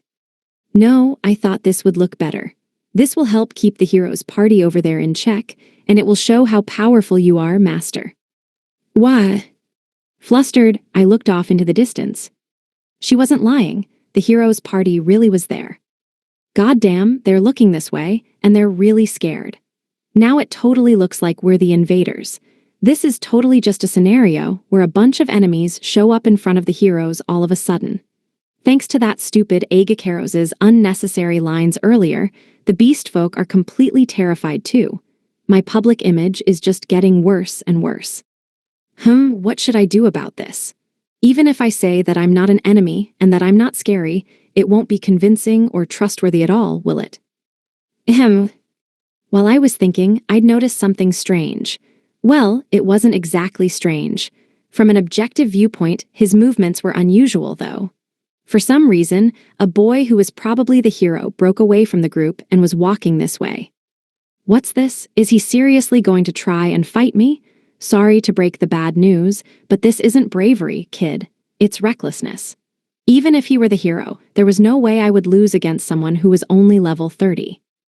Well, I guess I should just see what he wants for now. Even if he does try to take a swipe at me, it won't be any trouble at all with the differences in our strength anyway. I can just knock him out if he does try. I can hear my heart beating so loudly. My palms are sweating, and even though I haven't done anything yet, I'm out of breath. Having shaken off his comrades' attempts at stopping him, Say had arrived in front of one of the great evils of Midgars said to rival the Devil King, Lufa's Mafahel and her subordinates. Luckily, he could tell that the great conqueror had yet to decide to kill him. If she had, his head would already have been separated from his body. Honestly, Say was terrified seeing Lufaz's sudden appearance. There was no point in trying to cover it up. He was well and truly afraid. The only thing that barely managed to get him to not run away was the fact that the reason he was here in the first place was to gather information on the great conqueror or to meet the girl herself. Yeah, didn't Mergres say already? The wise king said so himself. Lufa's Mafahel is not an enemy. So don't you dare run away me. If I run away, peace will become impossible. Nothing'll change if I don't walk to her. Lufa's Mafahel, right. Indeed, it seems you've already found us out. Then we suppose there is no reason to hide our face. Say managed to barely squeeze out his question, to which Lufaz answered while giving off no sense of tension or nervousness at all before she removed the hood covering her face. By doing so, she released her golden hair, allowing it to spill out, and revealed her face, which could appropriately be described as too beautiful for this world. Her looks were, yes, if you only considered her looks, she would be perfect. She was dainty and beautiful, and men would gladly protect her. What prevented all that was the aura of strength exuding from every pore of her body. Her looks and her sheer presence just didn't match up. It was enough to make a person think that they were being shown an illusion of a beautiful girl when the girl was actually a giant monster, even larger than the giant demon that had appeared earlier. Actually, because Say had gotten somewhat stronger since the last time, he understood this even more vividly. He'd been made to. This is the great conqueror. This is someone at level 1000. This is the pinnacle of strength in Midgars. Once again, Say reaffirmed his conviction that the country of Levitane had some fundamental screws loose when they tried to summon him to defeat the great conqueror. Someone would have to be insane to even think of fighting her, even if it wasn't me. Even if they managed to get the entire JSDF with full gear, they'd only maybe be able to fight? No, never mind. It'd still be impossible. Even with all that, Say just couldn't imagine the other person winning. Just by herself, this woman held enough power and force to easily exceed an entire Earth country's military. Would a nuclear weapon even be able to kill her? This wasn't a simile or a metaphor. Lufa's Mafahel would be able to take on the entire world. On top of that, she even had the conquering 12 heavenly stars, her subordinates, with her, and was steadily regaining her past strength. I'm so glad I was the one summoned. Say rejoiced from the bottom of his heart. He gave thanks that he was the one that had been summoned. Thank goodness it was a coward like me who isn't worthy of being a hero. If someone else. If some other person who had the bravery to fight Lufaz, someone who truly fit this world's definition of a hero, were summoned, this world would have definitely been over. That would have solidified an unavoidable future of destruction. There's the goddess, the devil king, and the great conqueror. No way humanity survives if they antagonize all three of them. I'm sure that summoning was technically a failure, but that turned out good for the world in the end. There's no way a brave hero should be called to fight evil as Misgar's is now. Well, if I were to be really greedy, I'd ask for someone who can think quicker and is calmer than I am, someone with the ability to make sense of any situation and with lots of negotiating ability. I'd wish someone like that got called instead of me, Say thought. He came to the conclusion that from an objective standpoint, he was one of the better options. He was neither the best nor the worst possible outcome. I'd like to think that I'm not someone who should never have been called here, but I'm definitely not the perfect fit for this. Anyway, I'm the one who ended up here, so I'll just have to do my best to accomplish what only I can. And that is mediation with Lufa's Mafahal, something that the people of this world would assume to be impossible. That is my duty. Child from another world, there is no need to be so tense. The fact that you've come before us alone means you have quite some promise. Say reflexively gulped. There was no way he wouldn't be surprised to hear the first words out of Lufaz's mouth be, child from another world. I have no idea how, but she already knows what I am. As I thought, I just can't get a read on her. Now, what is it? You came this far because you had something to speak about. No, ask anything. We are feeling exceptionally good right now. We will answer pretty much anything at the moment, no matter how foolish it is. Lufaz chuckled, showing off her bewitching side. Am I being tested? Or is she for real right now? At any rate, I've been given permission to speak, which means I have to say everything now before she changes her mind. Then, I'll take you up on that. Say gulped, swallowing some saliva and desperately trying to collect all the questions in his head. I can't just organize these and ask in order. I have to try to predict the answer and pick whatever is least likely to make her mad and kill me, but I won't be able to ask about anything important if I just try to stay safe like that. So think. My only weapon right now is my shit brain. Nothing else even has a chance of working on Lufaz. Don't forget? This beautiful lady in front of me can easily turn humans into chunks of meat for sport. Then first, what are you doing in this country? Everything begins here, Say firmly told himself, solidifying his resolve to walk this exceptionally dangerous tightrope. 20. Lufaz crossed her arms, considering Say's question. Say had no choice but to steady himself and wait for Lufaz to act. He had to be ready so that no matter what ridiculous things came out of her mouth when she next spoke, he'd be able to remain calm. In contrast to Say's attitude, which was like a soldier marching to his death, Lufaz's words were disarming, to say the least. Not anything, really. What? You're saying you have no purpose here? Yes, the reason we came here in the first place was to test the mettle of one of our subordinates. Now that that's over, we don't really have anything active to do here. After hearing Lufaz's reply, Say sunk into thought while trying to keep his emotions off his face. I don't think she's lying, but she's definitely not telling the whole truth either. If she were truly done here, she'd be gone already. If she's still around even after the hunting festival, then that means she has a reason for it. But I also don't think that reason puts her in opposition with this country. By the way, how long do you all plan to stay like that? You're all intimidating with those bodies, even just standing around. Hurry up and turn human again, Lufaz called out to those behind her. The giants that had been standing there all disappeared at once. Instead, there was a white-haired old gentleman, a really exposed woman, and a young man in red clothing. Say remembered all of them. Right, I'm sure of it. These were the strange people who were lining up with Virgo 2 days ago. That means Virgo is the subordinate Lufaz was talking about. No wonder she was so strong.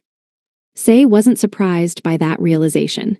In fact, it felt like a mystery solved to him.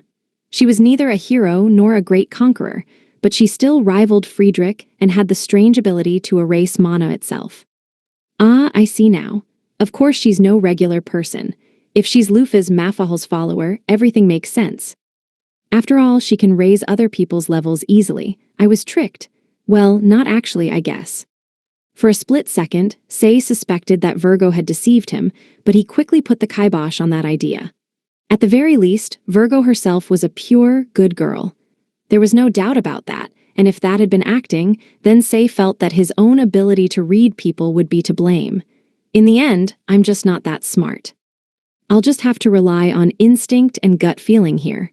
Say decided to trust the girl that he'd met, talked to, and fought with, And because of that trust, another path just opened up for him. There's a girl named Virgo who was with us, but decided to stay behind to fight the luminary at the foot of the mountain. Is she with you? Ah, so you were one of the top rankers in the hunting festival too. Libra.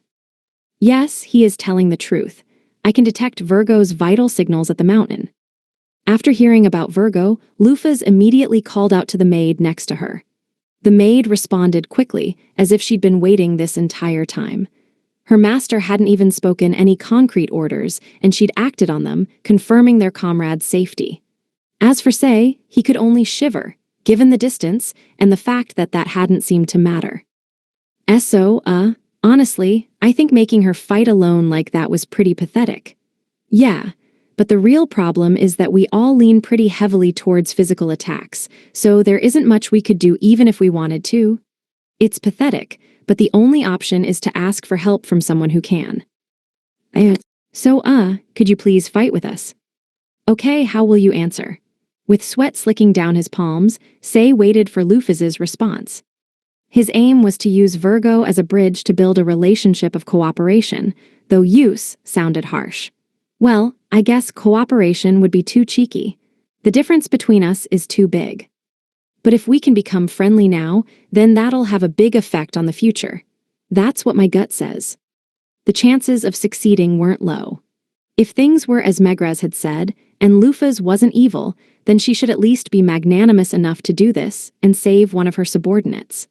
On the other hand, if she were the kind of person to throw Virgo away, then Say would have to change the way he thought about her from the ground up. But in the end, her answer was just as Say had been hoping for. Very well. Really? Yes, Virgo is one of ours more than she is yours. Even if you didn't ask, we would have helped her, Lufas said with a soft smile, which Say returned. Oh, what? She's way more reasonable than the stories I've heard. Maybe the legends just got out of hand, and she was never like that in the first place. Right when Say started to relax, a wave of water approached, threatening to swallow Lufas. Apparently it had been making its way over while the two had been talking. Say, noticing the danger, tried to react and warn Lufas, but he couldn't get the words out in time. Lufas acted even faster than that anyway, though. She grabbed the blue-haired girl who was right behind her and got out of the water's range. Then she immediately swung open-handed, like she was swatting away a fly. Surprisingly, her actions scattered all the water, the wind pressure from her attack blowing the droplets in all directions. She blew away water, which is supposed to invalidate physical attacks. That just completely ignored the laws of physics. Such overwhelming power meant that levels were a law unto itself. Seeing such ridiculousness firsthand, Say's jaw hung open. I take it all back. Lufas really is scary as hell. I had gotten an unexpected invitation to cooperate from the hero, so my motivation was through the roof right now. It was so high I broke through Cloud 9. Of course this was all theoretical, but that was how great my mood was. Oh man. Honestly, figuring out how to treat the hero was one of the problems on my list, since if I just ended up antagonizing him, then I'd be straight back to the being beat up and sealed route from 200 years ago. He was still too weak to beat me, but he was the hero, after all. It'd be hard to tell just how much he'd change if the goddess got involved.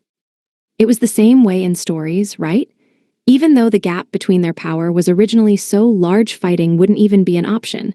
There'd be a bunch of random events that would lead to the heroes awakening into some ridiculous, monstrous strength.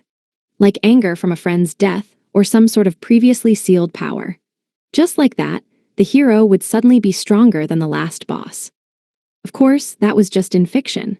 Fiction was different from reality, so this doubt was only me mixing up fiction and reality. But unfortunately, this world was basically just the world of the goddess's fiction, and she just loved the standard tropes and conventions. I figured she was the type to overlook at least some amount of contradiction or lack of consistency. That was why the laws of physics barely worked in this world that she'd made. For example, I wouldn't be surprised if different armors that weighed the same would affect speed in different ways or something game-like like that. Or, like, by using claws in both hands, your attack power would double. My point being that if I underestimated and ignored the hero, then the goddess would be free to power him up to surpass me. That wouldn't be surprising at all. So the hero coming to me to cooperate and build friendly relations was completely welcome. Still, I hid the info about Sagittarius from him, though. It'd be bad if I ran my mouth and he said, "Then let's go kill Sagittarius." By the way, Miss Lufas, there are some people over there who have been staring at you this entire time. Ah, them. Yes, and we know some of them too. I turned to look over the people who Dina had pointed out. They were probably the hero's party. I didn't recognize the tiger or gorilla beast folk, but I recognized everyone else. I think we met the bald, older dude in Svel. His name was Gantz, I think, and I'm pretty sure that adventurer there is Jean. I don't really remember the other three, since they didn't make much of an impression, but I do remember that they were an awfully imbalanced party of all warriors. And the unconscious one foaming at the mouth is the handsome elf who summoned me and taught me a lot of stuff. Maybe I might actually be able to talk with them pretty easily. I decided to try and approach them. When I did, the tiger beast folk immediately ran to hide behind a tree, and Jean and the others put up their guard. Looks like Gantz is the only one who isn't too alarmed. Well, having even one like that is great. It's been a while, Gantz. It's good to see you well. Yeah, you too, Esfalu. No, I guess I should call you Lufas Mafal. Gantz didn't seem too surprised. It was kind of unexpected. In fact, he looked like something in his head had finally clicked. It seems like you noticed, judging from the way you act. Well, kind of. The only ones who'd be able to punch away Ares like you did would be either the 7 heroes or the Devil King, which makes the fact that you're not just some average person painfully obvious, even to an idiot like me. By the way, does the fact that you used a fake name mean Dina isn't her real name either? No, Dina is my real name. Dina replied to Gantz's question herself, but I had my doubts whether it was her real name too. Well, I guess now's not the time to be guessing at who she really is. At any rate, Gantz being here was a happy coincidence. It should be easier to talk and build up a relationship with them than I expected like this. Other than that, yeah, I don't think we need to keep manipulating Jean's memories. I gave Jean a once-over as I thought before turning my gaze to Dina. When I did, she nodded in return and snapped her fingers. That's right, I remember now. You're the free merchants Esfalu and Dina, and that's Libra from the 12 heavenly stars. Wait, why did it seem like we conquered the grave ourselves up until now? Jean and the other adventurers in his party all gasped at once. It seemed like they were a little confused thanks to the rush of their memories returning.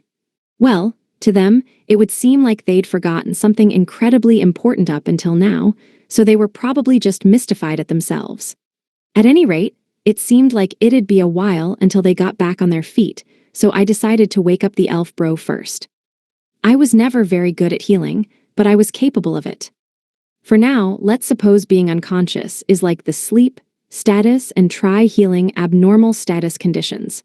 Sleep could be cancelled after taking a hit from an enemy, so I could try lightly hitting him awake, but he was clearly unconscious and not sleeping, so I didn't think that would work. I cast the recovery spell, and the elf got back up. When he saw me, he was so surprised his jaw dropped as if it would fall straight off his head. Lulululufas mafalal. As soon as he saw me, Elf Bro tried to scoot away from me instead of getting up. He also deployed a dome shield around him. Hey now, that reaction hurts. Still, that's a really thin shield. You sure you're okay? This is like super thin glass.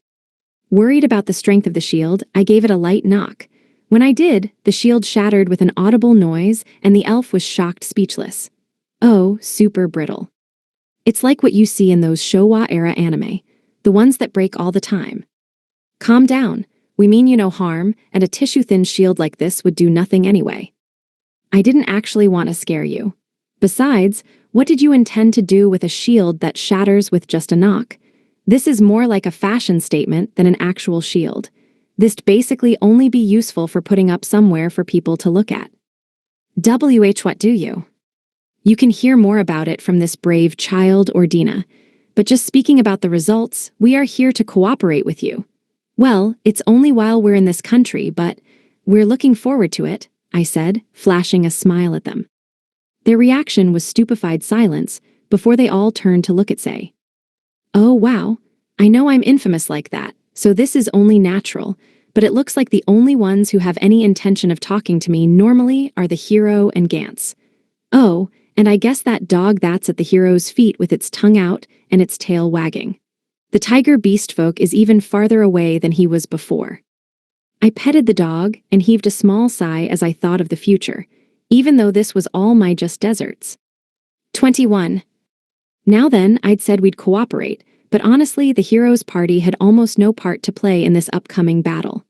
This was not only because of the level difference, but also because the matchup was just awful for them.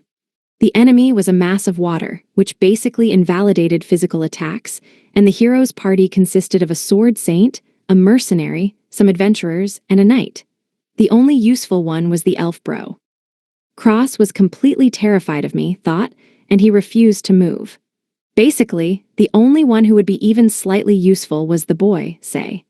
If I remember correctly, the chosen class should learn some useful support skills early on, so he could be useful in that respect. Well, the best thing would still be for Virgo and Aries to return, so Libra could use her firepower to mow the enemy down. Then, once the water had been turned to mana, I could turn it all into an apple. Still, it looks like that thing is just gathering mana left and right. Yes, it's a little troublesome. It's sucking mana up like a vacuum, and not just from this country, but from a pretty wide surrounding area as well.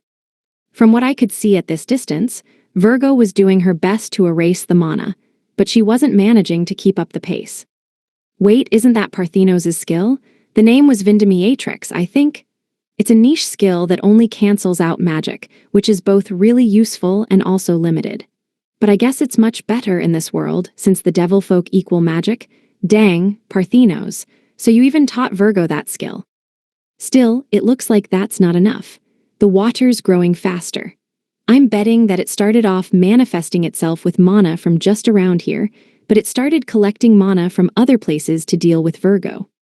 The water monster was stealing mana from completely unrelated places to become bigger and bigger. While we could still deal with it, things might become dangerous if it managed to suck up all the mana in Mizgar's. Well, all that meant was that it needed to be dealt with before then, though. I transmuted a white sphere in the palm of my hand and threw it up into the sky. Breidablik. Along with my announcement, the sphere burst and expanded, becoming a white dome that encapsulated the entire area of the capital. Breidablik's effect was an area debuff. While it was in effect, it applied a mid-level power debuff to all magic on both sides. If used badly, it would harm rather than help, since it would get in the way if any friendlies used magic. It was a hard-to-use skill, but it was also the perfect support skill for muscle-brained parties that had nothing to do with magic. In lore, it apparently cut off mana, so I'd figured it would help here. Apparently, I was right. I had managed to completely cut off mana flow from the outside. However, while I was feeling smug, I heard someone fall down behind me. When I turned around, the Tiger Sword Saint had fallen for some reason. Ah, Miss Lufas. The mana repellent barrier you just cast has quite the effect on monsters and beast folk, you might say. Beast folk will lose their ability to move in this barrier. And given how little restraint you used when erecting it, I imagine that those who aren't at least 12 Heavenly Stars level won't even be able to lift a finger. Dino explained, seeming troubled, but I could hardly believe my ears. Huh, seriously? This is supposed to be a debuff for the enemy. What's the point if it debuffs friendlies too? I hurriedly turned to look towards Agakeros and the others, checking to see if there was any effect on them. Please be at ease, my lord. While there is some effect, we can move just fine at our strength. And it's like I'm being bound by you. This is a reward. Noproblem. This is perfect for a handicap. There is absolutely no effect on me. It looks like while there is some effect on Agakeros, Scorpius, and Karkinos, it won't be a problem, and Libra's completely unaffected. In the game, this would have affected both players and golems. This is pretty different. Not only does it hit friendlies, but it doesn't work on Libra either. Looks like this one won't have much use outside of situations like this. A M-mana repellent barrier, and big enough to cover the entire capital in an instant. How big is this capital again, Cross? 3,000 kilometers. In pure area, it's larger than Svel. About 1.5 times the size of Tokyo, huh? And she did that in an instant. Isn't that kind of insane? After overhearing Cross's answer, I once again was reminded of just how small a country was here. It made me want to sigh. To think that a country with several species living together was only a little bigger than Tokyo and still tried to call themselves an empire. I couldn't help but feel just how small humanity's sphere of influence was. Like, could all of the countries of humanity put together be barely bigger than Japan? Well, whatever. This would all be fixed by wiping out the devil folk anyway. We will be going to support Virgo. All of you come. Grabbing the boy, Sei, and securing him under my arm, I took flight. Libra took off after me holding Dina, and Agacaros did the same holding Carquinos. It was easy to forget, but Agacaros could actually fly, sort of. Scorpius was following us by using her hair, stabbing it into the mountain. Apparently it was called H-Nipjorg, and then shrinking her hair to allow her to make huge leaps. Damn, her range with that thing is no joke. This was just a small detail, but since she was extending her hair out, she was leaping backward, and she looked ridiculous doing so. Also, I was carrying the rest of the heroes' party, along as well using telekinesis. We all landed near Virgo, who was fighting at the foot of the mountain, and I once again looked up at the mass of water. It really is huge now that I see it up close. It's maybe, like, 1 kilometer in length already. If it kept getting bigger, it'd be possible to even swallow Blutgang. Miss Lufez. Virgo, are you hurt? And no. I dropped the boy off nearby and confirmed Virgo's status using Observing Eye. She was almost completely undamaged. It looked like Ares had done a good job protecting her. Ares himself was also basically undamaged. It seemed like the fight was actually not as hard as it looked. As soon as Ares noticed me, he turned human and landed next to me.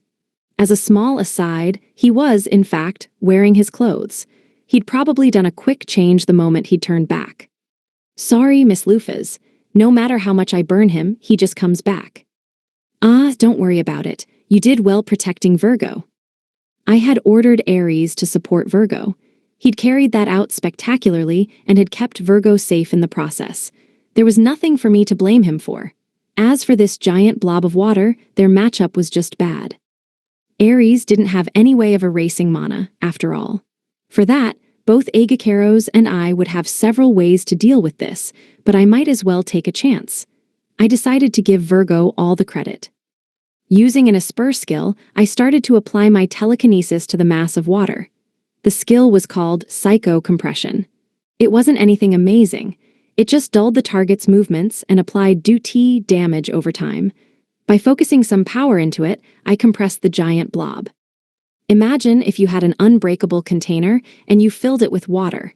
Then, you shrunk the container as much as you could. What happens to the water? I'm sure everybody's wondered about this as a kid.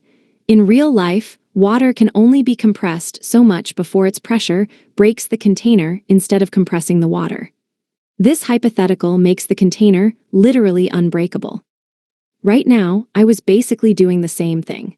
I had the giant mass of water inside an invisible, indestructible container, and I was compressing it as much as I could without reserve. I'm not too confident in this, since I only heard it from a teacher way long ago as he was chatting to the class. But, apparently, depending on the temperature, water crystallized when you subjected it to several thousand or tens of thousands of atmospheres of pressure. I'd never measured how much pressure I could apply with my telekinesis, and I didn't even know what the name for what water became was. In fact, I didn't even know if water made from mana was even subject to modern physics. But I could confirm that the compressed water was forming into ice. I wonder what'll happen if I try this with coal. Would I get diamonds? Well, it wouldn't be surprising no matter what happens in a world like this, where the laws of physics are getting constantly sabotaged. Even rocks could become diamonds in this world, let alone coal. Pretty much anything goes here. At any rate, the blob was now in check. The giant mass of water couldn't even maintain its form as ice anymore and dispersed into mana. And thanks to me compressing that mana, too, I'd managed to form some weird crystal. SHE supercompressed a huge amount of mana to its limits to create the strongest legendary substance known to humanity. It's a mana diamond. It really does exist. Wait, is this something that can normally be created by a human? Cross was absent-mindedly muttering to himself about something. What's up with him? Dina whispered exactly what I wanted to know into my ear. Ah, the crystal you just created is something that no one in Misgars has ever seen before. It's a legendary phantom item. 200 years ago, you and your party thought raising a fuss would be troublesome. Anyway, fearing that, you all decided not to publicize your discovery and used this as materials for your accessories. We see, so it's a rare item. Apparently, I'd accidentally created quite the rare item. This might be surprisingly useful in alchemy or something. But right now, giving Virgo a chance to shine was more important. I didn't mind giving up on a rare item for that. With that decision having been quickly made, I made the crystal float in the air in a position where it could be easily targeted by Virgo. Now Virgo, finish it, make it flashy. Okay. The mana was currently crystallized, but if it broke, it would just go back to being water. Now it was Virgo's turn. Replying to my command, she raised both hands, a white glow appearing between them. Vindemiatrix. She used her complete magic nullification skill with the ability to absolutely erase mana. Virgo lit up the crystal with a skill that had only been usable by Parthenos in the game and had very niche applications. By doing so, the compressed crystal faded and dimmed before completely disappearing from this world. The Mana Diamuhund, the legendary Crystal. Cross was shouting like he was about to die, but unfortunately, I had no idea what he was going through. Since it had been explained to me, I could kind of figure out what was going on, but I couldn't quite believe it was worth making that big a deal over. Ah, he turned pure white and fell over. What a ham. Orm, the Devil King, closed his eyes while sitting on his throne. He could feel that at that moment, a temporary spark of life had just disappeared, and he knew he was the one who had sent him there to die. With Venus chased out, there was no longer anyone left to make the 7 luminaries dance. At least, that was what Terra thought. That was true, and his decisions had been correct. But the seeds had already been sown. Draupnir's guardian dragon had been poisoned, and anyone who knew Mercurius and his hidden feelings for Luna could easily predict that he'd headed there. In the end, Mercurius had been doing nothing, but going down the track laid out in front of him to his death. All Orm had to do was play the part of a devil king who could change the cursed fate of all devil folk and pretend to have an interest in the blood of the guardian dragon, even though he had none whatsoever.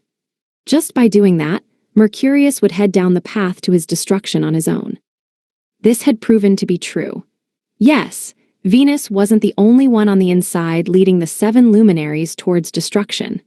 Their leader, the Devil King himself, was the one who most wanted those who were nothing but magic cast by the goddess to disappear from his side. Orm played with the key, which he'd stolen from Castor, and closed his eyes gloomily. Is something worrying you? A voice called out to him from behind, and Dina popped up from behind the throne. As elusive and inscrutable as ever. Before he'd noticed, Dina was already there and talking to him as if it were only natural. Orm gave a thin laugh, returning the key to his pocket. Oh, nothing. I was just remembering the look in Mercurius's eyes. His eyes? Yes, the look in his eyes as he pleaded to me while thinking about Luna was so sincere. Sometimes I wonder if they're really just puppets, Orm murmured. Dina narrowed her eyes at the unexpected line. Then, quietly, she started talking in an emotionless tone. They're puppets. It doesn't matter if they're self-aware or if they like someone. Puppets are puppets. They move according to their master's will. They get played with and thrown away once the master is done. That's their fate. You're quite harsh, aren't you? It's the truth. Wouldn't you consider a puppet that defied your will and moved on its own creepy? That's why there's no choice but to be sneaky and secretive so the owner never finds out. If you don't want to be thrown away, then you'll have to go back to where you were, lay down before you're found out, and appeal to your owner with all your might that you're just a puppet. If you don't, you'll be tossed aside like yesterday's trash. Orm closed his eyes and leaned back into his chair. His face was still, and Dina couldn't read what he was thinking. But Mercurius wasn't defying the goddess's will. I suppose not. Then the answer is simple. There's a bad puppet going around smashing up the others. If they get found out, it'd be straight to the trash bin. You can bet on that. That's scary. I wonder if I'll be thrown away too. You might, or maybe you already have been. Dina chuckled scornfully, and Orm joined her, laughing as well. Alone in the throne room, the king of devils and a blue-haired girl laughed, but their eyes glinted with an ominous light. 22. Having repulsed the advances of Mercurius, one of the 7 luminaries, having somewhat helped repulse, Say and the group returned to the yurt where Peto was waiting to shower them with praise. But Say couldn't honestly be happy about the praise. He felt guilty, as if he were stealing it from the people who really deserved it. Well, not as if. Say and the others had actually stolen Lufus's credit. Right now, there was no one from Lufus's group present other than Virgo. Since they didn't want to cause an uproar, they were waiting in the travel golem they'd brought with them. As for the credit and rewards, Lufus herself had said, "We don't need anything like that, so split it with Virgo." With her explicit permission, they'd officially taken all the credit for this achievement. Still, Say couldn't quite calm down. Things settled when it had been decided to at least give Virgo the lion's share of the reward, but Say still didn't feel great about hogging the biggest reward, the elixir. Lufus had also bluntly stated that she didn't need it, so in the end, Say and the others managed to gain an elixir, as well as the fame from defeating one of the 7 luminaries while having done pretty close to nothing. It was such a good deal, and so convenient it immediately made him want to suspect that there was something going on. "Oh hero, well done, absolutely well done, all of you have saved this country. As its representative, I would like to extend to you my heartfelt gratitude. From now on, your names will be etched into the history of this country." Peto praised Say and the others, in high spirits himself after having safely received the elixir. At Peto's signal, the beast folk who were waiting behind him started to lay gold ingots in front of Say and the others one by one. Seeing that, Jean and the other adventurers' eyes lit up.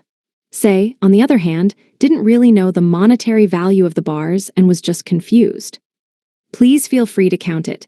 All told, it should add up to 5 million L. You added an extra 0. Before taking on the request, it had been explained that all participants would get 1,000 L upon success, and the one who brought back the elixir itself would get 500,000 L. But with the job done, they were being given 10 times that amount.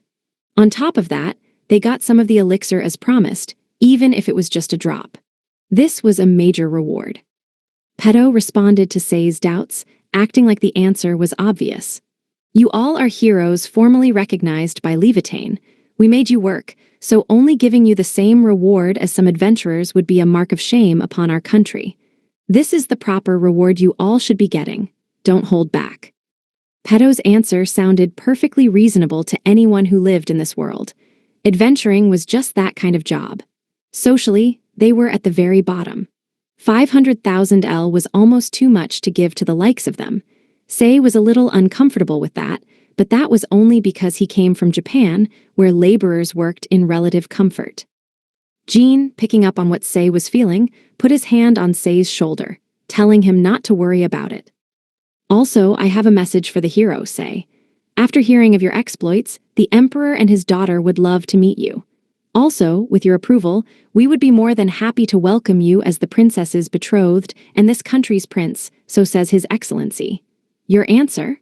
Peto delivered his absurd message with a smile on his face. At that instant, the look in Cross's eyes sharpened. As I thought, Cross stepped forward. He'd predicted from the start that if they cashed in on the hero's name like this, there would be nobles or even royalty who would want to lay a claim to him.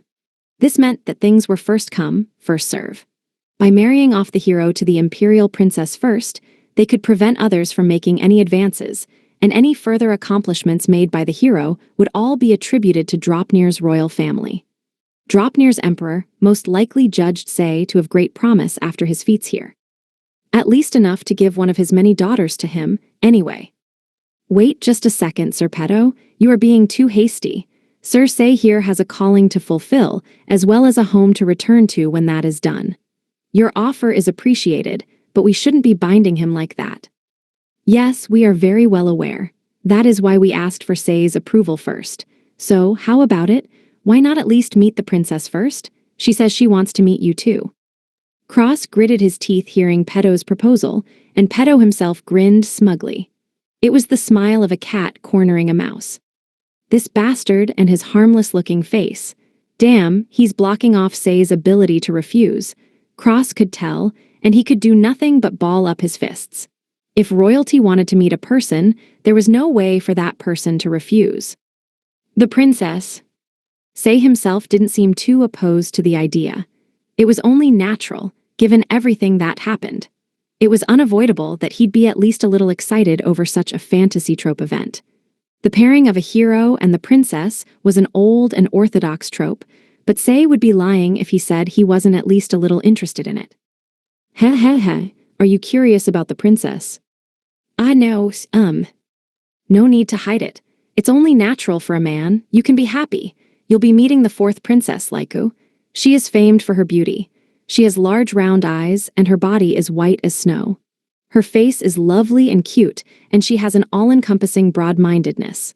There's no doubt you'll be the object of envy to men all over the country.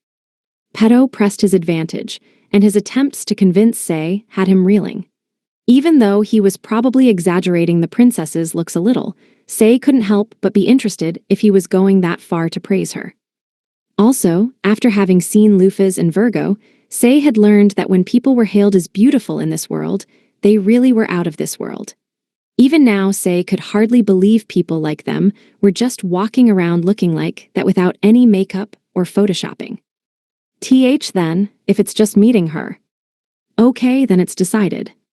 Hearing Say's answer, Peto inwardly chuckled, certain of his victory. He was certain that Say would take a liking to the princess. In his mind, there was no way he wouldn't be attracted after just one look. In fact, he was thinking that Say would surely lose his desire to return home and decide to stay in this country forever. That was just how beautiful Laiku was. Actually, Peto was also rather jealous of him. Now that it's decided, let's head to the yurt where His Excellency is waiting right now. Peto took the opportunity to push things forward before the hero could change his mind and left the yurt. He was well prepared and already had a carriage waiting outside. Once again, Cross scrunched his face up. This shitty cat, he's already made preparations. If Say is attracted to the princess, then everything will be over. If that happened, then the hero would be stolen by Dropnir, but there was nothing Cross could do. In the first place, if he tried anything, it would be taken as an act against the Emperor. In the end, Cross said nothing as he reluctantly accompanied Say. The yurt that they were taken to was a strange one. It could hardly even be called a yurt anymore. First off, it was just huge. It most likely had several floors to it, and it seemed quite sturdily built. There was a red carpet laid out on the floor, as well as a chandelier for lighting. At this point, it was no longer a tent, it was a palace. In fact, if they were going to forcefully upgrade a tent, this much then Say wondered why they didn't just build a palace in the first place.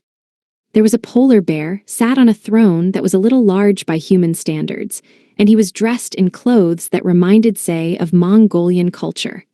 On the bear's head was a glittering crown. At this point, Say was already starting to fill with dread at the ill omens piling up in front of him. Well met, hero. Your efforts for us have been truly splendid.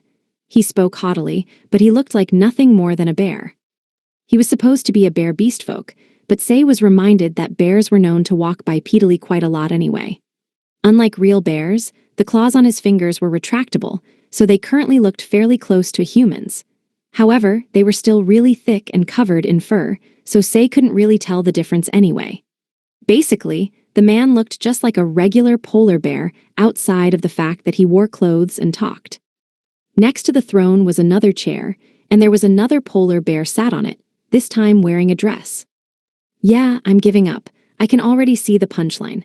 It's true her eyes are round and big and her body is snow white because of the fur, and sure, she's got cute looks. All enveloping? Sure, she looks big enough to bear hug just about anyone. There's no room for doubt, she's the princess. Goddammit, I knew it would turn out like this. Say wanted to cry. Of course. This is a country of beast folk, so it's only natural for the princess to be a beast folk as well. But I just wanted to dream a little. So hero, if you'd like my daughter is. Why, your majesty, I apologize, but I am not yet mature enough. I cannot accept your precious daughter's hand. Really, we don't really mind though. And no, really, even if you allow it, your majesty, I wouldn't.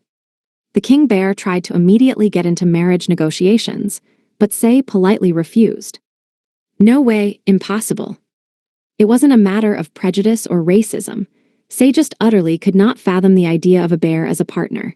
She seemed like she'd be able to kill him with just a small jab, and most importantly, their senses of beauty were just too different. It's true that she's cute, but not in that kind of way. The difference between the kind of cute a person used when referring to a dog or a cat to when a person referred to Virgo was worlds apart. Bottom line, Say just couldn't view the princess as someone of the opposite sex. In fact, while he was able to tell because of her dress, without it Say would not have been able to even discern her gender. What was worse, he wouldn't have even been able to differentiate her as an individual. All right, we need to go give the elixir to the guardian dragon. Let's go, Pedo. But it'd be terrible if it died while we were distracted like this. Let's go. I don't get it. Say left those words behind as he left the tent as if he were fleeing from something. Obviously, this was incredibly rude, but luckily, the king bear didn't seem to care in the slightest. As the king of beast folk, this was probably only natural, though. He himself didn't seem too worried about the minutiae of etiquette. However, his ears were drooping, and he seemed somewhat disappointed by how things had turned out. Did we do something wrong? And no, absolutely not. We'll scold the hero harshly about this later. Oh, don't worry about it. We simply called the hero here to praise him, not to scold him in any way. All this can be swept under the rug. Cross bowed desperately, but internally he was secretly relieved. Good, thank goodness Say didn't get enamored by this country's princess. That kind of attitude in front of a ruler is somewhat problematic, but well, according to him, he comes from a country where meeting royalty is extremely rare, so I suppose that's only natural. Also, I get it. No one wants to marry a bear. Thoughts like that were running through Cross's mind when a girl walked in from behind a partition. She had snow-white skin and white hair. Her eyes were big and round, and her face gave a soft and kind impression. She had a large, well-rounded chest and a set of bear ears on top of her head. She was undoubtedly extremely beautiful. Going further than that, she was a beautiful half-beast folk girl, which was said to be an endangered species given the rarity of human and beast folk couples, as well as the low chances of any offspring being born with fitting good looks. Half-beast folk, and with such miraculous beauty, Cross was dumbstruck as the half-beast folk girl called out to the emperor. Sorry I'm so late, father. Where's the hero? About that, Laiku. Sorry, apparently we did something wrong. The hero just left. Hearing this conversation made Cross want to shout. That one's the princess. Then who the hell's the bear in the dress sitting next to you? Cross desperately fought the urge to retort. He somehow managed to maintain his outward decorum while he asked the emperor a question. Is that person Laiku? Yes, indeed. She's as lovely as we are now. I totally thought the princess was the one sitting next to you. The one sitting next to me is the first queen, Kumar. She's beautiful, isn't she? Oh, I see. You're wondering how two beast folk bore a half-beast folk child, aren't you? Laiku is the child of my fourth queen. Are you seriously telling me you're a bear, but you're polygamous? Cross trapped his desire to retort within his steel-clad sense of reason. Okay, I get it. This king bear here is brimming with vigor, has several wives, and Laiku is probably from a human wife. However, having gotten this far, Cross's relief only deepened. Oh, thank goodness. I'm so glad Say didn't meet the real Laiku. 23. Say, who fairly ran out of the yurt, looked up to the sky in melancholy. He trusted his instincts and ran, but now that he had time to get his head straight, he realized how rude he'd been. If he'd stayed, he had no doubt that he'd have ended up betrothed to the bear princess.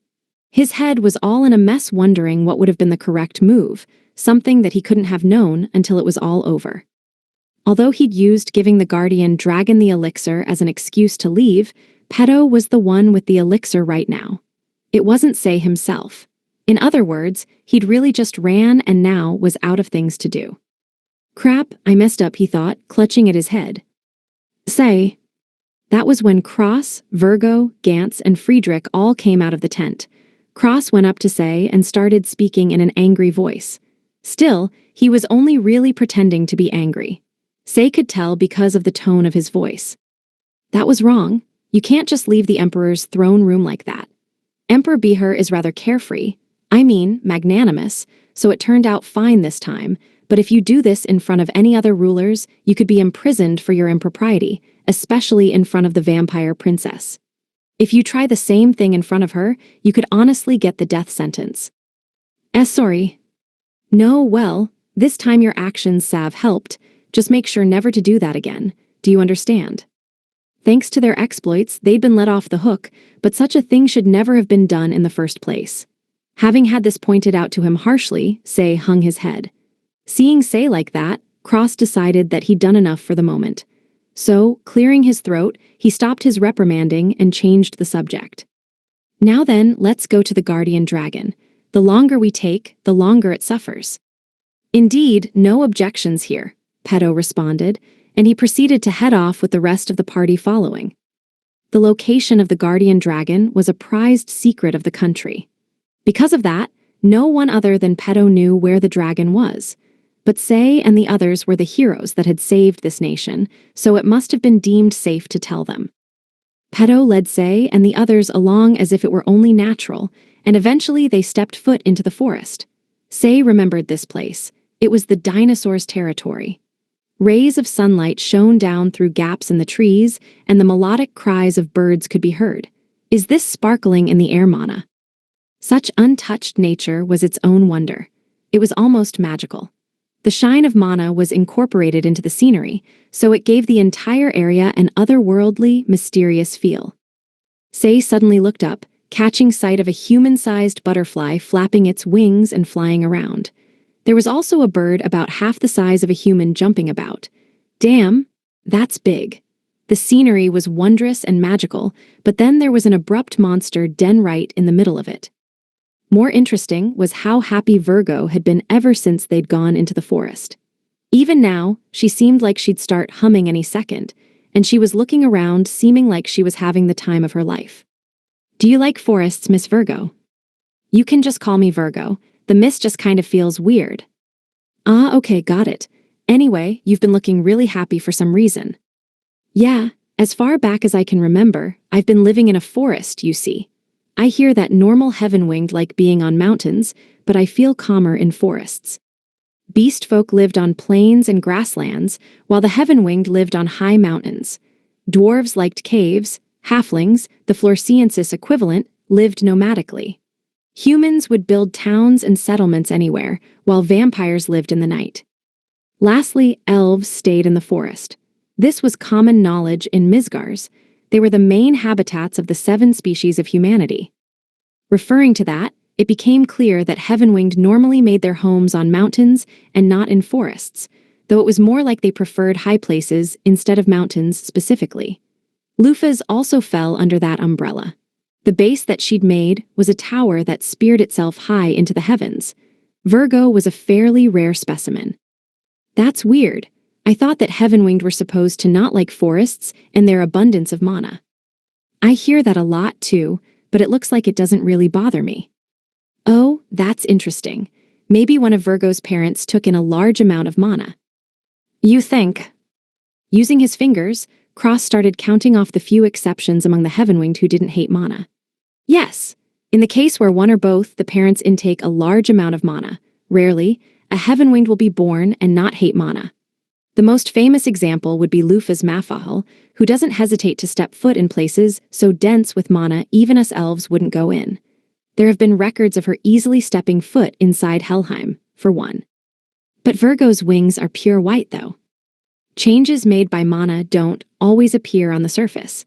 It's said that both Lufa's Mafahal's parents also had white wings. While listening to Cross's lecture, Say remembered the theory Megrez had told him about. Oh yeah, didn't Megrez surmise that one of Lufas's distant ancestors ate a forbidden fruit, and Lufas just happened to show it on the surface? Virgo's most likely the opposite. Her parents had taken in mana, but it must have just not shown up in her wings, leaving them pure white. But then who are her parents?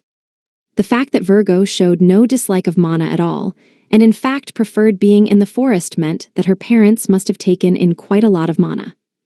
Which, in turn, meant that it was highly likely that one or both of Virgo's parents had been great warriors in the Age of Heroes 200 years ago. We're here, it's just ahead. Apparently they'd reached their destination while they were busy talking. Pedo, who was walking in front, raised his voice and started moving faster. Following his lead, Say and the others also sped up and came upon a clearing. The lack of trees was clearly unnatural. The dragon had cleared a circular space to make it easier for it to live in. The ground was thick with soft grass, and normally it must have made quite the picture, but the first thing that Say and the others felt upon reaching the clearing were shivers and shock. There was a huge body laid out on the ground. It must have been over 50 meters in length. It fit the exact picture Say had of a fantasy dragon. Its blue scales would normally have reflected the natural light, shining divinely. There was no doubt in his mind. But right now, it was gravely wounded. Its scales were cracked and split, and it was bleeding from everywhere. Its breathing was also faint. Is that because of its illness? No, no illness alone could do this. As if just to provide an explanation for all this, 4 shadowy figures appeared on top of the dragon, looking up as if they'd just noticed Say and the others. Oh, guests in a forest like this, how rare. The first one to speak was a woman with a strange form. Her upper half was that of a human's, but her skin was scaly, and her lower half was that of a snake's. She was a type of monster called a Lamia, and they were said to be just as intelligent as humans. They were one of the races excluded from humanity under its current definition. It looks like they came to heal the guardian dragon sickness, but it's too late. The next one to speak was a monster with a fish head. This one was a monster called a merman. One of the merfolk's features was that mermen had the upper half of a fish, while mermaids had the lower half of a fish. Whether or not they could coexist with humans was a subject that had been debated for years, but even so, they were still categorized as monsters. It was rumored that they were currently developing their own culture and society at the bottom of the sea. Leave, children, we are not here for you. Next spoke a figure that'd say almost reflexively screaming. It was a bug. The silhouette of the entire body strongly resembled that of a human's. However, its head was a spider's, and it had several spider legs growing out of its back. He was a monster called a bug person, and they were basically like beast folk, except they'd mutated to take on the features of insects and arachnids. Either that, or they had been bugs that continued to intake mana and had eventually mutated to a human form. Either way, they were categorized as monsters due to their grotesque and evil appearance, and not given any of the rights humanity had. Ha ha ha, they're scared, totally scared. I told you, Sarge, your looks are totally out of the question. The last one to speak was a girl with a flower on her head. She also strongly resembled a human as a whole, but her limbs had grass and flowers growing out of them, so there was no way she was human. On top of that, her legs were actually roots upon closer inspection. They weren't even flesh. She was a dryad, a monster very close to a human, but with the characteristics of plants. However, they also were treated harshly and unfairly due to their classification. In other words, all 4 of them were from races that were very close to human, but because of technicalities in the definition, they were categorized as monsters. In a way, they were victims of the world. Damn you monsters, get away from the guardian dragon. Pedo drew his sword as he shouted angrily. But his words only invited more anger from the 4 atop the dragon. Their gazes all settled on Pedo with ardent fury, as if they were looking at the person who'd killed their parents. Then, the Spider-Man spoke as their representative. Monster, huh? True. To the world right now, we're monsters. That's how we've been classified, but just what is different between you and me? What? Clearly we can talk and communicate. We can come to an understanding. We may look different, but everything else is the same. So then why are we treated as monsters? Why are we persecuted? Why must we be exiled? No one could answer the Spider-Man's question immediately. Why are you different? I don't know. I can only say it's because you look different. The Lamia girl put her hand on the Spider-Man's shoulder and held him back. Stop. There's no point. We've been trying to sue for our rights for hundreds of years. We've been trying to compromise, get closer, but everything we do is ignored. Isn't that why we're making our stand now? Do you seriously think anything will change if you talk to them now? The Spider-Man paused. Yeah, you're right. The only one who can save us is his grace, Leon. We shouldn't expect anything from humans anymore. While listening to the Lamia and the Spider-Man talk, Say felt more turmoil than ever. They're different.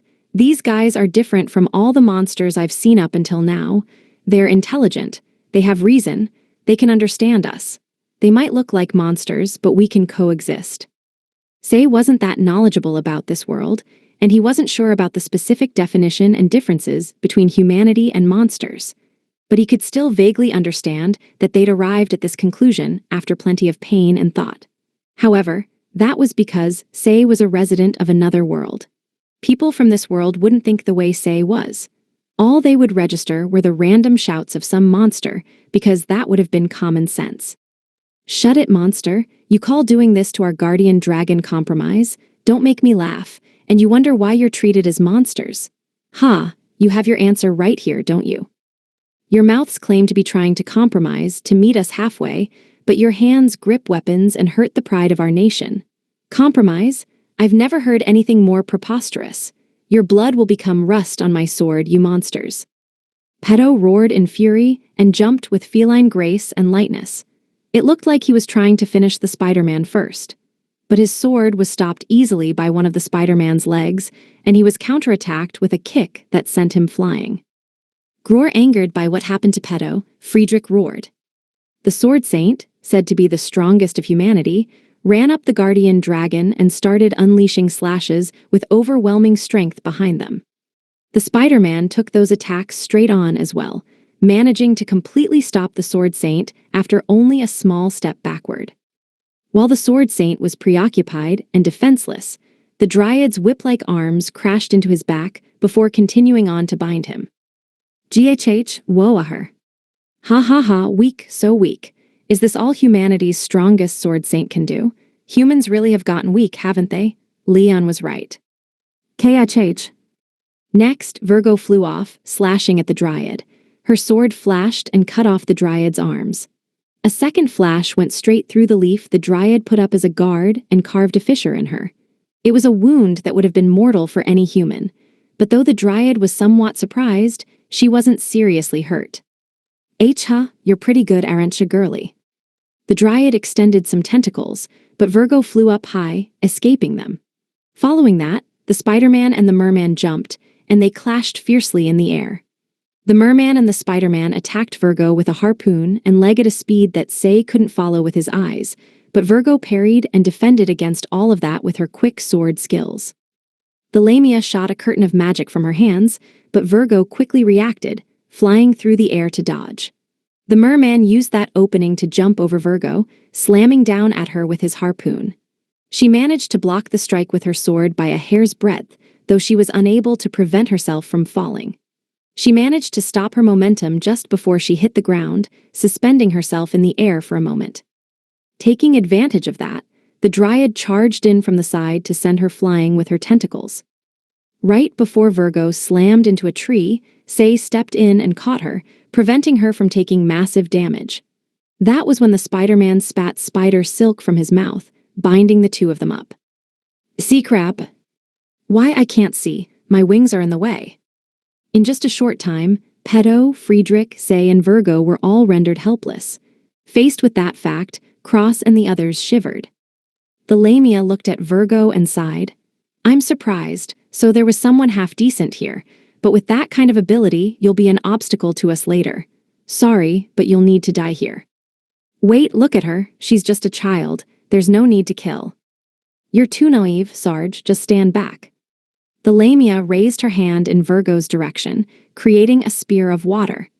Even Virgo could be dealt a fatal blow if she was in a state where she couldn't defend herself.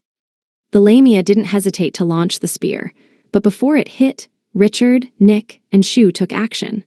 Each of them used their weapons to hit the spear of water with the intention to somehow reduce its power, but their weapons were broken instead. The spear of water even went on to pierce through their armor, gouging holes in the three men's bellies and legs. Virgo tightly shut her eyes, and Say was desperately trying to wriggle his way into a position where he could take the attack with his back. But in the end, his efforts weren't necessary. A spinning anchor came flying out of the forest, mowing down trees in its path and finally deflecting the spear of water. Who? The Lamia's eyes opened wide in shock as she looked at the anchor. All eyes gathered on the anchor as it drew an arc in the air, returning to its owner. A man emerged from the forest, revealing himself. He was a handsome man with blonde hair and an eye patch over one eye who wore a white coat.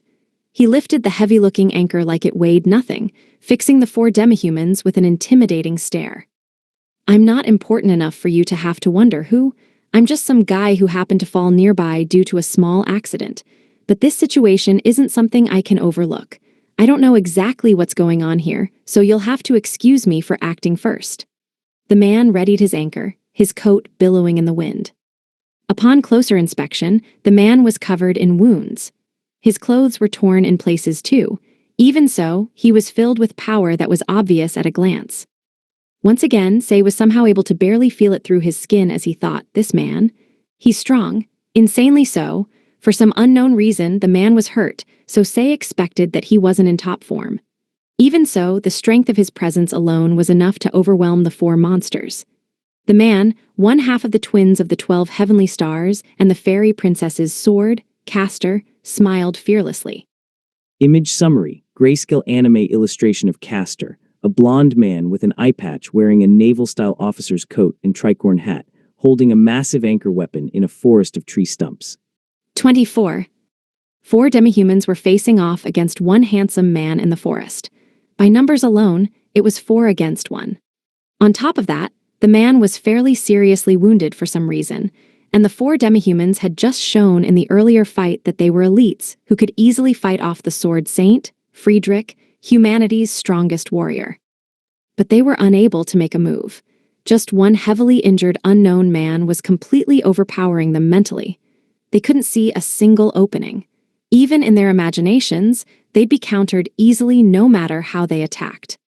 They could clearly sense that their power couldn't be compared, since they now knew they were only of middling strength. Their opponent was injured, though. He wasn't unbeatable.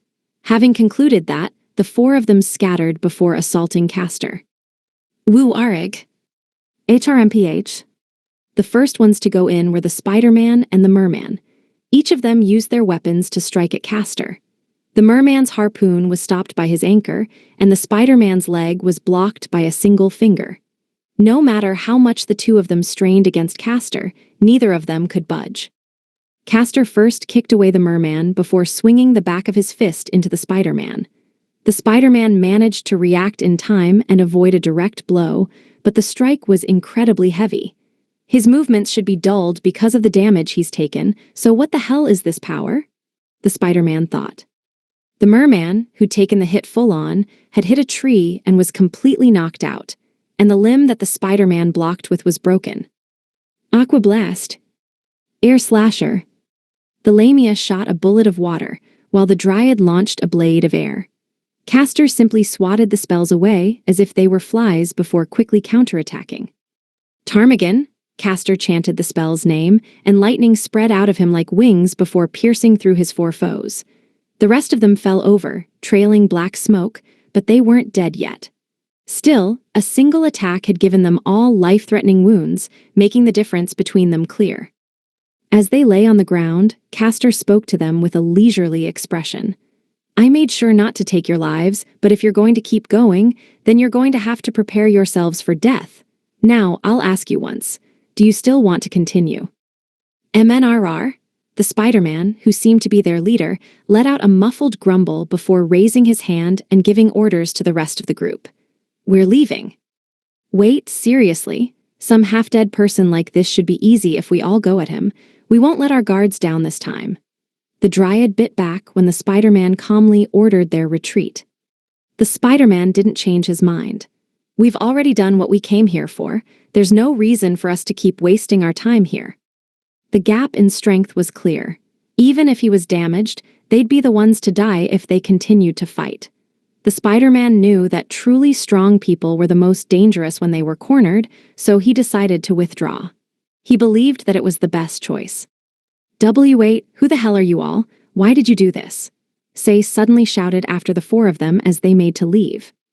The Spider-Man turned around and replied in a quiet voice, "We are people who desire a revolution for this world." World revolution. Exactly. You humans will only be able to parade around like you own the place for a little longer. When the Great Leon gets serious, he'll wipe out both you all and the devil folk. Then, our time will come. The Spider-Man answered honestly, even though he didn't have to, and the Dryad followed suit and turned around as well. But then the Lamia smacked the two of them over the head. "Hey, stop wasting time talking to them. Let's hurry home." The Lamia dragged the unconscious merman behind her as they left, and the Dryad raised her hand reluctantly. When she did, they were enveloped in sudden strong winds, blowing them up into the air. They then quickly flew off. Eventually, they disappeared off into the distance. "The hell was that?" Gant said as he worked to free Say and Virgo from the spider silk. Sweating, Cross responded, voicing his suspicions. "I have a bad feeling about this. From what they said, something really bad is about to happen. World revolution, humans and monsters, and the name Leon. I have a really bad feeling about this. There's no way this is good. Anyway, I can think about this later. Healing the guardian dragon and everyone else is first."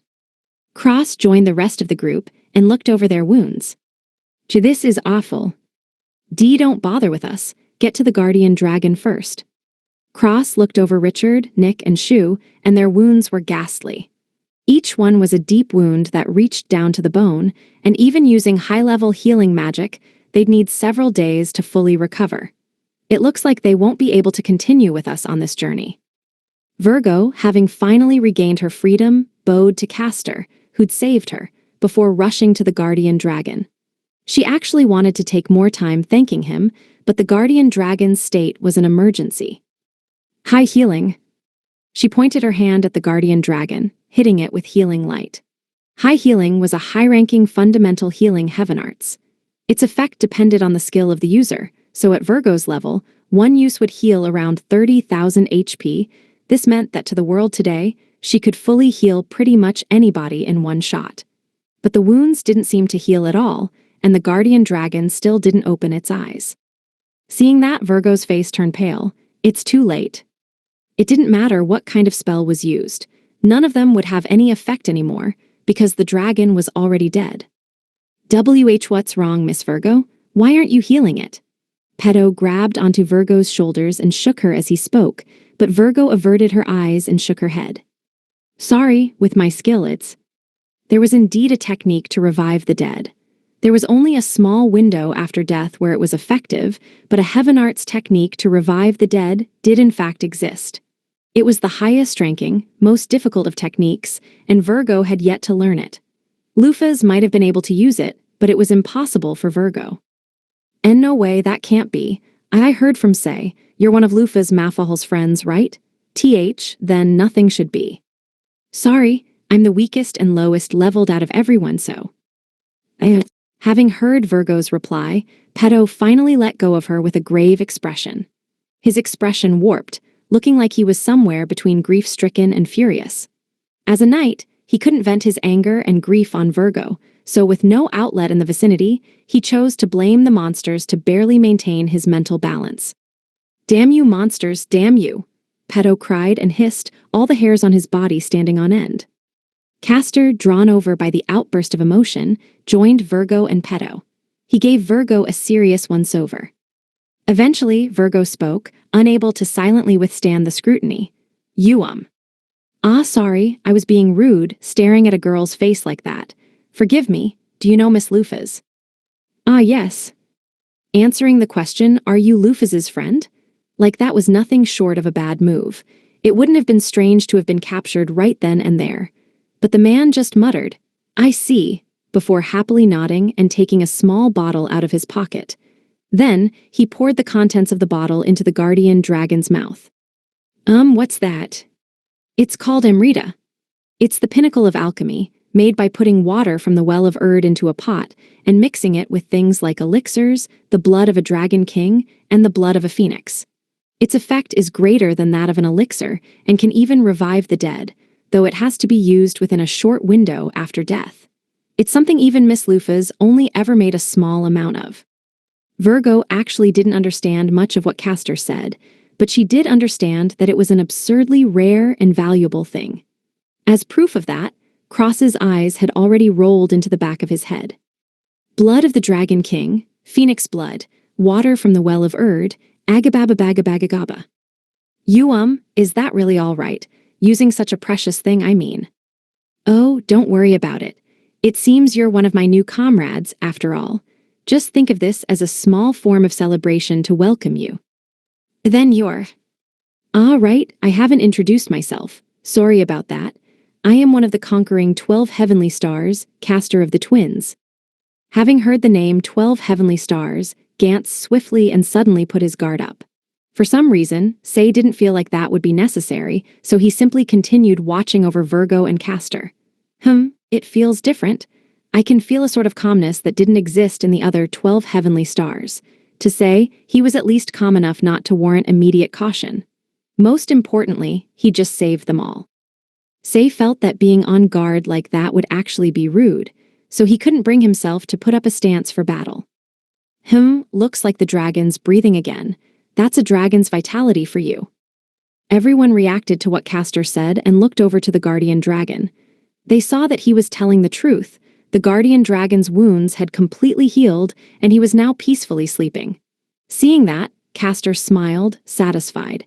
He walked up to a nearby tree and sat, leaning against it. Are you okay? Say questioned Castor worriedly. Yeah, I'm fine. I messed up a little before coming here, so I need to take a rest. I'll be able to walk again after, he replied calmly. Then, he looked around at everyone and continued speaking. More importantly, are you guys sure you can afford to sit around here? I'm not entirely sure what's going on, but it seems real complicated. I think it'd be a better use of your time to figure this out among yourselves instead of worrying about me. Castor's words had Say, and the rest of them looking at each other. He's right. We need to go back and report on what just happened. It was likely that what had happened just now wasn't a random monster attack. More specifically, we have to assume that they intend to make an enemy of the entire country, no, all of humanity. You're right, Nick and the others need serious medical attention too. Let's go back. But they might come back. Don't we have to stay and guard the dragon? Say suggested going back, but Gantz made the point that they had to leave someone here on guard. The one who volunteered was Virgo. Then I'll stay. I want to chat with Castor for a while too. Okay, but you make sure you run away the moment you think he's going to try something. He's one of the 12 heavenly stars. You don't know what he'll try to pull. Okay. Worried, Cross tried to warn Virgo, who'd volunteered to stay. But Virgo was also one of the 12 heavenly stars, so in a sense he was telling her, there's no telling what you might do. Of course, that wasn't what Cross had meant at all.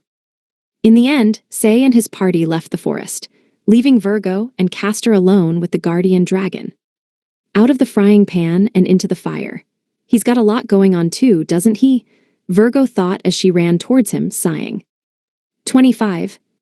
I've got an ace, so Dina skips her turn. That's unfair. I don't have any cards I can use. I'll draw, a 3 of hearts. I don't have any 3s. I'll draw 3. While Virgo was off at the Emperor's place, we had nothing but free time. At the moment, we were playing cards with a set that I'd made with alchemy. The game we were currently playing was American Page 1. In this game, the player has to play out cards that match suits or numbers with the card the player before them played, and different numbers have different effects. For example, the ace card that Libra played skipped over the next player's turn. And the number 3, which Agacaros played, forced the next player to draw 3 if they didn't have a 3 in their hand. Also, if the player has no legal cards to play, they must draw a card from the deck, and the first one to play out their entire hand wins. By the way, the winner of this game had been Karkinos, with Scorpius coming in second, which meant that we were currently playing for third place. Ares just played an 8. It could be played regardless of whatever suit was in play, and the player could name a suit for the next player. I choose spades. Then we shall play this. I played out the 5 of spades from my hand. 5 didn't have any special effect. Next, Libra played a 9 of spades, eliciting a wail from Dina. 9's effect was to reverse the turn order. In other words, Dina had effectively been skipped again, and it was my turn. I felt a bit bad for her, but she only had one card left in hand. If we just let her have her turn with no plan, then she could win, so what Libra had done was warranted. Ah, then I'm done too. Aries also only had one card left. He played out his last card, a 6 of spades, and took third place. Crap, if this keeps going, I could place last. By the way, Miss Lufas, have you ever thought about selling these cards? If things go well, you could make some big profits. Something as simple as this would just be copied immediately. There won't be much money in it, I answered Karkinos while looking down at my own hand. This world didn't have the concept of copyrights or intellectual property, which meant good ideas were free for the stealing. That was why dwarves, hating that, had made their own patents and license system. Blutgang was probably the only place that had anything close to a copyright system. While I pondered that, I finally managed to play out everything in my hand, grabbing my place in the rankings. Oh man, 4th place? That's kinda something. Miss Lufas. As soon as I won, the door opened with perfect timing, and Virgo stepped in. That deal with the Emperor's thanks and healing the guardian dragon is finally done. It was a little longer than I expected, but I guess that was just enough to make my creating these cards worth it. But Virgo's face looked somewhat panicked, so I quickly revised my assumptions. Something troubling happened, didn't it? What happened, Virgo? There's something I need to tell you. But first, there's someone who wants to see you, Miss Lufas. Ahem. I got up from the sofa and walked to the door. There, I saw a handsome pirate-themed guy wearing a white coat waiting outside. I didn't remember him, but I did feel a strange sense of nostalgia. He's probably someone I know. That was what I felt in my gut. Let's see. I think I should start by searching my memories. Recently, it hadn't been very hard for me to pull out Lufas's memories as long as there was a trigger for it. I turned my consciousness inward for a while, searching through memories I didn't recognize. That's right, I remember now, he's Castor. He was the big brother of the twins pair and one of the conquering 12 heavenly stars, and if I remembered correctly, he was well balanced between magic and physical combat. In the game, his monster name had been Fairy Sibling, and he'd come as a set with his little sister, but apparently over here he was moving around completely independently. Thanks to that, not even I knew his stats here. 12 heavenly stars, Castor. Level 800. Race, Fairy. Attribute, Wood. HP, 32,505 5000. SB, 2300 SDR Strength, 4208. DEX Dexterity, 2100. VIT Vitality, 3005. INT Intelligence, 6000. AGI Agility, 3995. MND Mind, 800. LUK Luck, 1092. Equipment. Head. Right arm, Anchor Lance, SDR plus 1200, AGI minus 200 two-handed weapon. Left arm. Body, Sky Pirate's uniform, reduced SB usage for wood element spells. Legs. Other Sky Pirate's coat, have physical damage. This is my first time seeing his individual stats, since he usually comes as a set with his sister, but he seems pretty capable alone too. The fact that he's normally a set with his sister shows, though. Overall, his combat strength is lower than Ares's, even with equipment factored in. He seems to be a magic attacker type who can handle front-line work as well, so he overlaps a little with Sagittarius. Well, Sagittarius specializes in magic attack and speed, and Castor can handle being on the front lines to a point, so it's possible for them to have different roles. Still, I feel kinda bad thinking this, but his stats are really meh. Even Ares is better at being a jack of all trades. Actually, he shouldn't have had any equipment back when he was a monster. Monsters shouldn't be able to equip stuff in the first place. Wait, does that mean that if I make equipment for the monsters like Ares and Agacaros, they'll get even stronger? I can set that aside for later. What I should be focusing on is why his HP is low like that. Oh my, if it isn't Castor, what are you doing here? LONGTIME. It's been 200 years since we've last seen each other, hasn't it, Castor? Scorpius and Karkinos, who had already won their way out of the current game, showed their faces from behind me, calling out to Castor. Then, Aries and Libra joined in too, their faces peeking out to get a good look. It looked like the fight for not being last place was between Agacaros and Dina. In my peripheral vision, I could see them staring at their hands and grumbling. By the way, it seems you're quite worn down. Is there a reason for that? About that, I apologize. The other day, the key to reach the heavens, which you entrusted me with, was stolen by the Devil King. Key to reach the heavens? The heck? I delved back into my memories while watching Castor apologize so profusely he might have prostrated himself before me at any moment, but I could recall no such key.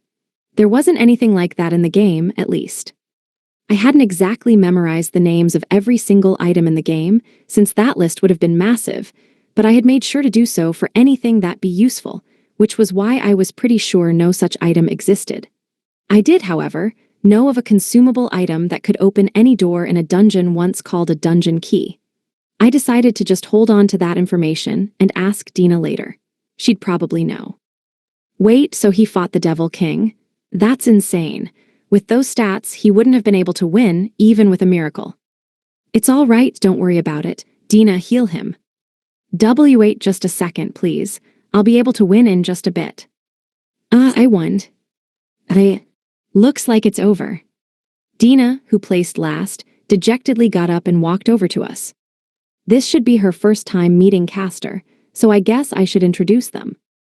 Castor, this girl is Dina, and she is currently working as our advisor. She herself says that she was here 200 years ago, but she barely leaves an impression, so we cannot tell if that is the truth. She's plenty suspicious, but we hope you'll get along with her. Castor's expression froze hearing my rather blunt introduction, but it was true that she was suspicious, so there wasn't much else for it. Even if I did my best to smooth things over, the truth would just come out later anyway. I wasn't that great a talker in the first place either, so I decided to just be honest and frank from the beginning. Dina was looking at me exasperatedly from behind, but I decided to just let that go. Are you sure that's okay? Well, she's not a bad person, probably. This is Virgo. She's Parthenos' successor to the maiden seat. She's still immature, but she has potential. Get along with her as well. Yes, understood. There wasn't really anything suspicious about Virgo, so I just introduced her normally. That was cruel to Dina, you say? No, that was just a consequence of Dina's actions. Now then, will you tell us what happened? I looked over to Virgo and shifted the topic over to whatever news she had. It felt like some sort of trouble, so while I was loath to, I couldn't leave it alone. Yes, to tell you the truth. What came out of Virgo's mouth was trouble, just as I'd predicted. 4 demihumans had killed the guardian dragon and spoken of their anger at the current members of humanity, as well as their grief over their persecution. So their leader is Leon, huh? This is, yeah, no matter which angle I consider, it sounds like a declaration of war towards humanity is coming soon. Attacking the guardian dragon is very close to a declaration of war already, though. Basically, a bunch of monsters that were very close to being categorized as humans reached the end of their patience and decided to rise up and demand their rights. On top of all that, the reason for Sagittarius's betrayal completely matched what the demihumans had said according to Libra. It was easy to see that Leon was the one riling them up. That idiot. What the hell is he thinking making enemies of both humanity and the devil folk? What do you all think? I asked the members of the 12 heavenly stars who were gathered behind me. They all replied with basically the same answer. I can only say he is rash and imprudent. He's a fool. An irredeemable idiot. I also think this is a bit poorly thought out. He can go die. There's a limit to how little you can think. Libra, Carcinos, Agacaros, Aries, Scorpius, and Dina all laid into Leon's short-sightedness without holding back. Honestly, though, I agreed with them. Yeah, like, he's an idiot, right? Just stupid, right? Even ignoring everyone else, has he just forgotten about Bennett Nash? I get that he'd be able to do something about Megrez and Merak as they are now. And sure, okay, I understand he thinks he can win against Levia and Blutgang. But antagonizing both Bennett Nash and the Devil King at the same time is just about the most idiotic thing I've ever heard. I know this would sound cruel to anyone else, but maybe Leon'll just self-destruct if we leave him alone. I feel sorry for all those poor demihumans who he involved in his schemes, though. They were just fooled by Leon when they were backed into a corner. Now they, along with Leon, were in a position to be surrounded and beat upon. It was too sad. If Leon were by himself, I'd have just left him to his own devices. Then I could just retrieve him once he'd been beaten to a pulp by Bennett Nash and the Devil King. But I just felt too sorry for the other demihumans. But something's off. Leon aside, was Sagittarius ever that big an idiot? He should have at least been smart enough to get a read on the situation. Maybe I just thought too much of him. That is weird. The Sagittarius that M.E. knows would have been more careful and COOL. From their conversation, I gleaned that Leon had apparently always been like this. Well, I've heard all this about Leon before. Maybe he's the same type of person as Bennett Nash. But from Scorpius and Karkinos' reactions, Sagittarius was different. At the very least, he was smart enough for it to feel strange to everyone, which meant that there was something fishy going on. Either that, or there was some sort of circumstance forcing him to help Leon. It was also strange that he'd left a message for Libra. If he were going to set up a trap, he shouldn't have let us all know he was here. It was almost as if by declaring that he was siding with Leon, Sagittarius was actually saying, "Be careful, I'm on Leon's side." Looks like our next destination is decided. Next, we would be heading over to retrieve both Leon and Sagittarius. I would just have to confirm the truth myself. 26. With our next destination decided, there was no longer any reason to stay here in Dropnir, which meant our next step should have been to leave. Yet, we were still in Dropnir. This was because Virgo had come back with a message from the hero saying he wanted to talk, so I put off our departure for a while. With nothing else to do, I was simply relaxing on the sofa in Tanaka, waiting for the hero. Agakeros seemed fit to burst as he mumbled to himself, "How dare he make our master wait?" But explaining the demihuman attack to the Emperor was probably just eating a lot of time. Well, all I have to do is relax and wait. I sipped on the tea that Libra had made for me while looking out the window at the scenery. Apparently, she'd bought quite a lot of tea from Dropnir in anticipation of our long journey. "By the way, Dina, do you know what the key to reach the heavens is?" I whispered to Dina, who was sitting next to me. From how Castor was talking, there was no way I shouldn't have known what it was, but I just couldn't remember it no matter how hard I tried. I was certain that I could find it in Lufus's memories, but something stuck while I was trying to dig them up, so in the end, I had nothing. It seemed as if any memories about this were buried really deep. No, I don't know much about it either. The only thing I've heard is that the one who obtains it will be able to receive a power that can change the world. Change the world, huh? Changing the world, meaning it can bend the rules? My immediate impression was that it sounded like dev powers, or at least GM powers granted by the devs. Either way, I still didn't understand anything other than that it was a dangerous key. What the hell was Lufus planning to do with something like that 200 years ago? Wait, actually, why didn't she use it in the fight with the 7 heroes? Maybe there are some conditions to be able to use it so she couldn't, or did she just refuse to use it even though she could? The former would make sense. The problem would be if it's the latter. If Lufus could have used it 200 years ago but didn't, it would make absolutely no sense. It would mean that she threw away a winnable battle. I wasn't quite sure what was possible and what wasn't with this ability to bend the rules, but it should have been able to give her a big advantage. Even so, she didn't use it. Instead, she gave it to Castor and lost. I don't get it. This is seriously just looking like Lufus lost on purpose 200 years ago. I'm starting to get into assumption territory. There's not enough info. I'll need a bit more to form a better conjecture. Miss Lufus, Say and the others are here. Ahem. I stood and paused my musings when Virgo spoke up. When I opened the door, I found the hero and his party looking dumbfounded. Say was hit especially hard by the sight, mumbling, "It's a camping car, but this is supposed to be fantasy."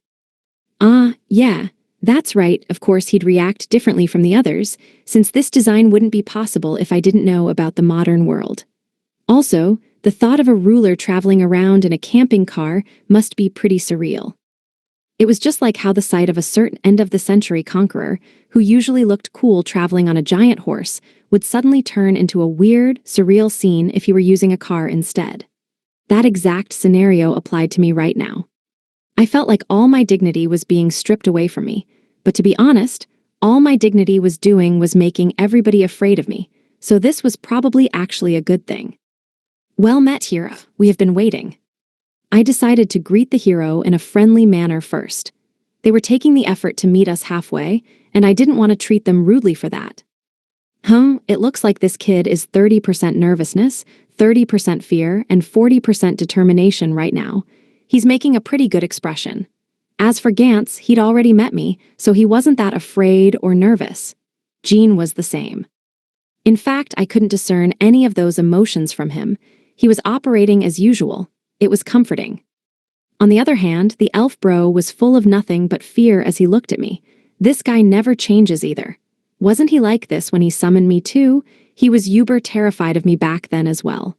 Maybe he suffers from social anxiety. Behind everyone else were the fluffy duo of a cat and tiger beast folk, as well as a gorilla beast folk. So the party is a hero, an adventurer, a mercenary, an elf, and then 3 beast folk. Isn't this way too heavy on the frontliners? Before I could say anything, Virgo spoke up. Did something happen to Nick and the others? Nick, right. Jean's muscle-brained adventurer friends. Now that she mentions it, I don't see them anywhere. They're pretty heavily wounded, so they're recuperating in Dropnir. Indeed, I have joined this party in their place.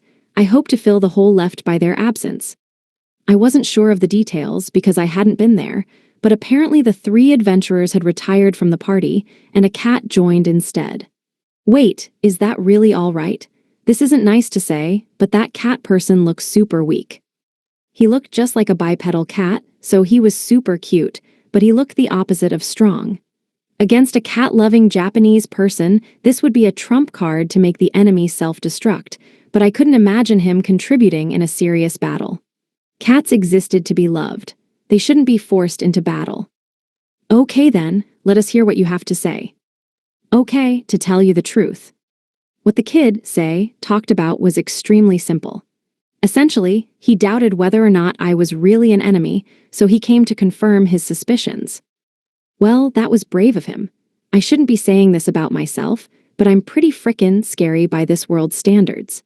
If you add the incident where the 12 heavenly stars uselessly giganticize themselves, I can't honestly say I'd have a good impression of me. Sure, he has Megraz's recommendation to go on, but he was my enemy 200 years ago, so even he should have thought I might attack and kill him somewhere in his mind. But he still managed to retain his self-awareness as someone without any preconceived notions and chose to talk to me. That's a pretty hard thing to do, isn't it? It's true that we don't care to actively antagonize you. We should have said that when we were first summoned, though. I fixed the elf bro with a reproachful stare, and he let out a small yelp. Isn't this guy a little too afraid of me? It's not like I'm gonna eat you or anything, you know. Which means you would consider working with us against the devil folk. That is not a bad idea, but that will have to wait until later. We have more pressing business to attend to. Cooperating with the hero wasn't a bad idea, but my next destination was the area where Leon and Bennett Nash were fighting. Other places aside, this was definitely somewhere where they could die with levels that low. If they wanted to survive meeting Bennett Nash or Leon, they'd need to be at least 12 Heavenly Stars class. If they weren't, they wouldn't even be able to run away. So basically, it sounded mean, but the hero party would just be a burden. Business. Yes, it seems like Leon's riling up monsters and trying to lead them to ruin. Leon's only getting his just deserts, but we feel sorry for those monsters. The failure of the follower is also the failure of the Lord, so we must head over and stop that fool. If that's the case, this involves us too. It'd be a disaster if the monsters united and waged war on us. We'll help you stop that Leon guy too, Lufas. Gantz didn't hesitate to propose cooperation. This dude's as agreeable as always. Help, huh? Well, I'm happy for the thought. But, putting things bluntly, at their level, they'd die just by being near Leon and I as we fought. On top of that, I had no idea what Bennett Nash was doing. It was way too risky to bring them with me. But still, if I just told them, "You're all too weak. I don't need you," then the seeds of friendship that had taken all that effort to plant would be killed just like that. I guess in this case, it'd be best to send them to some place that still has meaning, but is still relatively safe. The fight with Leon will be intense. We will be fighting him alone. Could we trouble you to search for and inspect the Centaur village in our stead? The main subject of my worries could be said to be Leon and Bennett Nash, but I was worried about Sagittarius just as much. Scorpius had said that the incident this time was uncharacteristically short-sighted for Sagittarius, which meant that there was a reason for him to be so short-sighted. By my estimation, that had something to do with something he'd mentioned when talking to Libra, something he wanted to protect. If we managed to do something about that, we could avoid a fight with Sagittarius. Still, centaurs were fairly powerful monsters. It was a little too dangerous to send the hero party in alone, so I decided to pick out some people to accompany them. Virgo and Castor will go with you. It'll be easier for you all to deal with people you know already, right? The hero party suffered from an overwhelming lack of casters. Still, I couldn't very well send Dina, who was so suspicious, or Agacaros, who was generally just dangerous, with them. In fact, I couldn't trust Agacaros not to kill them from behind, so there was no way he was going with them, which meant the people I could choose were limited. I decided to choose Virgo, who was normal, and Castor, who was relatively normal. It'd actually be more dangerous for Virgo to come with us, though, so I mostly wanted to keep her away from danger. It was too dangerous to take her with me to where Bennett Nash potentially was. Instead, I decided to bring Ares with me this time. His percentile damage would work well against both Leon and Bennett Nash. This was especially true for Leon. If he really had returned to his stats when he was a boss monster, his HP should be over 1 million, which meant that Ares could easily just slam home 99,999 damage. It was true that Ares was on the weaker side of the 12 heavenly stars' combat scale, but no one was more useful against powerful enemies than him. The stronger they were, the more powerful he got. Also, yes, we should give you a means of travel as a freebie.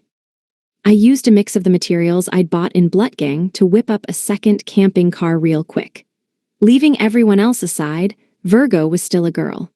I didn't want to force her to camp out in the open without even a means of cleaning herself, so I outfitted the golem with the minimum required facilities, making sure to have a separate bedroom for the men. Thanks to me using the limited space to add in a personal room for Virgo, a shower room, and a toilet, the bedroom for the men ended up a little cramped. But it should be better than camping outside, right? Yeah. I won't deny that I'm being biased.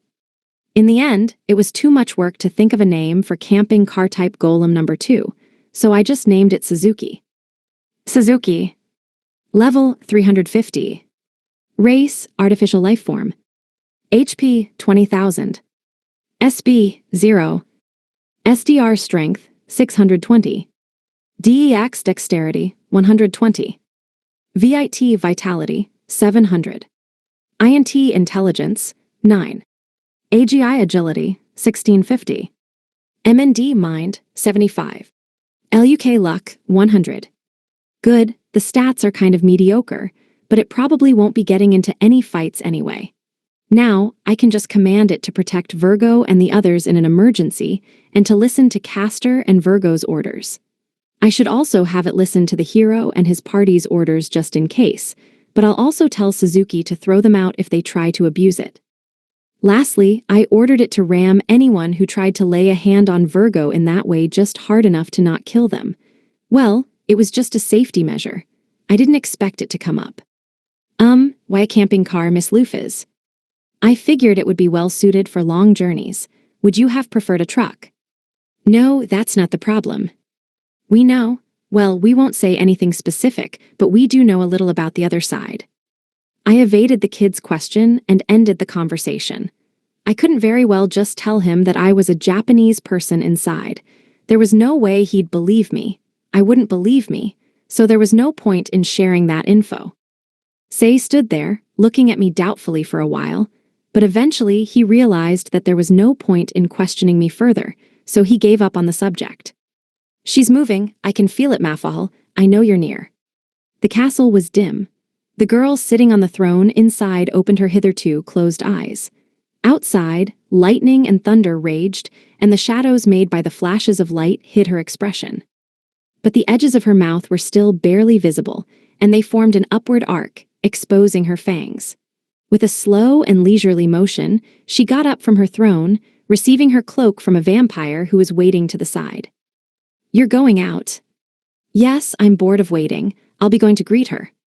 Putting on her black cloak, the girl fanned out her silver hair behind her. Her blood-red eyes shone like blazing fires, and her whole body exuded an unhideable aura of the strong. Even one of the 7 luminaries, no, one of the 12 heavenly stars, would feel it on their skin if they tried to face her. Precious few existed in the world who were able to fight one-on-one with Lufa's Mafal. One was the strongest of the 12 heavenly stars, the famous Lion King, Leon. Another was the head of all devil folk, the Devil King. The last one was the strongest of the 7 heroes, and its biggest problem child. Anyone who knew her would describe her by saying, "She's always been dangerous," and in fact, she was the only one who hadn't been hit with the goddess's brainwashing 200 years ago. She was the pinnacle of all vampires. The girl, thinking that it was too much work to go out the front door, opened the nearby window instead and stepped up onto the windowsill. Then she leapt. Covering a great distance in an instant, she flew in a straight line towards her sworn enemy. "Now, let's act out the continuation of that day, my sworn enemy. This time, I won't let anyone interfere. I will be the one to kill you, Lufa's Mafahal." There was only one person in the 7 heroes who didn't need to be manipulated to want to reap Lufa's Mafahal's life. And right now, she was acting with clear intent to kill. Fekta wants to evolve into an adventurer. The Jolly Halflings, or to us, Florsiensis, shared a slot as one of the 7 races of humanity along with dwarves. Originating from humans, they were mutated by Mana to become smaller halflings, before further splitting into merry, outgoing nomadic halflings and introverted halflings who stayed in caves. Thus, they became dwarves and halflings, this world's version of the Florsiensis. Scholars were split on which race came first, but these days the common theory was that dwarves came first. The biggest piece of evidence supporting that were their heights. It wouldn't make sense for a race that lived a nomadic lifestyle to mutate or evolve to be even shorter. The opinion of scholars was that they would instead have changed to have larger strides to make walking long distances easier and become tougher to be able to deal with a variety of environments. In fact, there was an example of just that among the demihumans in the form of giants, though their brains had gotten smaller inversely to their body size, so they'd lost their intelligence and got removed from humanity. But the halflings, or Florsiensis, were small. Considering their nomadic lifestyle, this was clearly strange. If the dwarves were first, though, it would make sense that they were so small. First, the humans who would become the smaller races moved into caves, and because of the cramped restrictions of caves, they became smaller and smaller.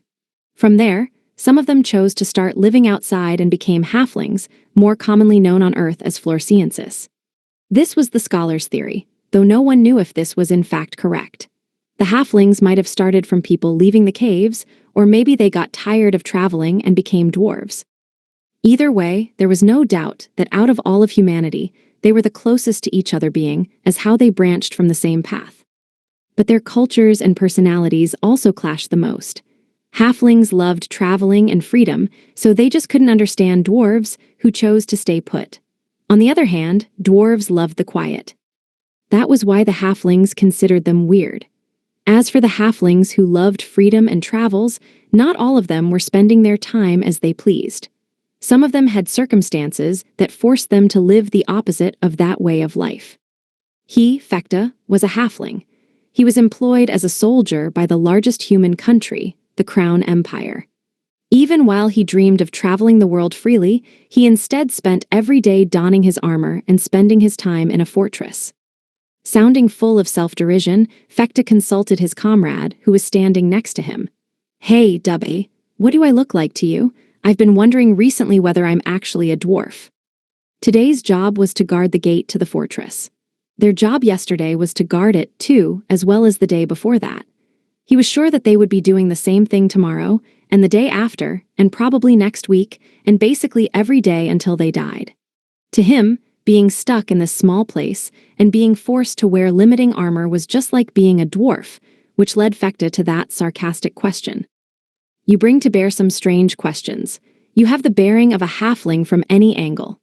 The one Fekta asked his question to, and who insisted on peppering his answers with quirks to assert his personality, was his comrade and polar bear beastfolk, Dub.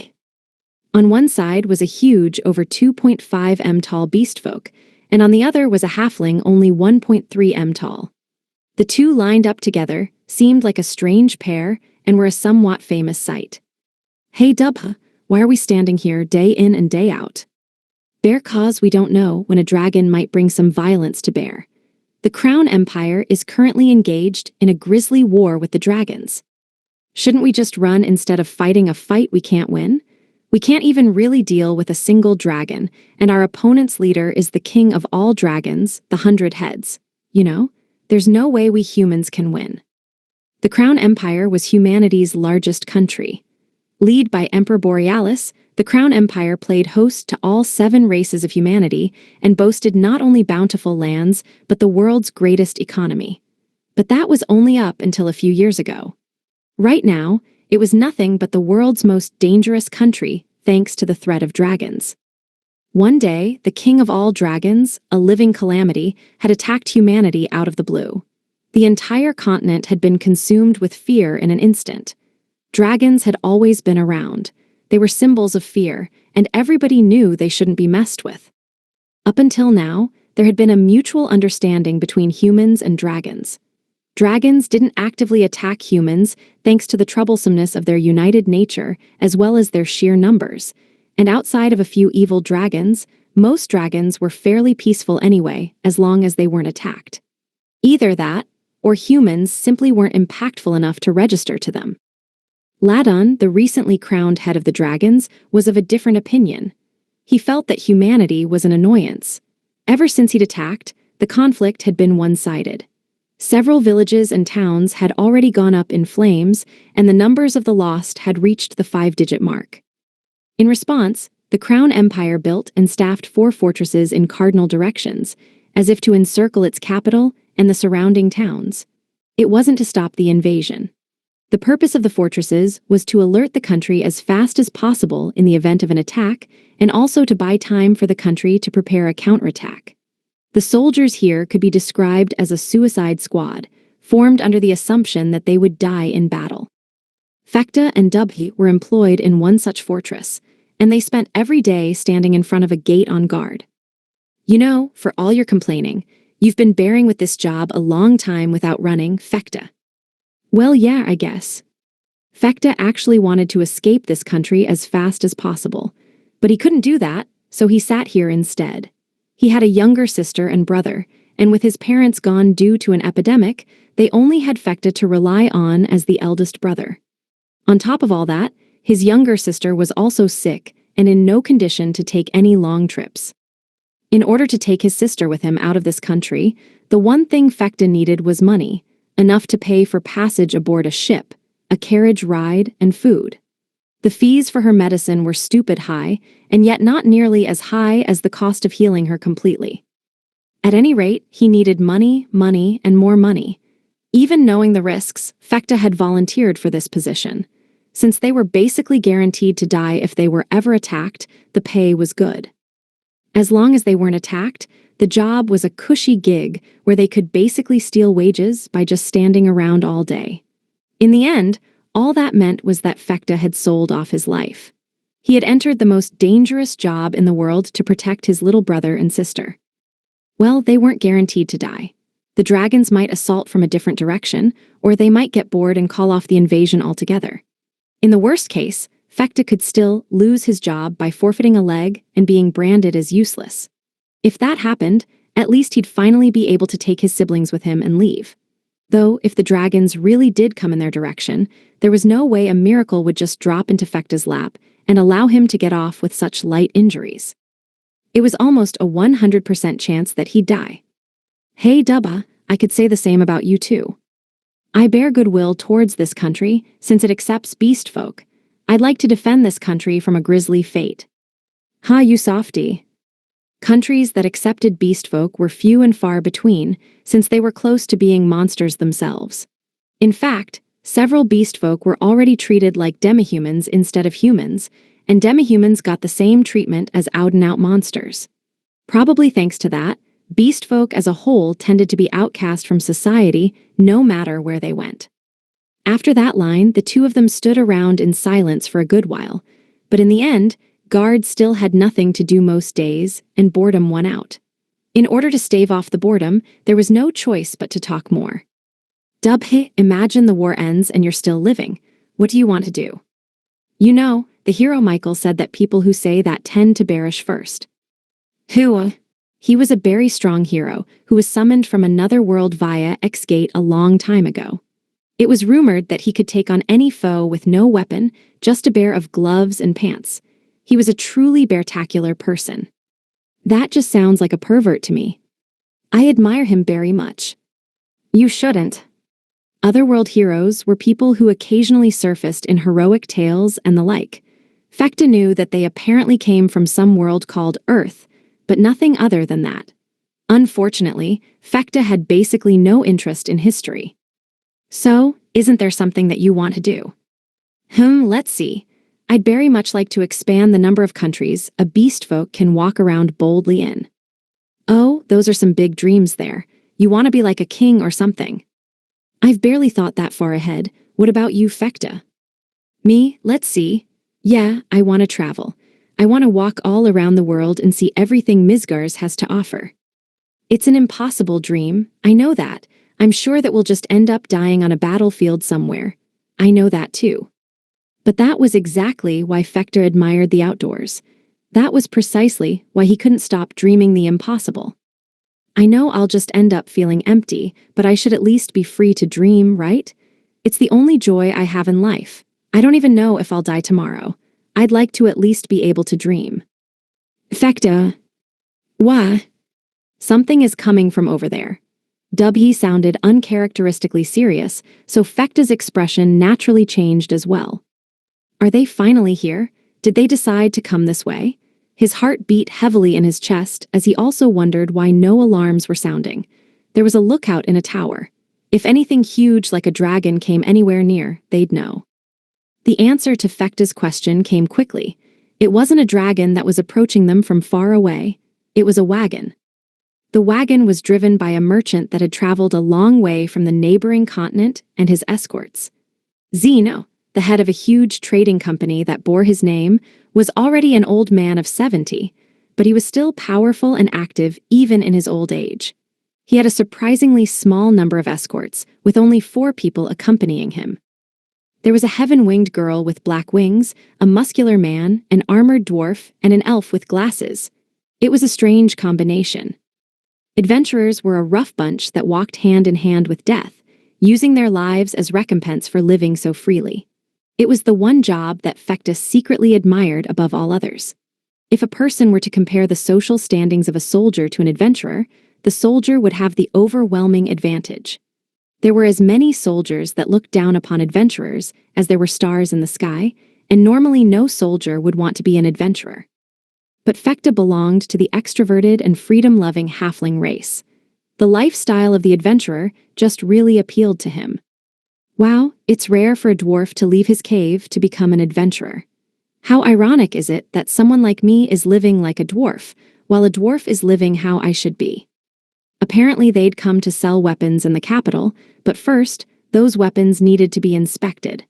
There was no way they could just be let through with no questions asked. Understanding that, the merchant Zeno cheerfully agreed to the questioning, and so it was decided that they would all be staying in the fortress. That night, Fekta came upon the group of adventurers eating in the mess hall after he switched shifts with the night watch. Sitting in front of them was a man with slicked-back blonde, or rather, almost ochre-colored, hair and tan skin. They seemed to be having a merry conversation. His name was Alfeka, and he was a skilled swordsman who was in charge of this entire fortress. Well, if it isn't the captain. Oh, hey there, Fekta. I was just talking to these adventurers here. They're amazing. This is the rumored Dragon Killer party. Dragon Killer. You mean from that bullshit story about a couple adventurers from the other continent managing to kill the evil dragon Nagard? You shouldn't call it bullshit when they're right here. Well, it's true that I also didn't really believe it until I met them, though. Dragon-killing adventurers from the neighboring continent. It had been the subject of rumors a little while back. Apparently they'd killed a real dragon with only a handful of adventurers. It was an impossible story, and Fekta had considered it an utter exaggeration. No, he still considered it that way. After all, such a thing happening was just patently impossible. A country could rouse its entire military might and assemble an army numbering in the tens of thousands, and even then they would only maybe win. A dragon wasn't something only a handful of people could claim victory over. If a dragon was that easy to deal with, then we wouldn't be in this mess in the first place. Right, Lufaz, could you show me your sword one more time? Sure, I don't mind. Lufaz, the woman with the black wings, placed the sword she wore at her waist on the table. Fekta wasn't very well versed in swords, but even so, he was a soldier. It was obvious to him, even at a glance, that the sword was giving off an incredible sense of presence, of strength. Even a complete amateur who didn't know the first thing about swords would believe that this was a strong one. That was just how amazing it looked. Apparently, this was made from a couple of Nagard's fangs. A sword made out of a wyvern's fang wouldn't feel like this. I can't believe I only managed to learn that a true masterpiece of a sword wouldn't even need appraising at this age. Why, yeah, I could tell at first sight too. This sword is amazing. There was no room for doubt. The sword was real. Even Fekta had seen a sword made out of a wyvern's fang, and he'd also seen scammers trying to sell swords like that while advertising that they had been made from dragon fangs. But this sword was different. There was no way it was a knockoff like that. This sword is unshakable proof that that story was real. No regular adventurer would be walking around with a sword like this.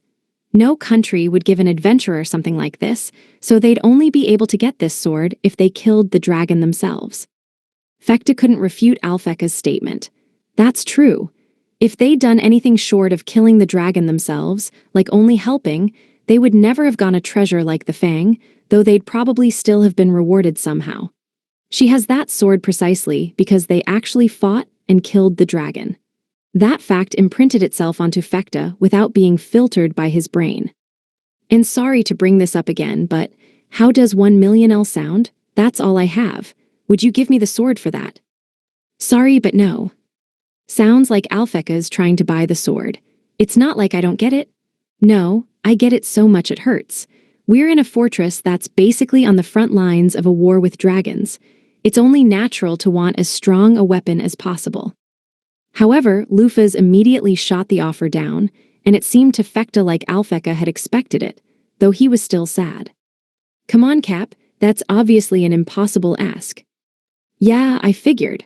A country would easily pay 100,000,000L for something like that. Yeah, there's no way she'd sell the sword for this pittance. What, 100 million? Lufaz, sell it. You're okay with your bare hands anyway, aren't you?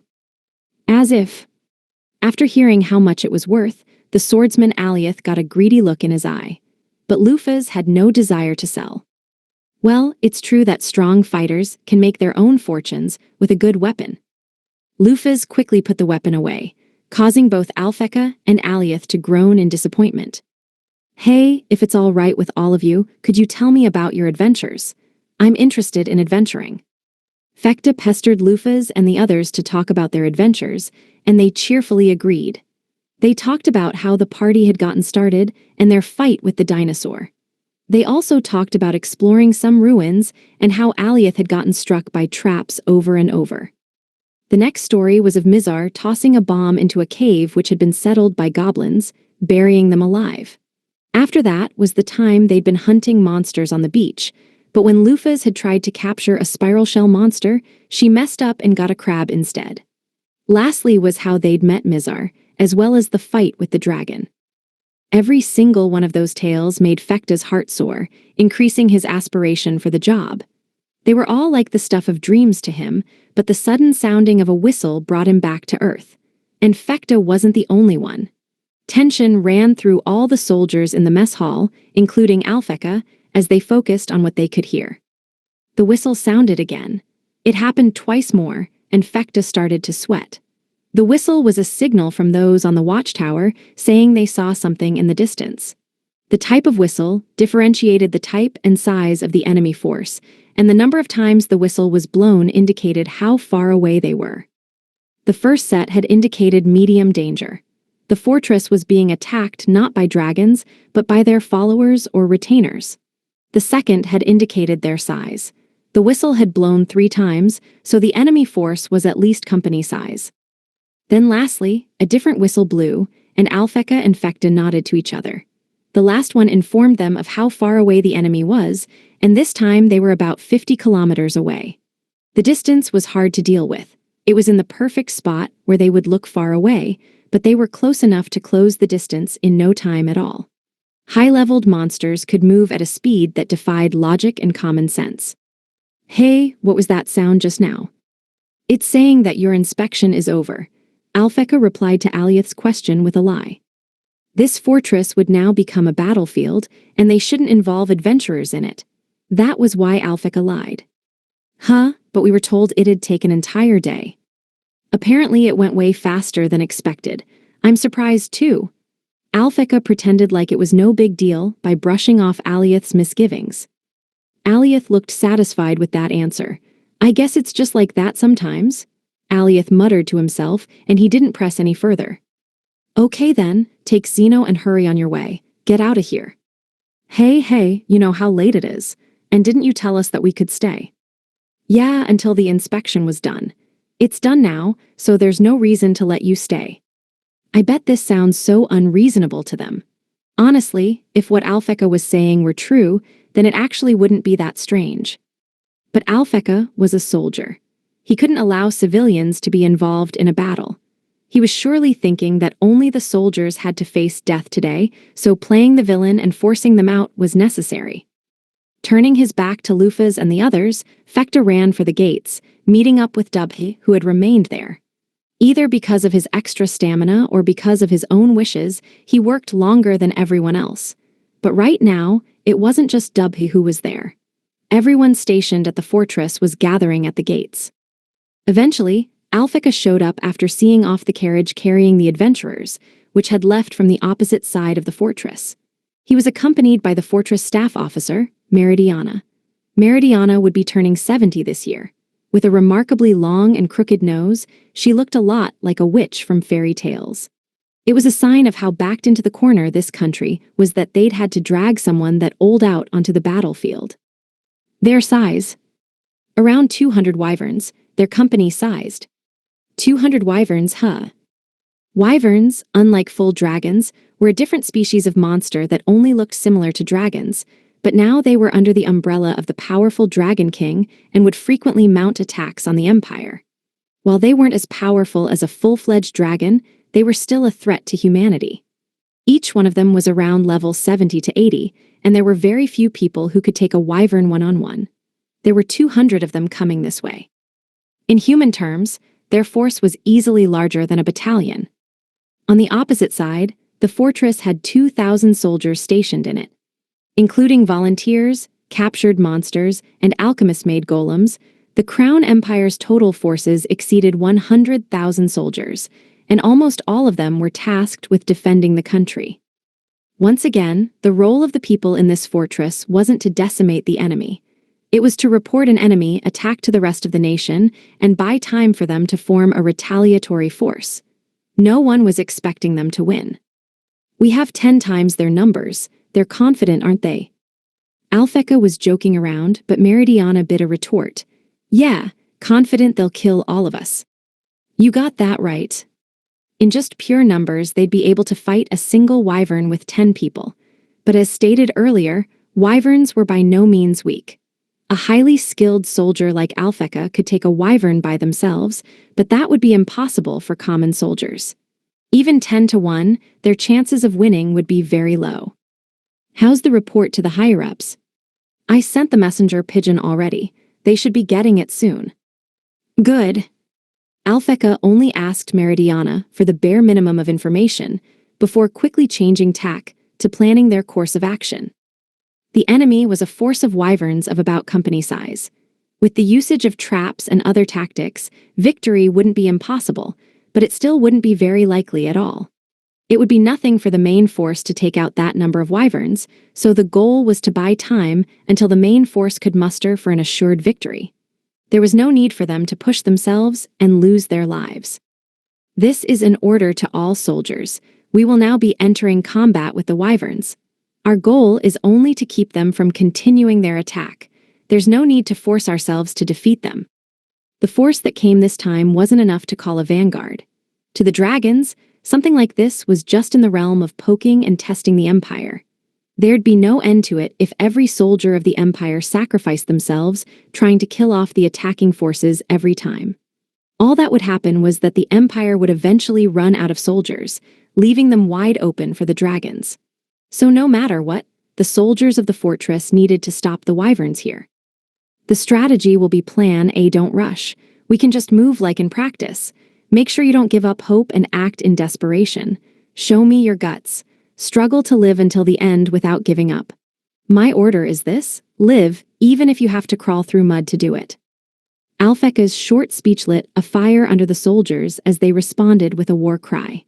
In order to raise morale, Alphecca knew that he'd need to force himself to give a show to heighten their excitement. Otherwise, the soldiers would be swallowed by their fear. Yeah, I'll make sure I survive. I'll survive, return, and shove this in their faces. This fight isn't a fight to die. It's a fight to survive. Drawing upon their training, the soldiers all moved towards where they should have been according to the plan. As for Fekta and Dubhe, they were on standby. Their role was to engage the enemy in battle at the gates. It was the most dangerous role in the base. The wyverns had gotten close enough to see from the foot of the gates when fire arrows were launched all at once from inside the fortress. Meridiana also cast her fire magic in concert with the arrows, spawning a wall of fire as the arrows landed.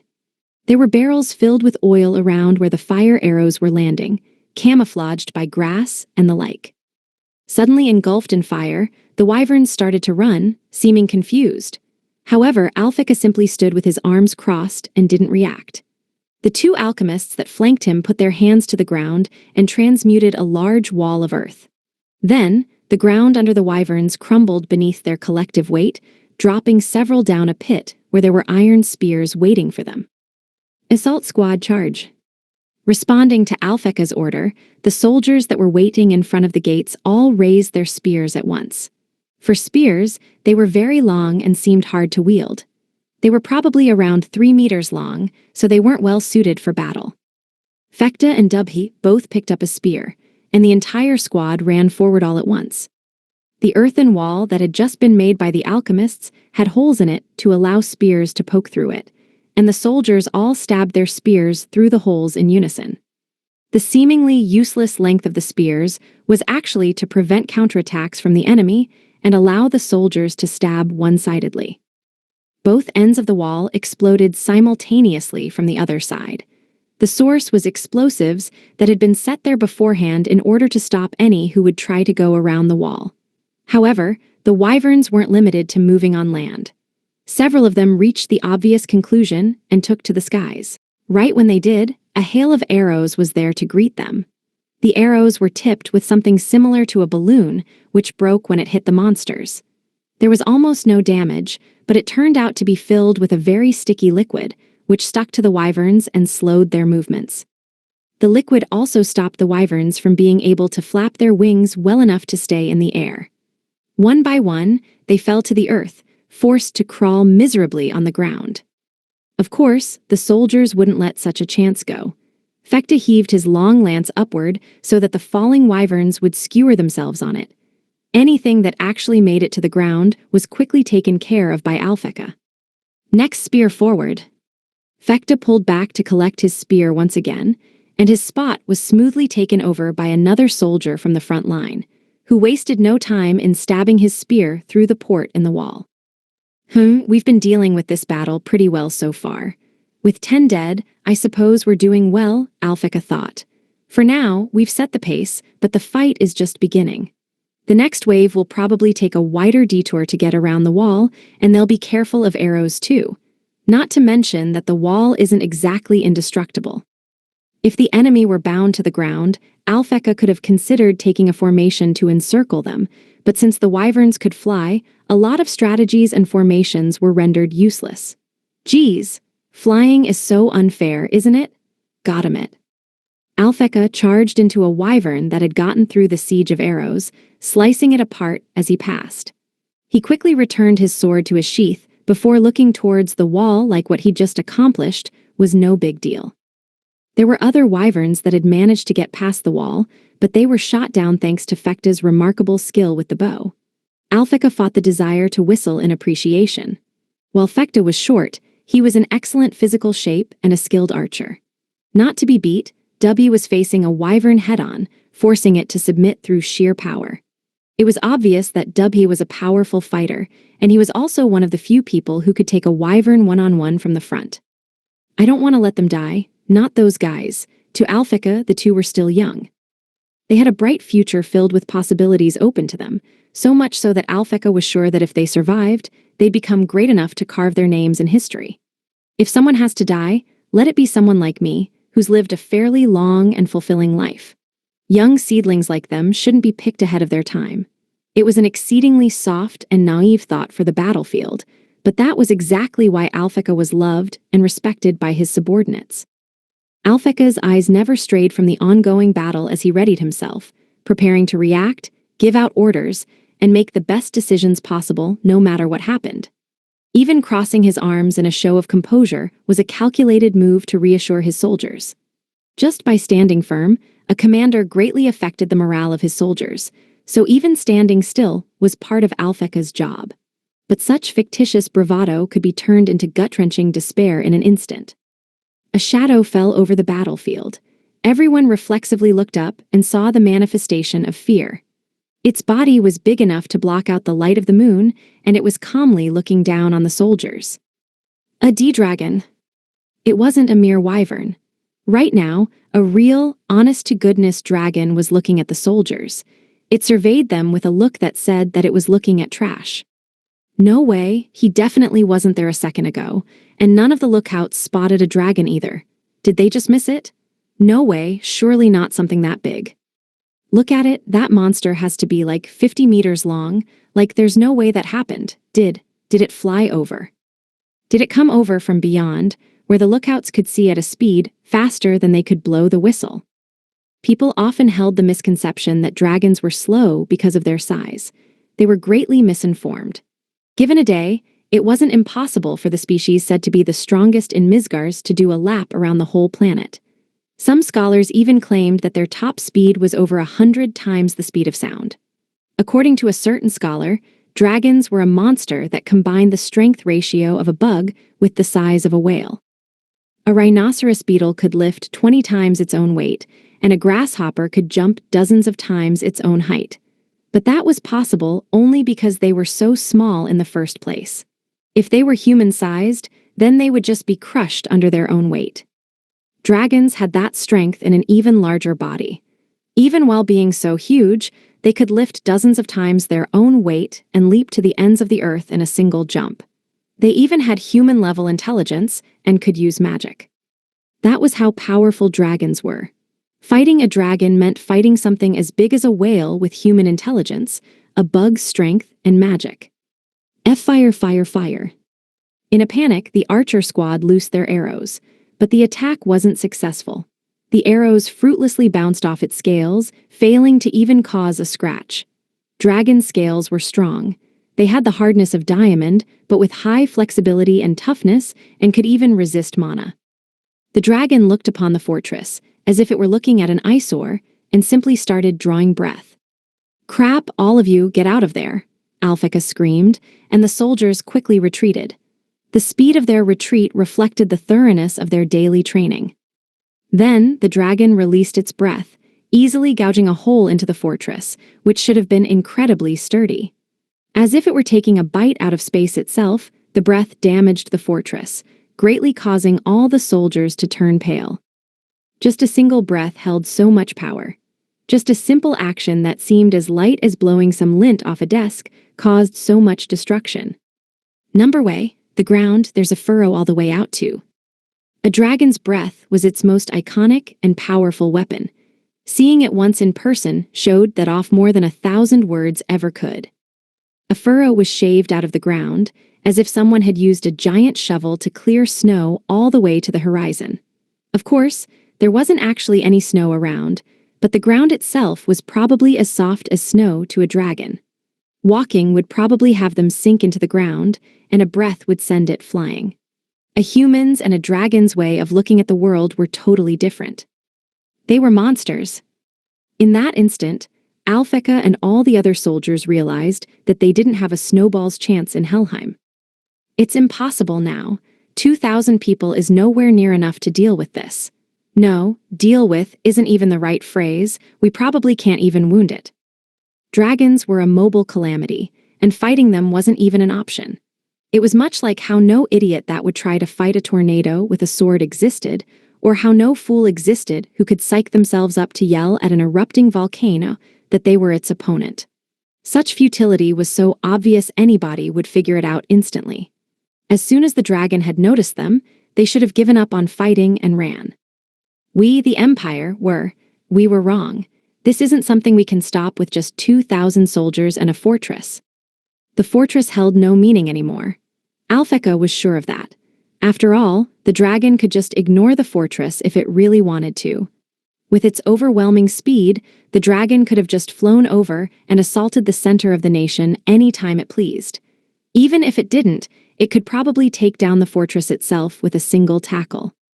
What do I do? How should I save even one more person? Alphecca didn't care if he himself died, but he couldn't allow himself to waste the lives that had been entrusted to him. They can't be allowed to die wastefully here just because they were accompanying a talentless man like me. While he was thinking, Fecta and Dubhi jumped in front of Alphecca to shield him as they took swipes at the dragon. Of course, they didn't deal any damage. It was sad how little their attacks mattered.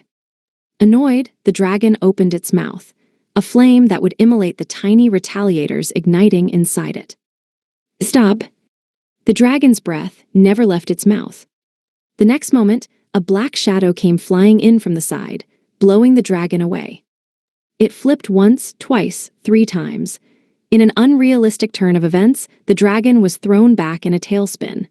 One of its fangs had snapped in that one strike, and scales from its cheek had been ripped off and sent flying. The dragon hit the ground, causing it to shake and digging a furrow as it continued on into the distance. Apsaras. Following that, a bird made of water flew through the air, sweeping up the wyverns and avoiding the soldiers as if it were sentient before bursting. The soldiers turned to look at the source of the unexpected help, and saw the adventurers that should have left already. That elf named Megrez must have cast the spell just now. Its scale and power is absurd. Almost half of the original 200 wyverns had disappeared in one strike, but it was still dwarfed by the first punch that had been thrown by Lufas. Of all things, the heaven-winged girl punched the dragon with her bare hands to send it flying. Image summary, manga illustration depicting a small female warrior punching a massive, open-mouthed dragon-like creature, paired with a close-up of the woman's determined expression. We owe you for the meal, so we came back, Lufas said, drawing the sword at her waist. Then, the sword extended and twisted like a snake, flashing across the battlefield. The sword bit into the wyverns one after the other, turning each one into a corpse with a single strike. Mizar placed his hands on the ground and created golems. The artificial soldiers formed a line to protect the human soldiers. From behind the line, Megrez launched another spell, and Aliath ran through the battlefield to assault the wyverns. Is this a miracle? Hey Dubs, am I dreaming right now? I think I'm dreaming too. You forgot to make a bear pun there. Another epic tale was unfolding before their very eyes, and the ones who were fighting were heroes. Just 4 adventurers had already managed to destroy the entire horde of wyverns. The dragon returned and threw a blow with all its might, but Lufas stopped it with one hand. The blow, which was made with an overwhelming size and weight difference, caused the ground under Lufas to cave in as she received it, but Lufas herself hadn't budged an inch. Then, she countered. In a flash, she jumped in front of the dragon's face and unleashed a straight right. The dragon was launched backward, and Lufas followed. To others, it looked as if she'd kick the air, and in the next moment, she was already caught up and attacking. She continued to chase it further. Flying even faster than the dragon was, she kicked it upward before once again flying up ahead of it and punching it back down. But she wasn't finished yet. Lufa's dropped and reached the ground faster than the dragon yet again, kicking it away as it fell into range. The dragon rolled away like it was a ball, its horns and claws snapping off and flying in all directions. To finish it off, Lufas raised both hands together. "I order you as your master, bisect mine enemies with your steel blade. Come, Karkinos." A crimson-red form jumped out of the rift in space, answering Lufas's call. It was a gigantic crab monster that was just as big as the dragon. The crab grabbed the dragon by the neck with its pincers and slammed it into the ground. Then the pincers closed. The dragon's hard scales, which should have protected it, did nothing as its head was easily separated from its body and fell to the ground. With its job done, the crab waved its pincers as it retreated back into the crack in space. The literal instant kill had Alphecca dumbstruck. Eventually, the situation caught up with some of the soldiers, and there was an uproar. As more and more soldiers regained their senses, they added their voices to the yell. Eventually, the yells became cheers loud enough to shake the ground. "Wow, amazing, utterly amazing. You're all, anyway, you guys are great. Damn it, that's the only way I can describe it. Hey man, is this a joke? Did we really survive that? I'm gonna go back and confess to the girl I like. The hell, is this a dream? Damn it, I never wanna wake up." Among all the soldiers' cheers, Alphecca couldn't help but notice that his fingers were trembling. Is this fear? No, it's elation, excitement. With the threat of the dragon in front of my face, I was convinced of humanity's loss. I thought that even the notion of fighting was ridiculous. But, I see, hope was right here. Here, with the heroes, we can win. As long as they're here, humanity can win. Later, he would swear loyalty to Lufas, and Alphecca William would later go down in history as an extraordinary warrior who stayed by Lufas's side even in the fight with the 7 heroes. His autobiography would say that this was the start of his epic tale. On that day, humanity bore witness to numerous miracles, and that marked the start of humanity's counterattack against the dragons. On that day, I witnessed the start of a story, was what Alphecca had written down in his autobiography. Eventually, after his death, Alphecca's autobiography would become widespread, and in its popularity, it would raise a question and show how heroes ought to be. Every book that he wrote always ended with the same line. I don't believe Lufas Mafahel would come to an end like that. I just don't. I'm sure she'll come back someday. She'll come back and once again show us countless miracles. That's what I believe. Afterward. It's been a long time, everyone. I'm Firehead. I'm kind of the author and the owner of this bar, Afterward. I serve alcohol and listen to the complaints of the customers who come here. That is my job. Oh, seems like there's a customer today already.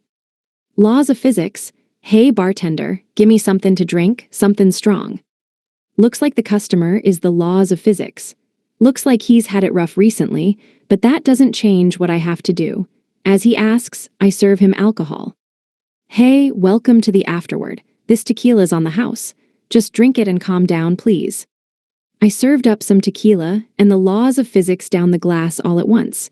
He drank well. After that, his cheeks flushed red as he breathed out, and he flattened out on the table. Laws of physics. Damn it, that Lufas, she's finally started dissing me in the main story. Laws of physics, no idea who that is. That's what she said, you know. Bartender, gimme another. Apparently being openly dissed in the story proper was a huge shock to him. I silently served more alcohol to him. Laws of physics? That bitch. She doesn't know how hard I've had to work in the shadows. She only makes use of me when it's convenient, like for gravity, but as soon as I work against her, she ignores me completely. His complaints were perfectly reasonable, but I knew someone even more unfortunate than him. Oh, speak of the devil, he's here. Law of conservation of mass. Bartender, I'd like something to drink, something really strong. Will orange juice do? Law of conservation of mass. I'll kill you. Oh my, he can't even take a joke. The world sure is harsh. I did as I said and served him orange juice, and he downed it all in one gulp. Law of conservation of mass. This is orange juice. Yeah, sorry, it is. This time I poured him a glass of vodka. Laws of physics. Oh, mass, what's wrong? Law of conservation of mass. Heh, I got canned. Laws of physics. Huh. Law of conservation of mass. It's a notice of dismissal. Says I don't need to come to Misgar's anymore. Ah, so he finally got fired. Well, of course he wouldn't be needed in a world where the 12 heavenly stars giganticize like it's nothing. In fact, he'd be in the way. Law of conservation of mass. Gee, well, that's just what I wanted anyway. Those bastards just keep going gigantic over and over and over again, as if I wanted to work in a ridiculous world like that, he said as he downed his vodka, his face bright red. He honestly should have just kept with orange juice, given how weak he is. Sounds awful, customers. It's all your fault, they both said. Ouchies. I got hit. This world is truly illogical and unreasonable. Dingling. The bell that announced the arrival of a new customer ran throughout afterward. Apparently we have a new customer. Mercurius, bartender a martini. Oh my, oh my. Well, if it isn't Mercurius, who died in vain in the main story. Mercurius, don't say in vain. Mercurius downed his martini in one swig and heaved a huge sigh. Mercurius, hey bartender, what the hell was I in the end? The perfect fool who self-destructed after worrying about things all by himself, even though he just wanted the girl he liked to like him back, but was too much of a coward to put himself out there. Mercurius, I'll kill you. Well, to be honest, he did land quite the unfortunate role. All he had to do was retrieve a weakened guardian dragon's blood as well as the elixir. It should have been a simple job, but in the end, it all turned out like that before he could react. On top of that, Luna still probably wouldn't have noticed his feelings, even if he'd succeeded. That girl's totally focused on Terra, after all. Mercurius, man, I knew that though. Even so, I wanted to do something. I mean, why did you choose that moment to do something in the first place? You could have been more cautious about things. Mercurius, I mean, it couldn't be helped, right? I was panicking and in a rush too. I just heard that Luna encountered Agacaros and was almost killed the other day. She managed to survive this time, but when I considered that fact, I realized that next time she might not be so lucky. I wanted to free her from the fate of all devilfolk even a day sooner. I thought that Lufa's Mafahal wouldn't bother with her once the rest of the devilfolk were gone. Even if she didn't notice me, as long as she was happy-eyed. Whoa there, why are you making things all serious? This is the afterword, as long as she's happy. And then you take a pose like, swing. Mercurius, I'll kill you. But he punched me anyway, how unreasonable. Mercurius downed even more alcohol and eventually passed out. After he did, Jupiter, who'd been shamefully done in by Libra in Volume 2, came to get him. Jupiter, as always, sorry about this. I'll take him home so. Here, I'll foot the bill. Thanks, just like that the bar was empty, and I was alone. Oh ho, sounds like it's about time to close shop, and by that, I mean I'm running out of space. All right then, everyone, let's all meet again in the next volume. See you again. Firehead. Image summary, a black and white manga illustration depicting a centaur archer aiming a bow at a shocked man and a concerned maid in a forest. Text on the left thanks readers for Volume 4 and expresses a desire for a Carcino's barrier. Bonus short story. A perverted Scorpius suddenly appeared. Scorpius, the scorpion of the 12 heavenly stars, was a pervert. It was obvious from the way she dressed that she was an exhibitionist, and she also happened to be a sadist. Overshadowing all of that, she had an incurably heavy Lufas complex, Lufakin for short. Her feelings towards her lord Lufas also included the proper respect and affection for her leader, but she also held a great lust for Lufas. Basically, she carnally desired Lufas. On top of that, Scorpius herself had no intention of hiding that fact. For a monster like her, desiring someone meant directly acting upon those desires. In a sense, she was much more honest than humans, who tended to hide their affections.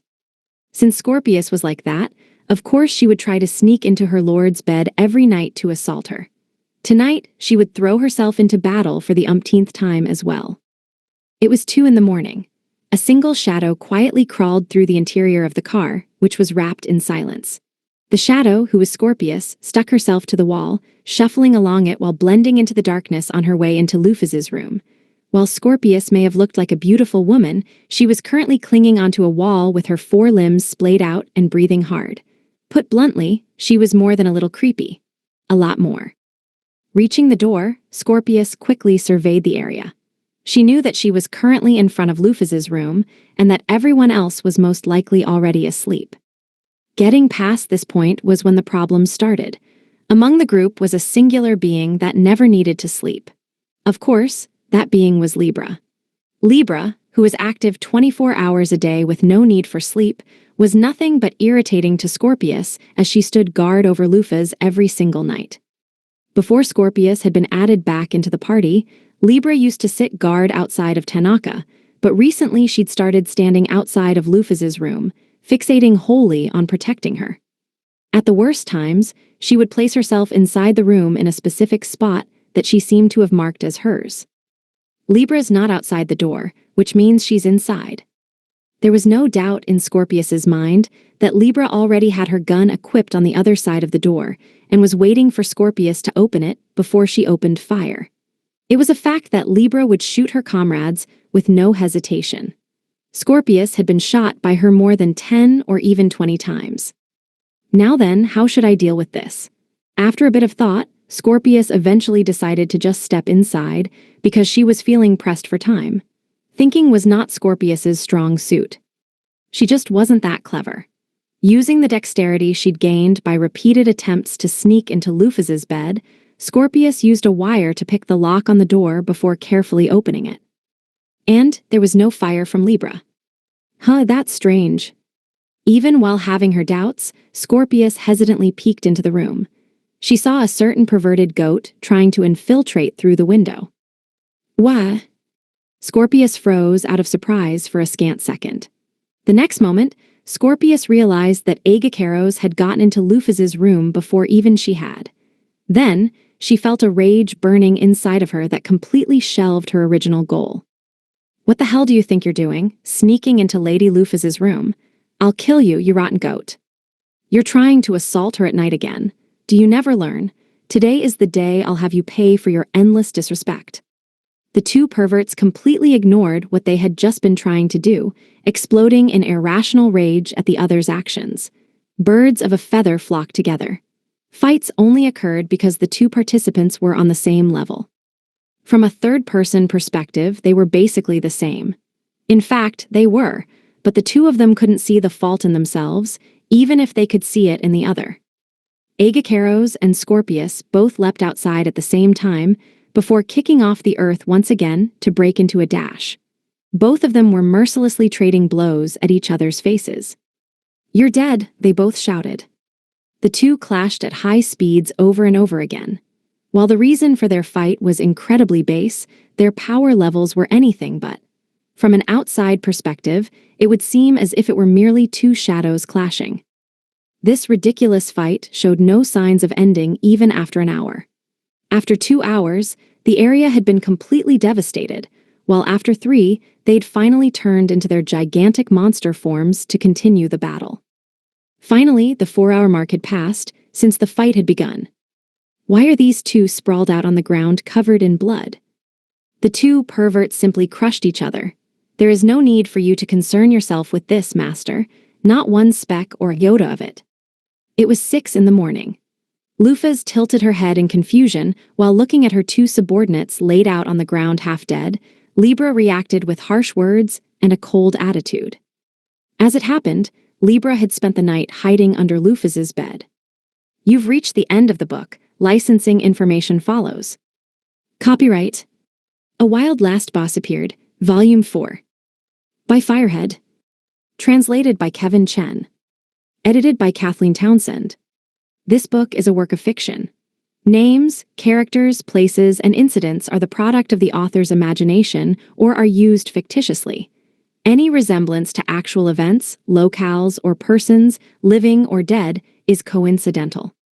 Copyright 2017, Firehead/Yahako. Illustrations by Yahako. All rights reserved. Original Japanese edition, published in 2017 by Earthstar Entertainment. This English edition is published by arrangement with Earthstar Entertainment, Tokyo. English translation, copyright 2021, J-Novel Club LLC. All rights reserved. In accordance with the U.S. Copyright Act of 1976, the scanning, uploading, and electronic sharing of any part of this book without the permission of the publisher is unlawful piracy and theft of the author's intellectual property. J-Novel Club LLC. J-Novel Club.